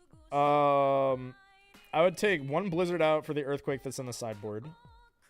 I would take all the Cryoblasts out, put them into the sideboard, and then swap them for the Tsunamis. Or I would swap them for 2 Tsunami and then the 3rd Shield, because 3rd Shield's better than Tsunami, and then keep 1 Tsunami in the sideboard. And then I would swap old Waylance for new Waylance. Move old Waylance to sideboard.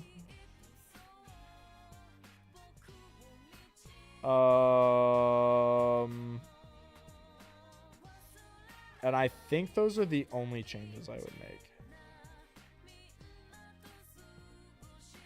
Oh, and Foamy could be Narpoon, I guess. Maybe. Foamy could really just be anything. Maybe Eddie.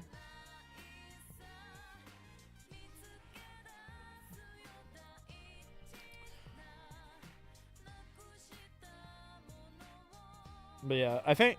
Okay, so here's one thing for any Waylance enjoyers out there. New Waylance is infinitely better than old Waylance. Especially because it had... I think it has 5 defense, right? Which is really relevant because of Champsy and Eddie. Yeah, so Waylance... Old Waylance is like... okay. Because like it blows up all their extra copies of stuff. But you only really need to side that for like specific decks. Like Morfrost specifically. Like, old Waylance, not that good. New Waylance is Unkelith. Kind of. Like, so I don't even think you use the Nexus effect on it. Like, it can Nexus, like, 4 spirits or something, like, goofy like that. The thing about New Waylance is just that it does piercing damage. That's the only thing it needs to do. Is just piercing damage. Because that means that, like, whether or not they have a dude, like, in defense... Because, like... What happens if you get out a big Alestral and your opponent doesn't have counter runes to stop it or like Earthquake to stop it, right? All they do is they just run out dudes in defense and just like try to draw an out. And they're just like chump blocking you, chump blocking you, chump blocking you, chump blocking you. But New Waylance just says, yeah, that doesn't matter. I'm still going to get at your face. And I'm also going to develop little guys that also get at your face. So, like, I don't even think that the Nexus effect on New Waylance matters. I think it's just the fact that it is, like, a 3-Spirit Alestral that pierces, like, on cast is crazy. Stat line and piercing is what matters. Yeah, I fully agree. Like, the stat line is good, and it pierces, which makes it, like, valuable on itself. And then also it's a Frost Alestral, which means that it's like not terrible into opposing Frost, and also because you're playing Frost. So like New Waylance, I actually think is a good card. Like, good card. Old Waylance, and then like you can just side Old Waylance if like there's randomly a matchup where it's like relevant. I don't know what matchup that would be, but you could do it. Ooh, actually.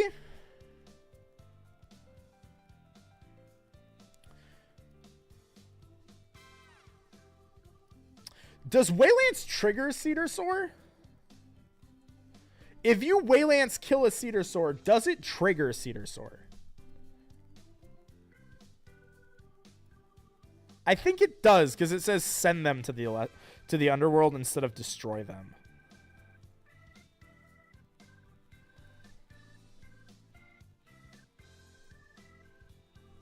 That's really sad if it triggers them. Because Waylance would actually be like a really funny counter to like Blizzstrix, and milling, like, you would just destroy all their Cedar Swords so they can't high roll you anymore. But unfortunately it says send, so it probably triggers them. Here's another Waylance. This one is much closer to the list that I have built, but it's still not. This one's on multiple champion Waylance and Waylance. That's just too many Waylances. It should just be this one, like just one copy of New Waylance, and that's it. 2/2 Narpoon, like it should for sure be like 3 and like 2 or 3. All of these cards feel bad. No Champsy. At least they played Rabbit. Siding 4 random spirits.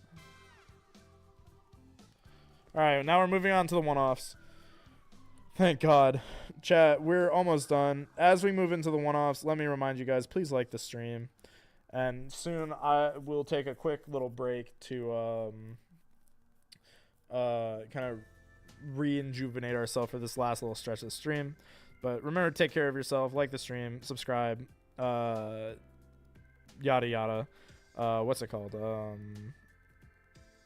Remember to become a channel member as well. Did we get any memberships when I asked? I didn't notice. Alright, one-offs. We got 01 Hestia. Oh my god, it's 20 Fire. 01 drop. This has to be Prizing Turbo. I'm gonna say that this is Prizing Turbo. It's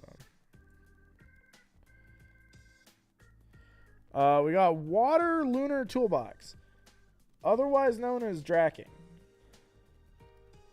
Without Dracking. This is just Dracking without Dracking.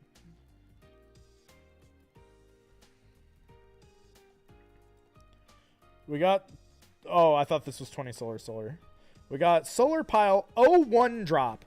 I think 01 drop is the most fascinating to me because it's so clear that it's like Prizing Turbo. But like, why not play it out? Why not just play it out? Like, also, this guy is... I don't even know what the Ascension form of, like, Armadon is. Is it Gardon? I think this is the only human being to ever win a game with Gardon in their deck. That's kind of awesome. Also, 3 Celestia. Chivalror is 1-2. Is this new Chivalror? I see new Frigicub. New Chivalror as well. What does new Chivalror do? You can spend Frost in order to special cast a Frigicub from your underworld with Frost. When you cast Blizzard, you can target and destroy an Celestial. Honestly, this card's not bad.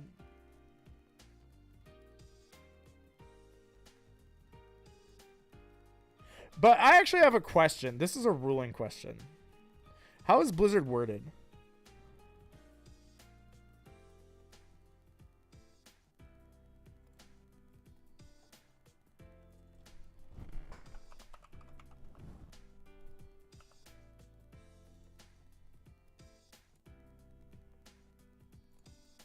This Blizzard's cast cannot be chained by counter runes.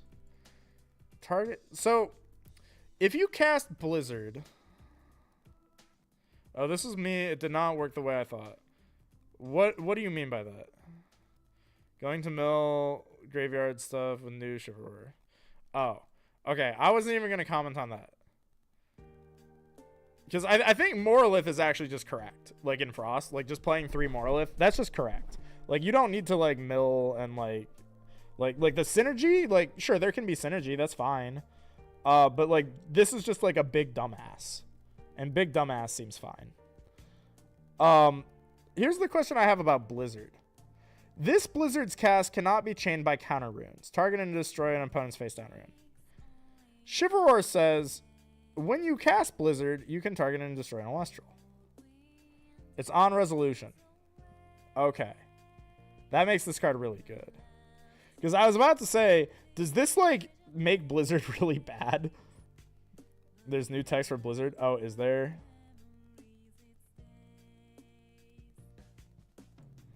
This oh. This is Shatterstars 1. This is Firestorm starter decks. While this Blizzard is on a chain, players cannot play counter runes. Oh, that's diabolical. Okay. So, even if it worked the way that I thought that maybe it worked, they have errated around that, which is awesome.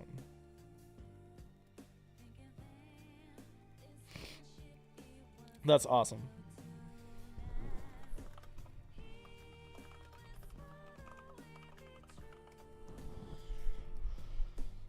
What if it was on activation? So the way I thought that this would work, and with the old text, the way it probably would work, if this applied in the same chain, it would go Chainlink 1 Blizzard, Chainlink 2 Chivalry, and then you could just chain, like say they targeted a Gorgons, you could just chain that Gorgons.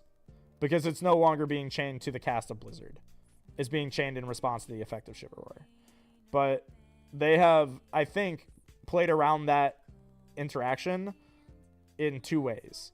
They buffed it so that now, for the entire chain, you can't use counter runes, which makes sense because this game has like funky counter rune like rules where it's like you don't have to chain directly to the card. Like you can like do like multi-chain type shit. But Chivalry also, I think, triggers on a new chain. So like they've played around that like possibility twice. So like yeah, it never would have worked that way, but like what I'm saying is had it worked that way, it would have been funny. But that's one, not how it works. Two, they've eroded the card, so it's extra clear that is not how that works.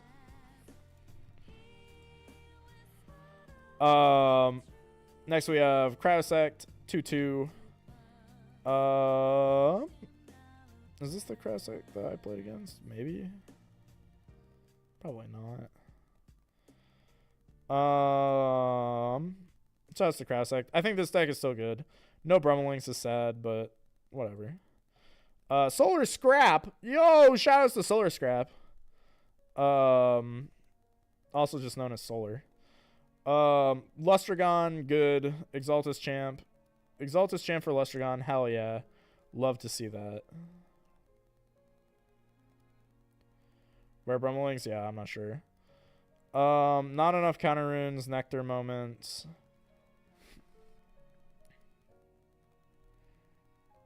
Yeah. Suppression aggro. Otherwise known as suppression matters. Otherwise known as suppression doesn't matters.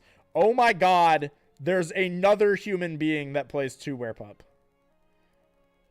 Is there fucking lead in the water? Also, both like avoids. Bro, is there lead in the water? Can we please play 3 Werepups? I did not think I'd have to mention this twice.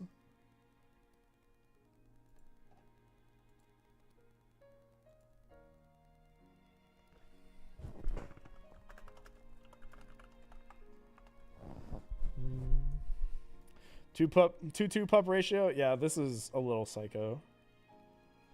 Please don't play this. Suppression doesn't matter. Water aggro 4/3 with Javalantis. Shout out to Javalantis. Oh my god, this actually is like a water aggro deck. High Tide is crazy ass. Schnark for High Tide. Yeah, no, that's bad.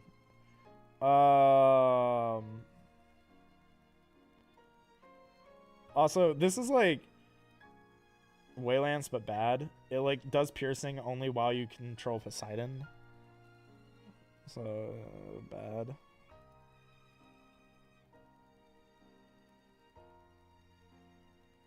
Trish is so mean to me. I'm mean to everybody. Don't take it personally.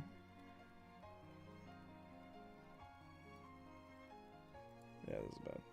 Earth Toolbox. Yo, Cyprong! Wait, why did we call this Earth Toolbox? This is just Cyprong. What does Cyprong do? When this Cyprong... That's how you know that this is a banger card. I don't even know what it does.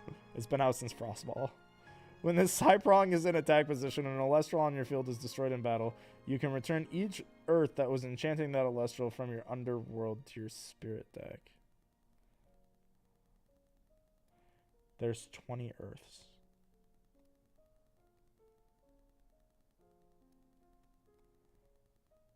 Oh god. And it went 4-3. Crushed every like avoided encountered? What the fuck?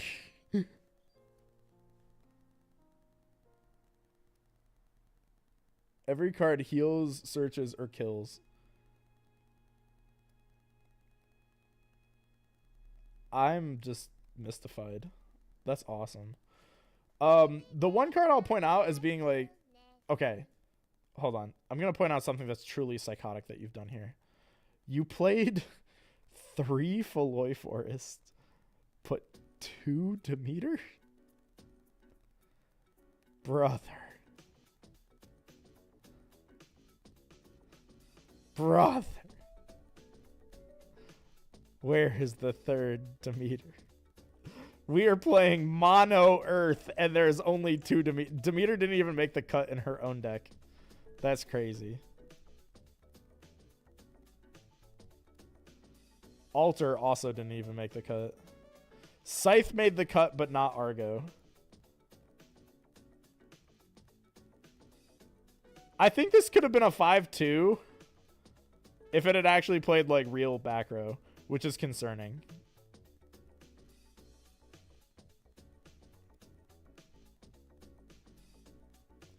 Do you ask about the Ambrose yet? Oh yeah, where the fuck are the Ambrose?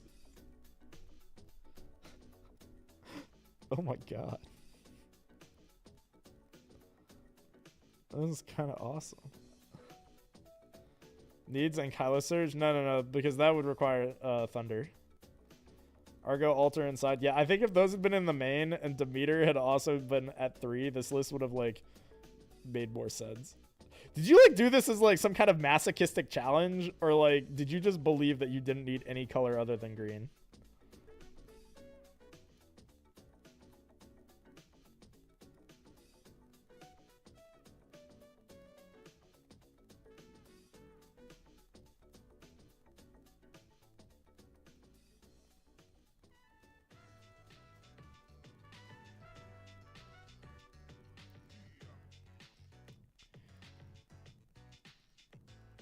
Like I need to know, like, was this... Yeah, this was for pain? Oh, okay. Okay, thank God. If you told me that you truly believed in this and that you didn't have, like, masochistic urges, I would be really concerned. Pharaohgeist. Shoutouts to Pharaohgeist. This bubble, this went 5-2. Somebody I know played into this. I don't remember who it was. Somebody got, like, Siphon Ascended Pharaohgeisted, which is really funny. It might have been Dimax that this happened to. Yeah, this deck looks good. I think that this is actually just like a really solid Lunar deck. This is like how I would probably play like Lunar if me. Oh right, it was you. That's right. Hi Joshy. So like we have obviously like our usual suspects in these 12. And then we have our fun stuff over here. That seems about right. And then good cards. So let's break this down by category. Good cards, fun cards. Good deck. Top 8. Thank God. Oh, thank God. All right, boys. I'm gonna take like a quick couple minute recess because I haven't eaten anything and like I'm dying. So I'm gonna grab another Red Bull. I'm gonna grab some water. You know, scavenge to see if I can eat something. If there's like literally anything in my apartment. And then we're gonna get into top 8. And then how long is this streaming going for? 5 hours. If you have made it 5 hours into this stream and you have not already clicked the like button or the subscribe button, please do so now. If you have made it 5 hours into the stream and you are not a channel member, please consider becoming a channel member before Law steals my kneecaps. There's been a lot of theory. A lot of goo has been shared this stream. Please give us money. Please. I want to eat. I don't even get paid for these. I don't even get paid. Please. Also, chat, don't let me forget when I get back. We need to put Josh in jail as an emote. Josh, can you send me just a picture of you real quick for when I get back? Law, can you also while I'm away, Law, can you shill? Thanks. You're in charge of shilling. Oh.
All right, boys, we're back. I hope that you guys have found peace and money in your wallet. All right, Law, at LawYGO, how many channel memberships did you manage to pry out of the community?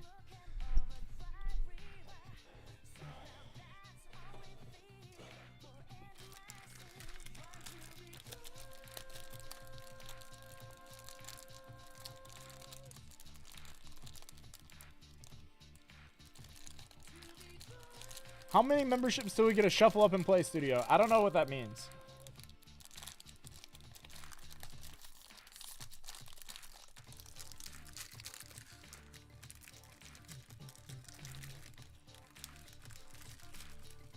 Also, pray for me, chat. I found these like little cracker thingies that my aunt got me for Christmas like 2 years ago. I hope they're still good.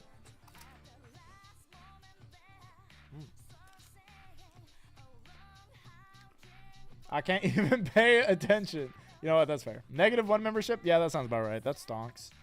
All right. Let's go here. Josh sent me some pretty banger pictures. Thank you, Josh. I think I like this one the best. There's a few good options, but this one I think is the winner. So, chat, you will get access not only to this banger emote as soon as I finish it, but also all the other banger emotes that we've made every stream here. If you become a channel member, please consider giving me your hard-earned money because I know that law will not. I am very poor. Please assist me in my poverty. Thank you. Can we make Poseidon Blast, aka Biden Blast meme?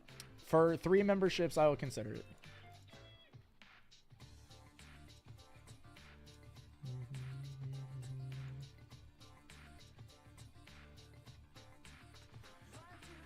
I'm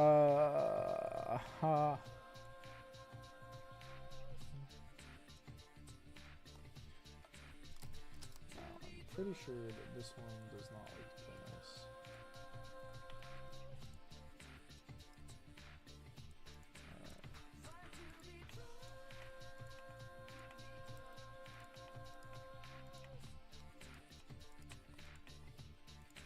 Can you use channel membership emotes on other channels?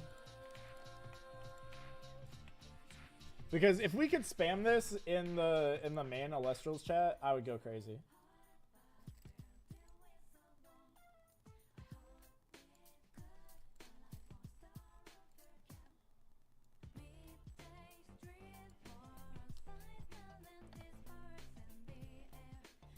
No, you cannot. That's so lame.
Perfect.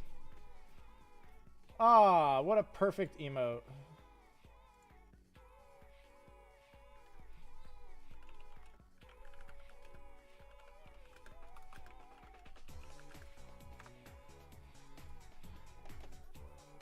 What a perfect emote. And now you too can be the proud owner of this emote as soon as I add it to the channel.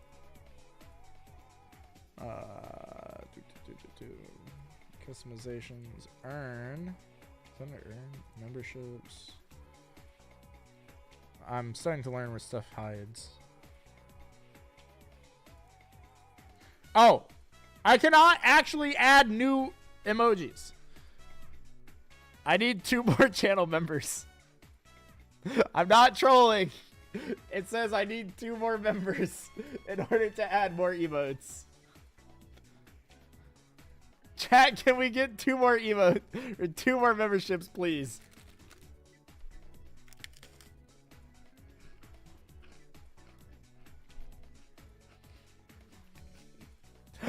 I actually cannot add more emotes until we get 2 more channel members.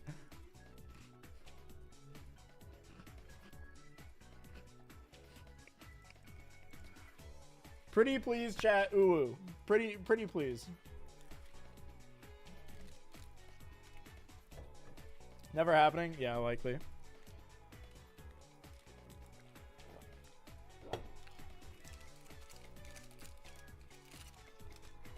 Come on, guys. It's such a good emote. Surely this is worth 2 channel memberships.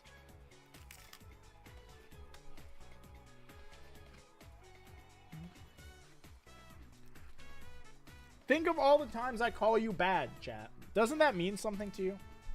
Think of all the times I yell at you and insult your intelligence. Doesn't that mean... I thought we had something, like, special, chat.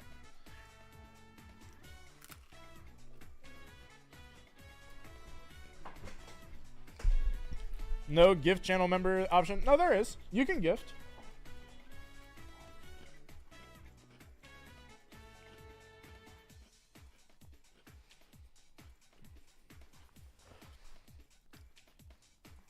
I'm also going to use this as a perfect opportunity to stall because I need to, I want to eat my crackers. You didn't make my solar Nick stack better. That is true. Maybe for 2 channel members, for 2 gifted channel members, I will make it better.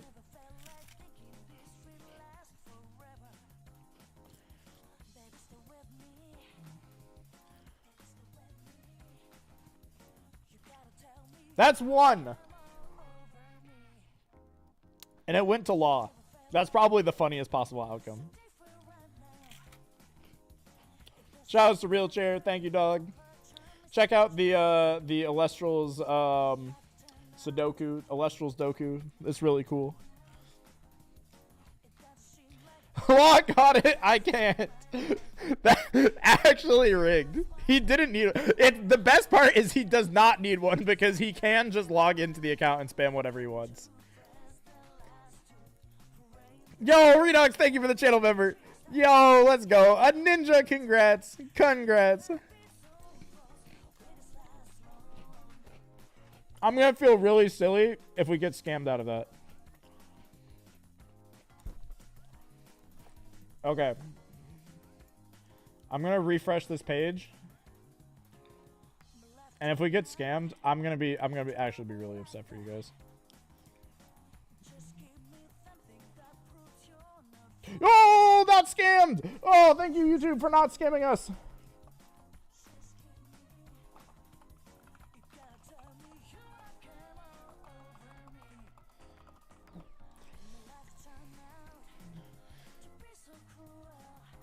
Band Soldier is now an official emote.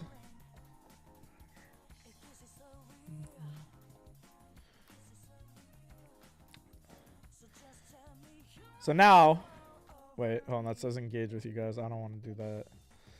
All right, so now if you refresh the chat and you go to emotes and you, wait, where is it? Where did it go? It should be there. I'm just gonna say ban soldier. It failed to upload? What the fuck?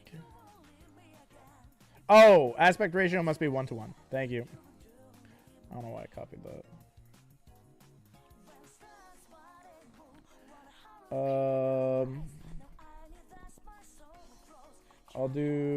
Let's do 650.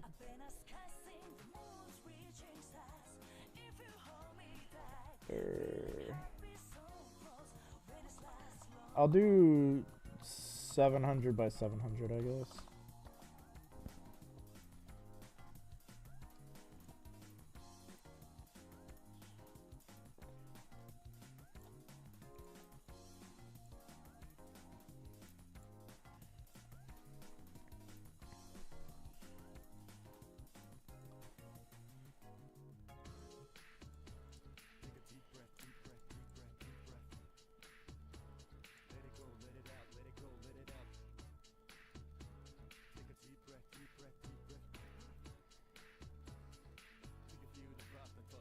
Okay, what do we think is better? I think it actually might just be better without the ban text. Because I don't even know if you guys will be able to read that. I think that this is actually just better as like an emote.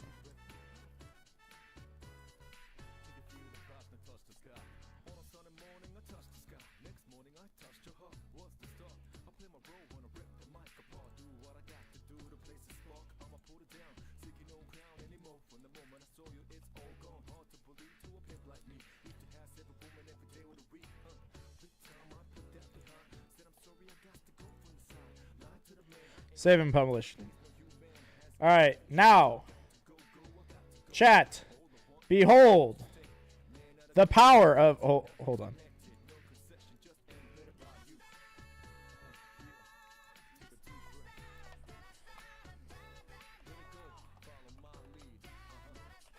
Ban soldier. Where the hell did it go? There's no. Did it fail to upload again? I'm gonna crash out.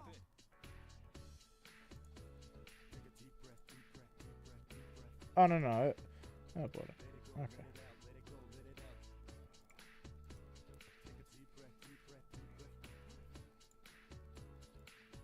Aha! Post your band soldiers if you have them.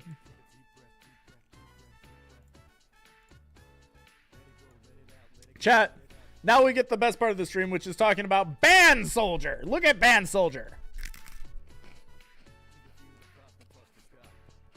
This was definitely worth holding the stream hostage for. All right. Oh, hold on. Let me get my chat back so I can see what you guys are saying. Ah. Professional streamer, by the way. Okay. So, thank you guys for that. We now have Band Soldier. Appreciate you guys. Yo, Arcade! Thank you. Yo, thank you for the 5 months membership. Holy shit. We've had this channel for 5 months?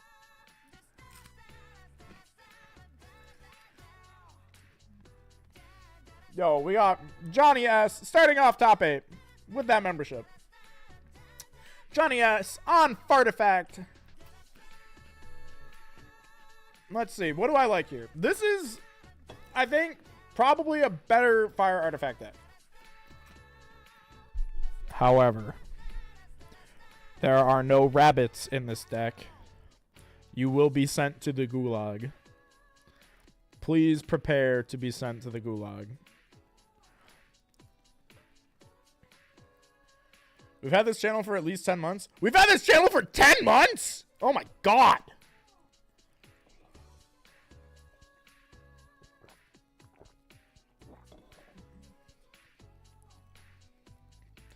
How come Archaic wins second place at the premiere with his membership, but I go 2-5? Have you considered that Archaic listens when I speak? Thoughts? I'm just saying. This might be a listening comprehension issue. Can we call the fire artifact deck fart? Yes.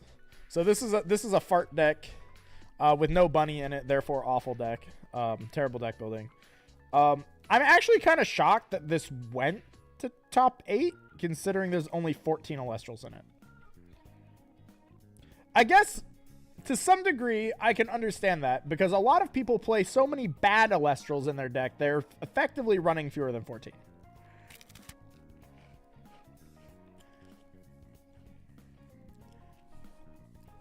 Should have cut Reforge for Argo and Lyre. Yeah, there definitely should have been Lyre in here. There definitely should have been Rabbits in here as well. I think Reforges should have just not been in this deck. Laurels should not have been here. This card sucks. And second Hephaestus could probably come out as well. Those are, I think, the 4 most cuttable cards in the deck. Scythe should probably be... Yeah, Scythe should be your Lyre. This just shouldn't be here. Okay, let's think about this. We need 3rd Argo in this deck for sure. We need 3 Rabbits. So that's 4 cards we need. Scythe is fine, but worse than Lyre. Tunic is bad. So these are, like, that's 2 cuts. So you can go, all you need is Necklace, Lyre. Those are the only ones you really need. And then you have Hestia for the Valkyrie stuff.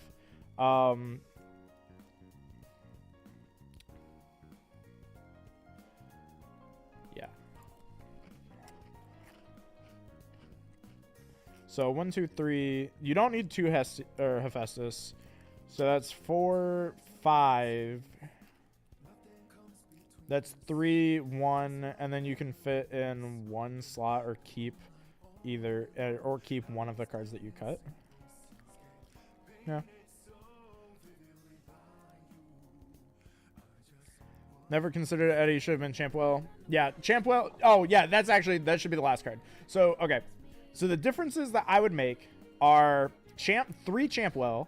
So I would go plus, like, switch these for Champwell and then +1 Champwell. +3 Rabbit. So that's +4 Alestrals. And then we go and then we go plus an Argo. So that's 5 cards plus. And then to fit those cards, we cut, and also plus a Lyre. So that's 6 cards. So we go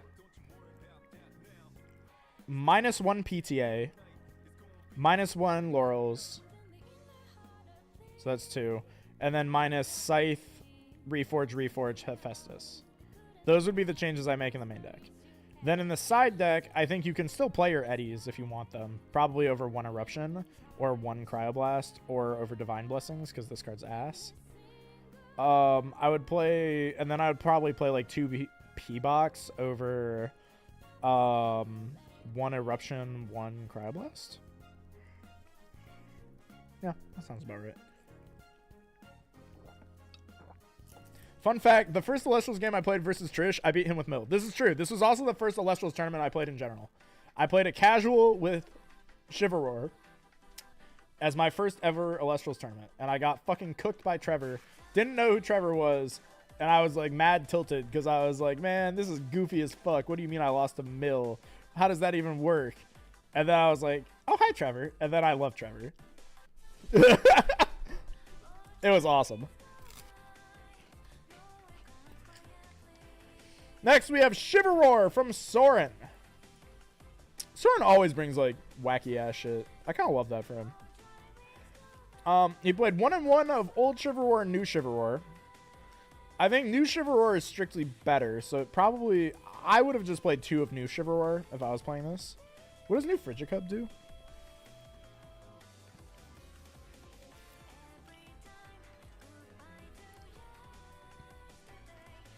You can return a Blizzard from Underworld's hand. Yeah, I think if you're playing New Frigicup, you for sure play double New Shivaroar. But also, triple Blizzard is psychotic. Keone is also psychotic. This deck is just like... Emo Lynx is like... Or not Emo Lynx, but like un-Emo Lynx is psycho. Everything about this deck is like full psycho.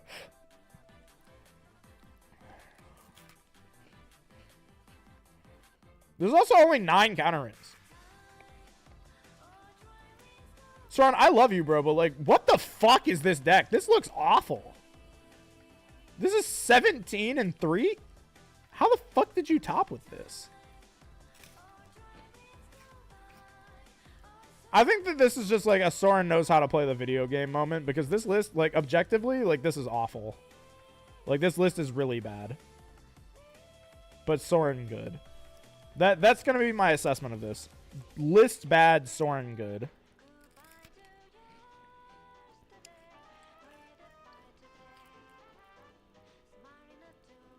Where the... Bro, what are these waters even for? There's no Narpoon in this thing? Bro, what the fuck are you doing? Holy shit. How much have I missed? Everything. We're at the end of the stream. But also, what's good, Cobalt? You missed me glazing you for going 4-3 with a starter deck.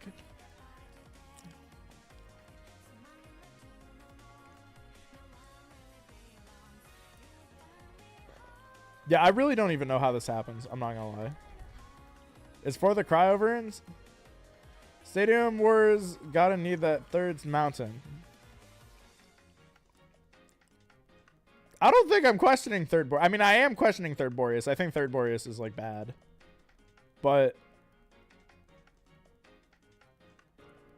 I feel like there's a lot of other things that I'm confused by here. But I think, okay, if I'm going to look at this objectively, I think what this shows me more of is that Frost is just really good.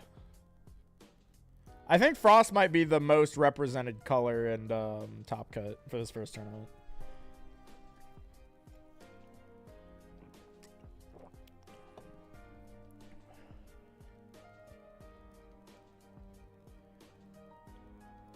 Yeah. I have to move on from this one before I say mean things.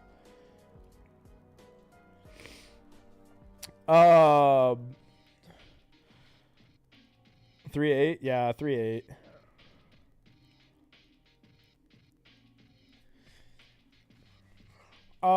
Top 8, Doom Raider Ferrogeist. I think we saw this deck before.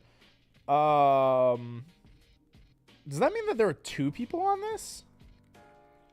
I know that the one that beat Josh is the one that played the random tracking. Double Full Moon is a little psycho, but I guess it's fine for Ferrogeist. I mean, this just looks like good stuff, but with like some fun cards. I think the thing that okay, there are a few things about this list that I think are like ahead of its time, like for sure. The Earth Splash, I think, is for sure like ahead of curve. Like the Equilings, Demeter, Argo stuff. I think that is for sure ahead of curve. So they're cooking with that. I like this list. I also like this list. I think the 4th pup isn't super necessary. But I guess because they're trying to ascend to Ferrogeist, it makes sense. The thing that I think is really cooking here is the one of Lavalith. Lavalith, in my testing, has been a consistent overperformer. I think it is actually better than it has ever been in this format. So I really like the Lavalith, and really smart on them to like see the power in it. Things I would have liked to see are Champsy, obviously. But I think that this deck is probably fine without it. Like, I think the only thing that you would maybe cut is the Spectrus.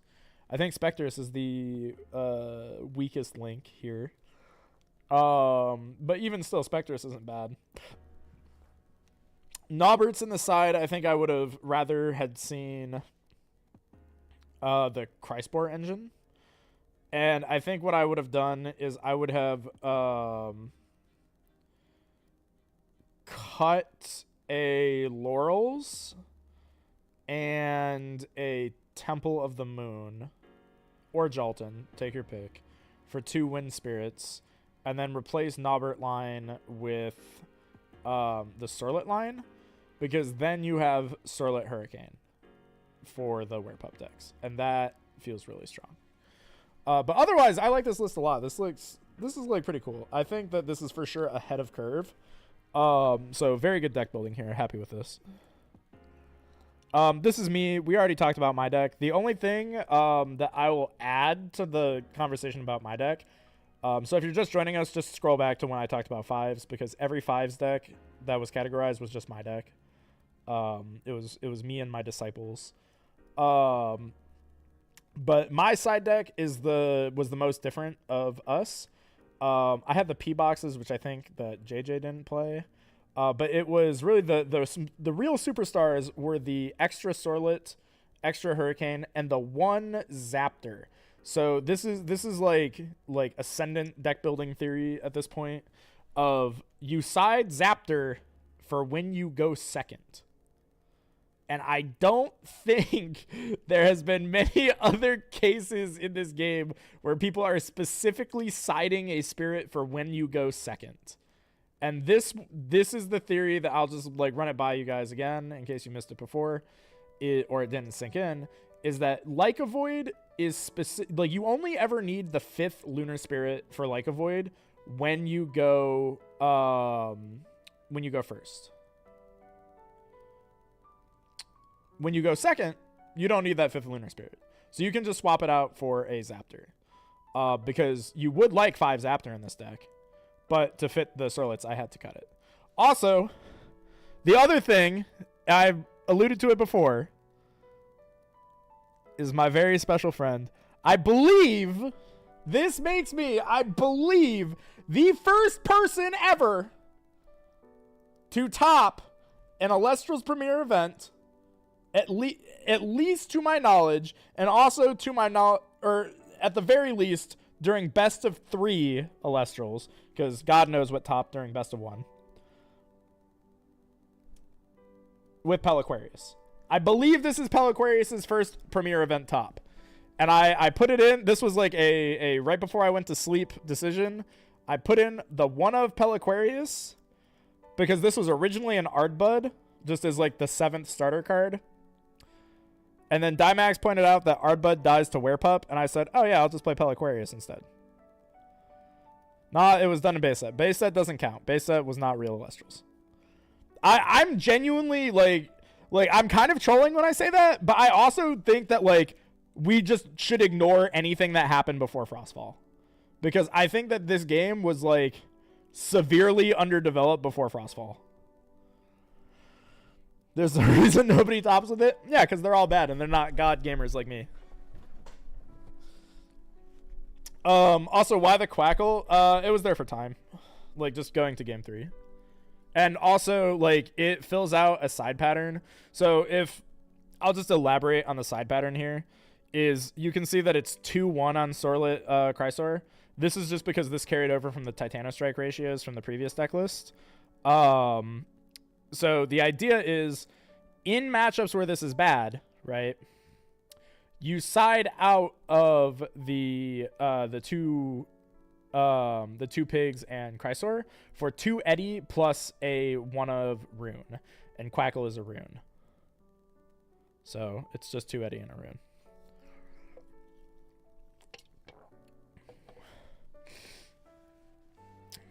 It does have Spider Tank stats. Yeah, exactly. Pelaquarius is just Spider Tank with upside. And if you've ever played Hearthstone before, the phrase Spider Tank with upside should be an instant include to your deck.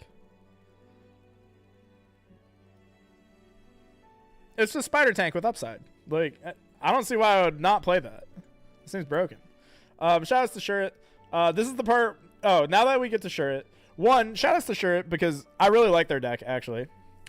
This is, I think, one of the few decks in the format that can get away with not playing Like a Void. I think Frost is, like, the best thing that you can do if you're not playing Like a Void because it plays really big dudes that are better than Like a Void. But sure, it taught me something very important in Top Cut.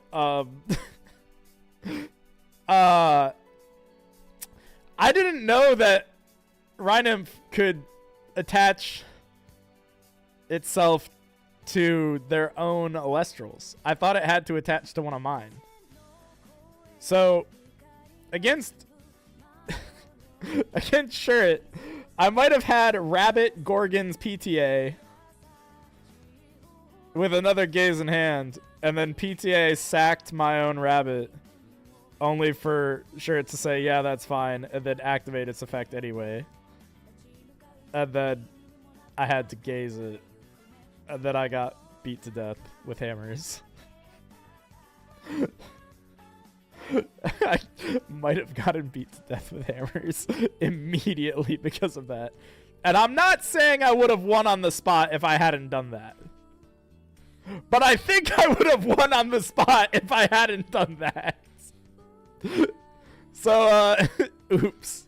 Which is really funny because I also inted against Spicy doing almost the exact same thing. Both of my losses yesterday were to me deliberately fucking inting with PTA exactly. Because I know against Spicy, I know that I 100% should have won our game 3 if I had chained PTA. Because the game state was like, I had to play Protect the Castle on like a Viscerus or something like that. And I had set up the back row to protect it, and I had PTA, Gaze, Tsunami. So I knew that I could lock a Leica Void and contest anything that he cast. He cast Werepup, and in my infinite wisdom, I looked at the PTA in my back row and I said, yeah, that's fine. But he cast it with water. So I had water. I had to Tsunami Gaze the Werepup, and then I make my whatever my play is on the next turn. And then Spicy plays Foamy. And once again in my infinite wisdom, I PTA the Foamy, forgetting that the battle phase exists, and he just crashed into my shit. I was like, oh shit, yeah, I'm losing it.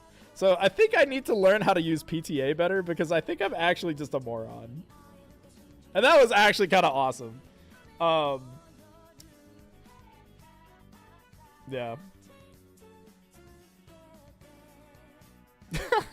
I still think it was just really funny that both of my losses yesterday were back to back, me just like inting into the sun with poison tip arrow exactly. Which is really fun. Just cut PTA. Honestly, I should just cut PTA. I don't even know how to use that card. I'll just swap it out for Pandora's Box or something. Fuck it. I was so sad. I barely got to play yesterday. Went 1-2 on Nixie because my computer refused to work. Oh, that's tragic. Next time though. But shout outs to Shirt. This deck was really good. This deck cooked me. And with Shirt, like, even though I know that like I entered into the sun and got beat to death with hammers immediately, I think it didn't matter.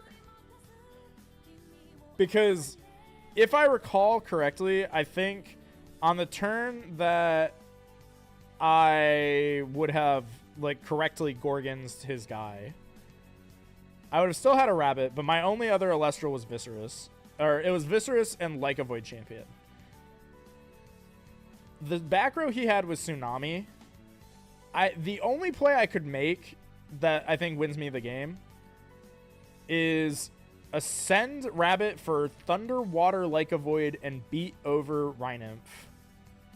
However, that loses too hard to shield. And like that loses super hard to shield. So I probably would have just made the same play that I made, which was just cast Viscerus, walk into Tsunami, and then sure it would have been able to just do the exact same play again the following turn, going Rhynymph effect to expend, and then I would have gazed it a second time, and he would say, yeah, that's fine, and then just ascend over the Narpoon with like Rhinosect or whatever, or even just play the Brummelinks that he played, and I would still get cooked either way. So I don't think it mattered. So again, sure, like I did int versus Shirt, but I don't think it would have changed the outcome. I was very confused when you PTA'd my Foamy. I'm not gonna lie, I woke up at 5 a.m. yesterday and I pulled an all-nighter on Thursday, so like I was fucking cooked. I'm cooked right now. Like I'm like exhausted. But YOLO. I'm happy with my result. I'll do my Trish like I'm the GOAT. I'm the greatest to ever do it.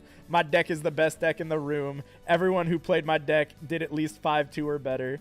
I'm the GOAT. I'm the king of Alestrals type shit. Shout outs to the Cabal, etc. Anyway, moving on to Spicy Sausages. I actually want to talk about this deck. So Spicy, correct me if I'm wrong, but I think you worked on this list with Dimax, right? I think that this was like a Dimax deck that was released into the wilds, right?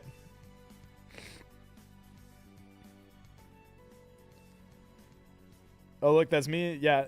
So this deck was the single deck, other than Josh playing Bears, which he didn't do, that I was the most concerned about going into this event. Why? And you might think that is a very weird statement. I mogged his PNM list. Yeah, so you might think it is a very strange statement for me to say that Dracking is the deck that I was scared of the most. The first games of Firestorm that I played in testing were against Dimax playing this exact deck. And I think I went like 0-5 against him. Like, I got completely fucking murked. Because there's like what exactly happened with Sausage versus me is this deck is really scary. The Leica Void going for double pup almost guarantees that you will have Dracking on the next turn. So even though I was able to Hurricane Sorlet, clear Spicy's back row, and like clear his board, he still kept one pup up. And he was able to just go ascend for Dracking, crash with my Chrysor, steal my Chrysor, and punch at my face for 2. Because my only back row was Altar. And I was like, oh, that does nothing.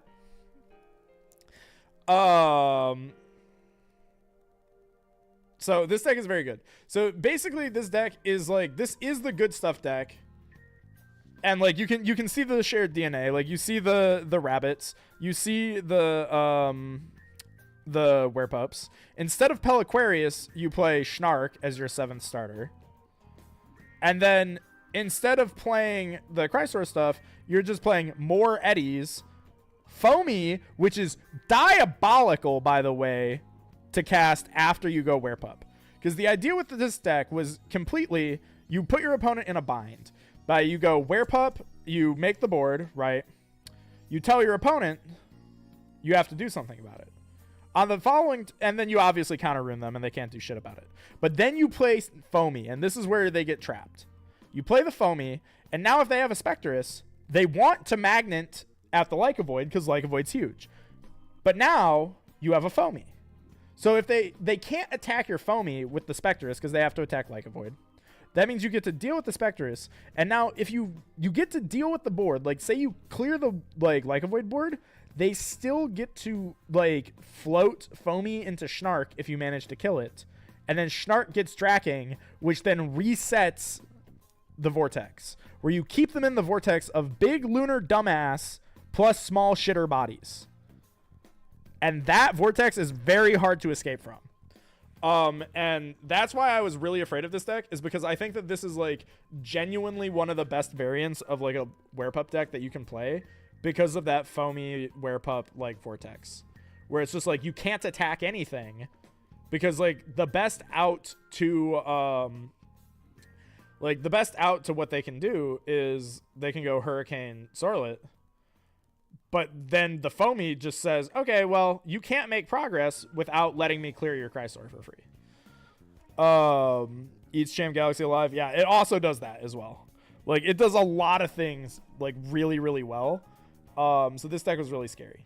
The side deck, I think, could probably use work. I do like the Jolton for the 1 Olympus just to win Stadium Wars. I think that's fine. Honestly, the rest of the side is fine. Yeah, no, I rescind that statement. I think the only thing that, like, maybe I would want in here is, like, instead of Laurels, just playing Lyre. But, like, I don't think we're at that point in the format, so this was fine. Is legit one of the best position decks, like, of all time. Yeah, no, 100%. And this is exactly, like, what Dracking needed. Like, on release of Dracking, everybody saw, oh, Go-Yo Guardian, but better. Like, crazy card. It's too bad that it's really hard to ascend into it. Oh, look. Werepup Engine makes this card bonkers. So, like, this deck is extremely well-positioned and extremely, like, skill testing. 7-0 makes sense. This deck is genuinely really, really good. Next, we move on to second place, Archaic Rage, Fire Artifact. Now, this is one... So, Archaic... Where are you? Where's Archaic? I know that Archaic might be a 5-month channel member. They might be one of the realest chatters here. I'm going to have to flame them into the sun. Because what the fuck is going on in this deck? I think that there's like some like savant deck building here. Like there's some good deck building theory here. Because obviously there will be, because they're a 5-month member on the channel. They're one of the few fire artifact players that remembered that Rabbit is a good card. I think that says a lot. They knew I would yell at them if they didn't play this, so perfect. Valkyries, awesome. 3 Kinleo, awesome. All the usual suspects, awesome. Only one thing I would change in the main deck, like, really, is like where Small Tuga. Like Small Tuga, good card. Probably should be a Small Tuga in here. Also, one of the few fire artifacts that knew that only to play one Hephaestus. Very good. However, we are playing the funny card from the hit game Alestral's Clash that makes your cards immune to effects permanently. Hammer of Hephaestus. They also had the right ratio on the 1 Reforge. So, like, a lot of the things that I said that I wanted to see out of the fire artifact decks, they did do. Like, 1 Reforge at max, sick. You know, Hammer of Hephaestus is weird as fuck.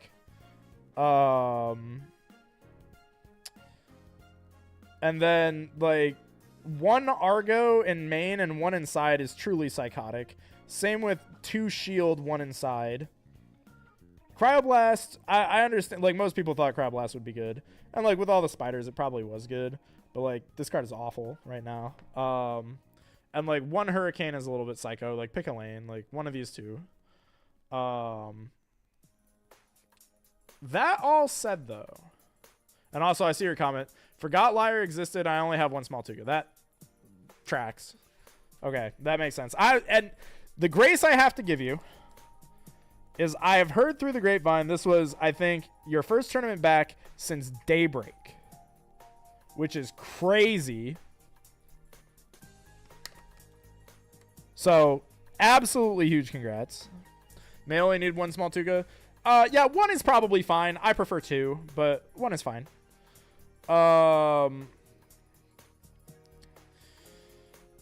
Hurricane actually saved me like 5 times. Oh, that's crazy. But, like, I think, like, I don't think Hurricane's, like, bad in this. Like, I don't think it's, like, horrible. I don't think you need it, but I would just cut Cryoblast aside, I think. I like seeing the Stoke the Forge. The Spoiled Fruits are a little troll. Honestly, here's what I think I would do with this specific list moving forward. Is, like, because I like actually quite a bit about this, other than the champion spider. I think what I would do is I would cut champion spider for Small Tugas. And if you really want champion spider, you can cut, like, a Necra for the other one. Like, for one of it. I would cut Cryoblast aside. And then I would play another Argo in the main. And you can side the third if you want. Another Argo in the main. Second Hurricane. And then that's probably the only changes I'd make to the main. And then the side deck, I would just clean up a little bit. Like, obviously, cards swap around. And then you probably don't need second Ash Rabbit. And you definitely don't need Spoiled Fruit. I'd probably side, like, the third Tsunami. And then maybe, like...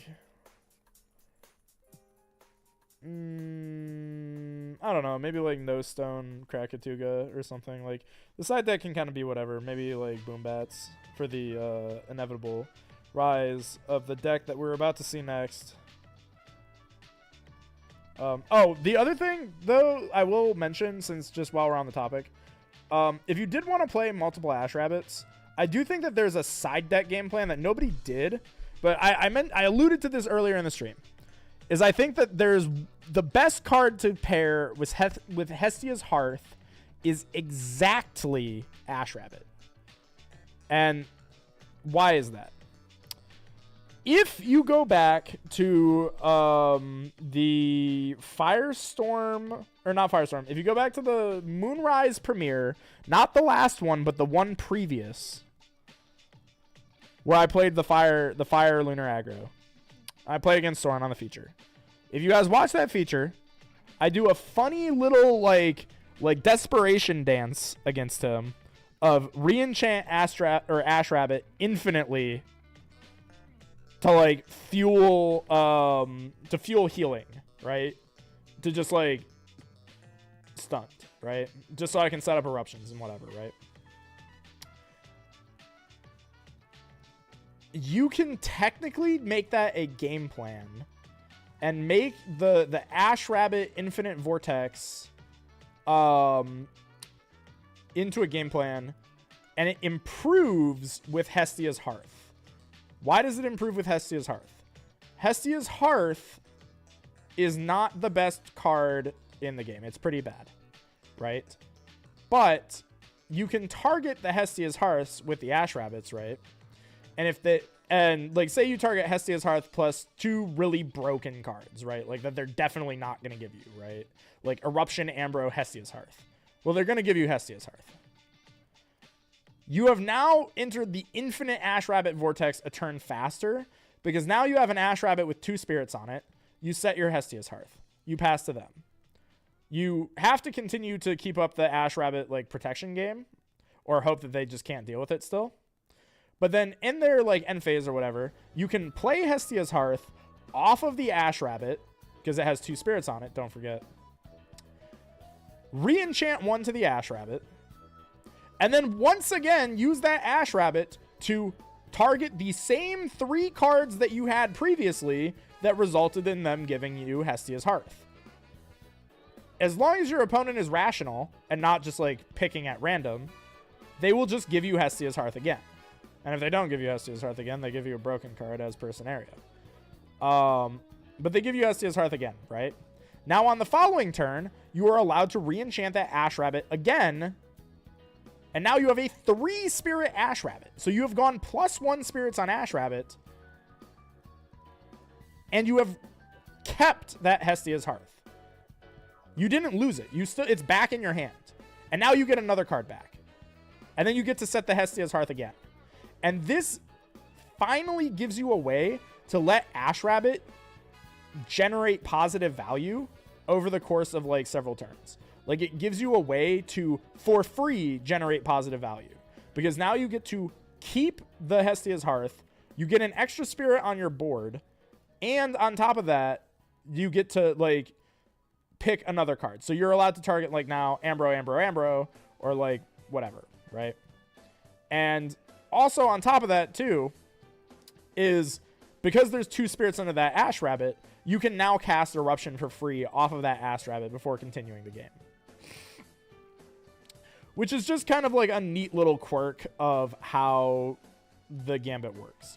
And the same thing can be said too, is like now if you have like Kinleo, for example, you have a 2-spirit Ash Rabbit, you maintained your Hestia's Hearth, you cast Kinleo, you Nexus from Kinleo to Ash, or from Ash Rabbit to the Kinleo, pop a guy, swing with the Kinleo, keep the Ash Rabbit in defense, reset Hestia's Hearth, play Hestia's Hearth off of the Kinleo, re-enchant to the Rabbit, get back the Hestia's Hearth by targeting the same broken cards that resulted in them giving you Hestia's Hearth in the first place, and you get to keep the loop going forever ad infinitum. Which is where I think that combo really, really shines and is exceptional. Sounds kind of bad though. You keep loading up the Rabbit, but they're ultimately all coming from Spirit deck. What? I don't think you understand. You're playing off the board and out of your underworld. Nothing comes out of your spirit deck.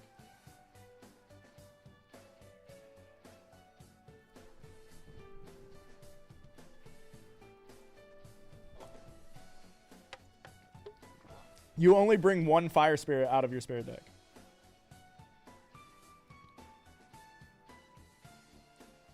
You just play off the rabbit every time. So it's always free. It's infinite mana.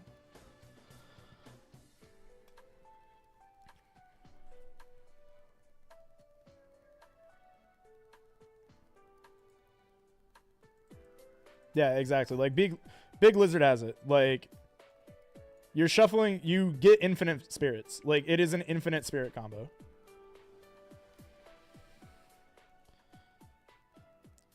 Is 3 reenchantment per turn. Okay, but do you think that I'm like trying to get 1 billion spirits on rabbit? Because that's not what's happening. It's always just a 2 spirit rabbit. It never goes above 2 spirits. But I think you just don't understand what's happening.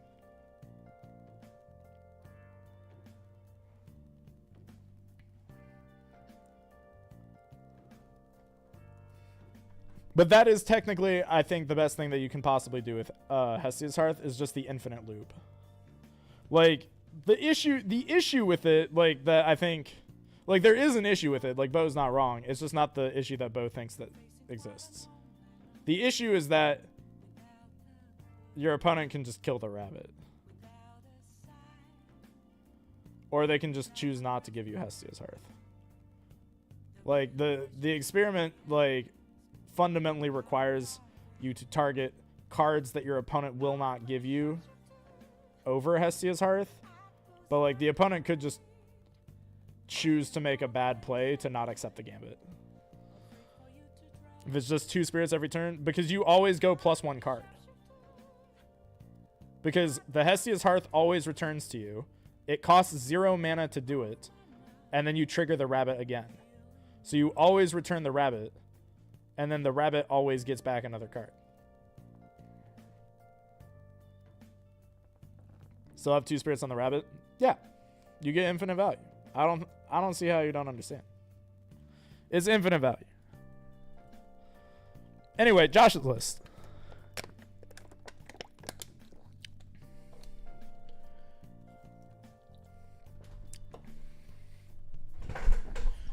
We have the Joshi Poo, our Joshi. Who art thou in heaven?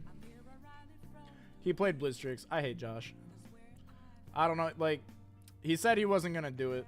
He did it anyway. Also, surprised that he didn't change much. Because I remember working on this list with him, like forever ago. I thought he would have changed more. Still mad he did this shit in 1? Yeah, me too. I hate Josh so much. I begged him not to do this. He did it. He told me he was gonna play Bears. The real thing is the 2 Blizzstrix. Because I told him that we should cut Blizzstrix to 2, and he was like, he had one of those Josh moments where it's like, I don't know, that feels kind of bad, but I think you might be right. And then we kind of just left it at that, and I didn't think that he'd locked in on it. And I guess he did, so shout out to Josh. I love when me and my husband get along. Side deck seems fine. I don't even know what there is to say about this. I think the most interesting thing about the deck is that, like, 2 Blizz. If Jolton was good, why weren't we playing in base set? Shut the fuck up. I hate you.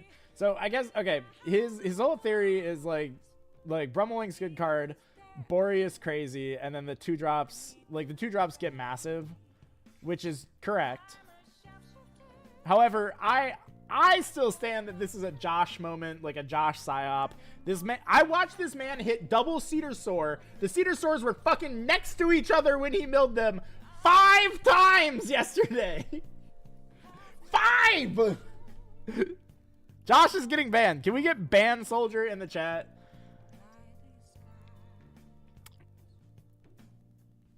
Bro, it's Blizzstrix. No, like, that's what I'm saying. It's like, bro, it's Blizzstrix.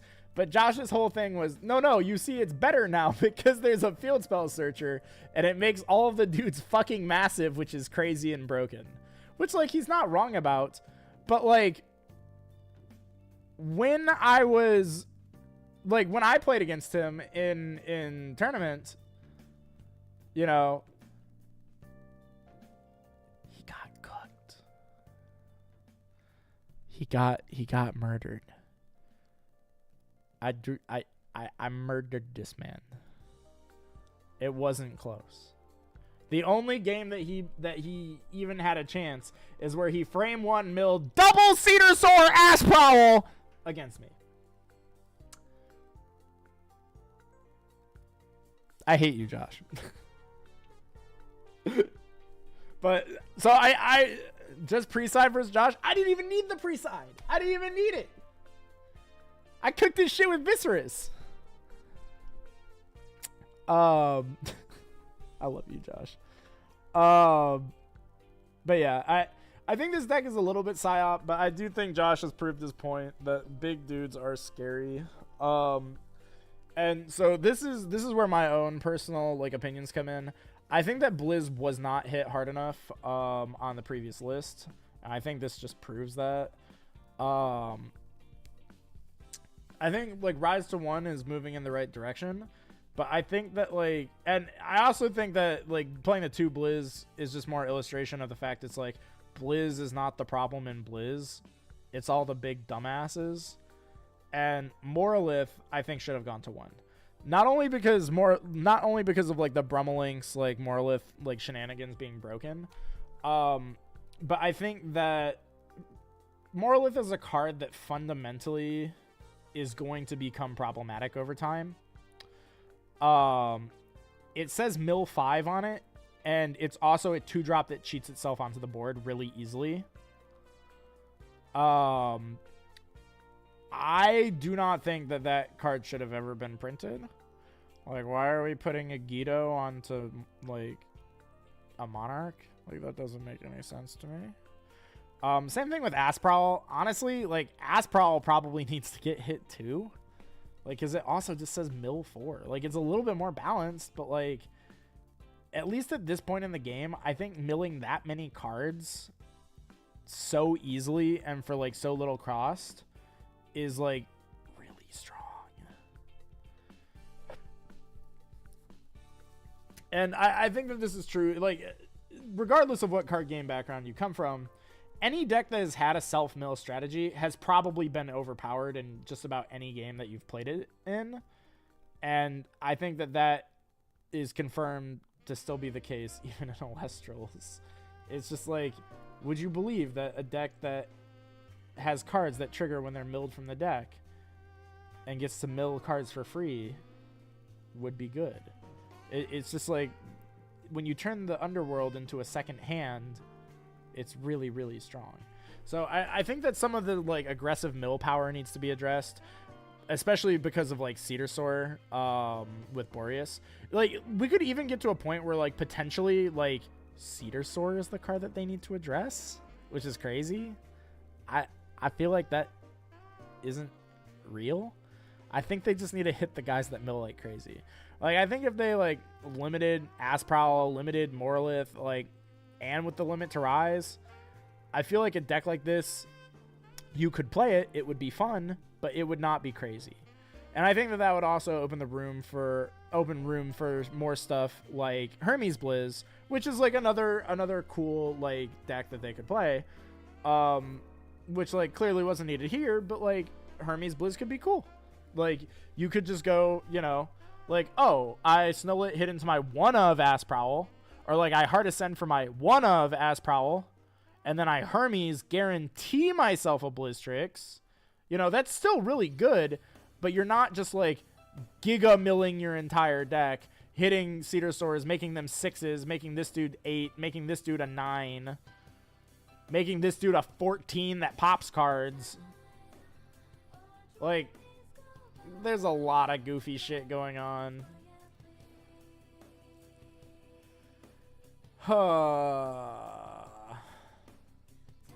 Yeah.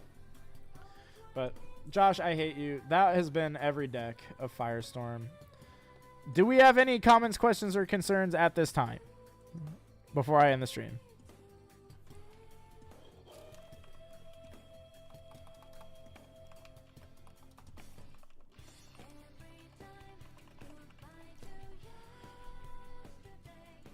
Yeah, hitting Morlith doesn't solve Avalanche. He wasn't even hitting on Avalanche. See, I think, like, I agree. I think that they also need to hit Avalanche. I think for the time being, like, hitting the guys, the dudes that are dudes that mill, like, I don't know. I think they need to hit all three of them. Like, because here's my idea. This is a crazy idea. It's called using simple arithmetic. It's that you have 6 guys that say mill and 3 more that you could play but just don't. So that's 9.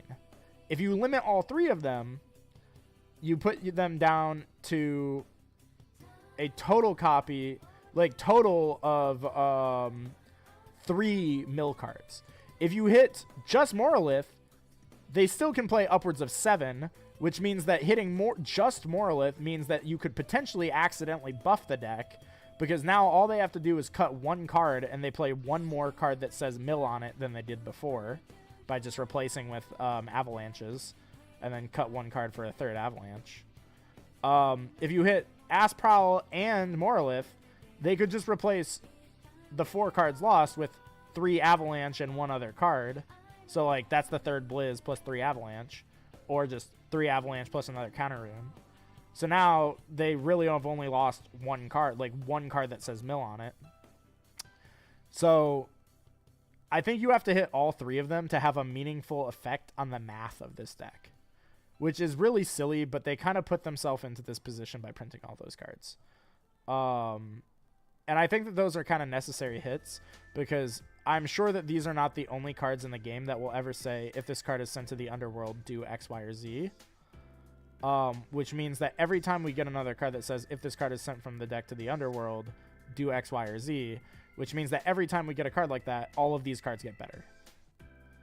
Which mean that if they do not get outright banned, they definitely need to get hit, and I think a limit is the only hit that would be meaningful. Cedarsaur and Morlith to 1 would be okay. I agree with that, but I don't think Cedarsaur is really the problem card here. I think the cards that say mill as aggressively as they do are the problem cards. Personally.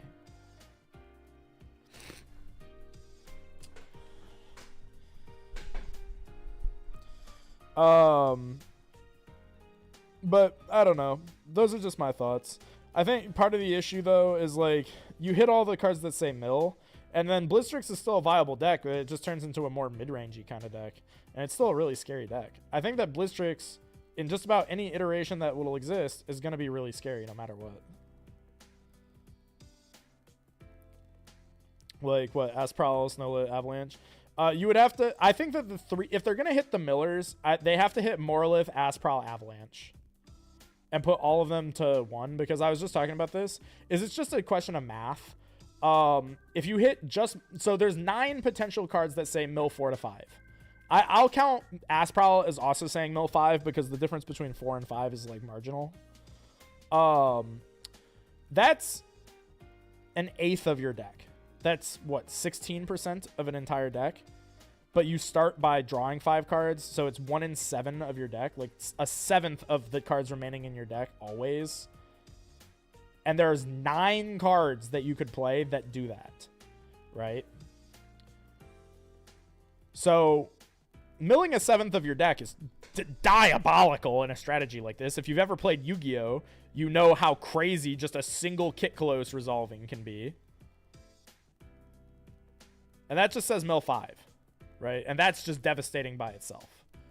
But there's only 1 card in that deck that does that. This one has 9. You have more milling potential in the card pool than you have cards in your deck. which means that Enfrostix is broken now. Yeah, and Enfrostix is getting better every set, because every time they cast a good, or they print a good Frost Celestial, Enfrostix gets better. That's very true. Also, the fact that Blizzstrix is able to recycle its own pieces, so anything that it mills that it doesn't want to mill, it can just put back, is also really scary. So, like, your Cedarsaurs die, I'll just put them back. I'll just put the Cedars back. Yeah, no problem. I'll put all my Cedars back. Also, I think, hold on, is this the first deck to win a tournament that didn't play Anbro, by the way? I just noticed that. I think this might be the first deck to not play Ambro anywhere that has won a tournament, which is crazy. So we're entering, like, that's how crazy this deck is that it is so far in the future of this game's development that we cut Black Lotus. Think about that for a second. This deck is so, like, far into the future conceptually that we cut Black Lotus. No, me? Oh, you didn't play it either? Oh, okay. I thought that you played it. My bad. They're using Corvuscull to stack their deck with cards. I think that, unfortunately, this proves that that is the route that they need to take. And I don't think that it's because Blizzstrix is, like, a deck that is so meta dominating, you know, like... So back-to-back wins with no Ambro then? Yeah, true, actually. We've had back-to-back Premier wins with these high-roll 3-drop strategies. Which is the future that was prophesized. And it was kind of like fucking staring into the eye of Sauron. Like, you don't want to believe that it's a thing. You whisper it in the dark, like, in the corners. It's spoken of only in shadows. But ever since Frostfall, I know Swole and I were hypothesizing that this would be the future of Elestrals. From the minute that we saw Celestlio revealed, which I know is over a year ago. This was the future we saw, and it is a year later coming to fruition. And that is very scary.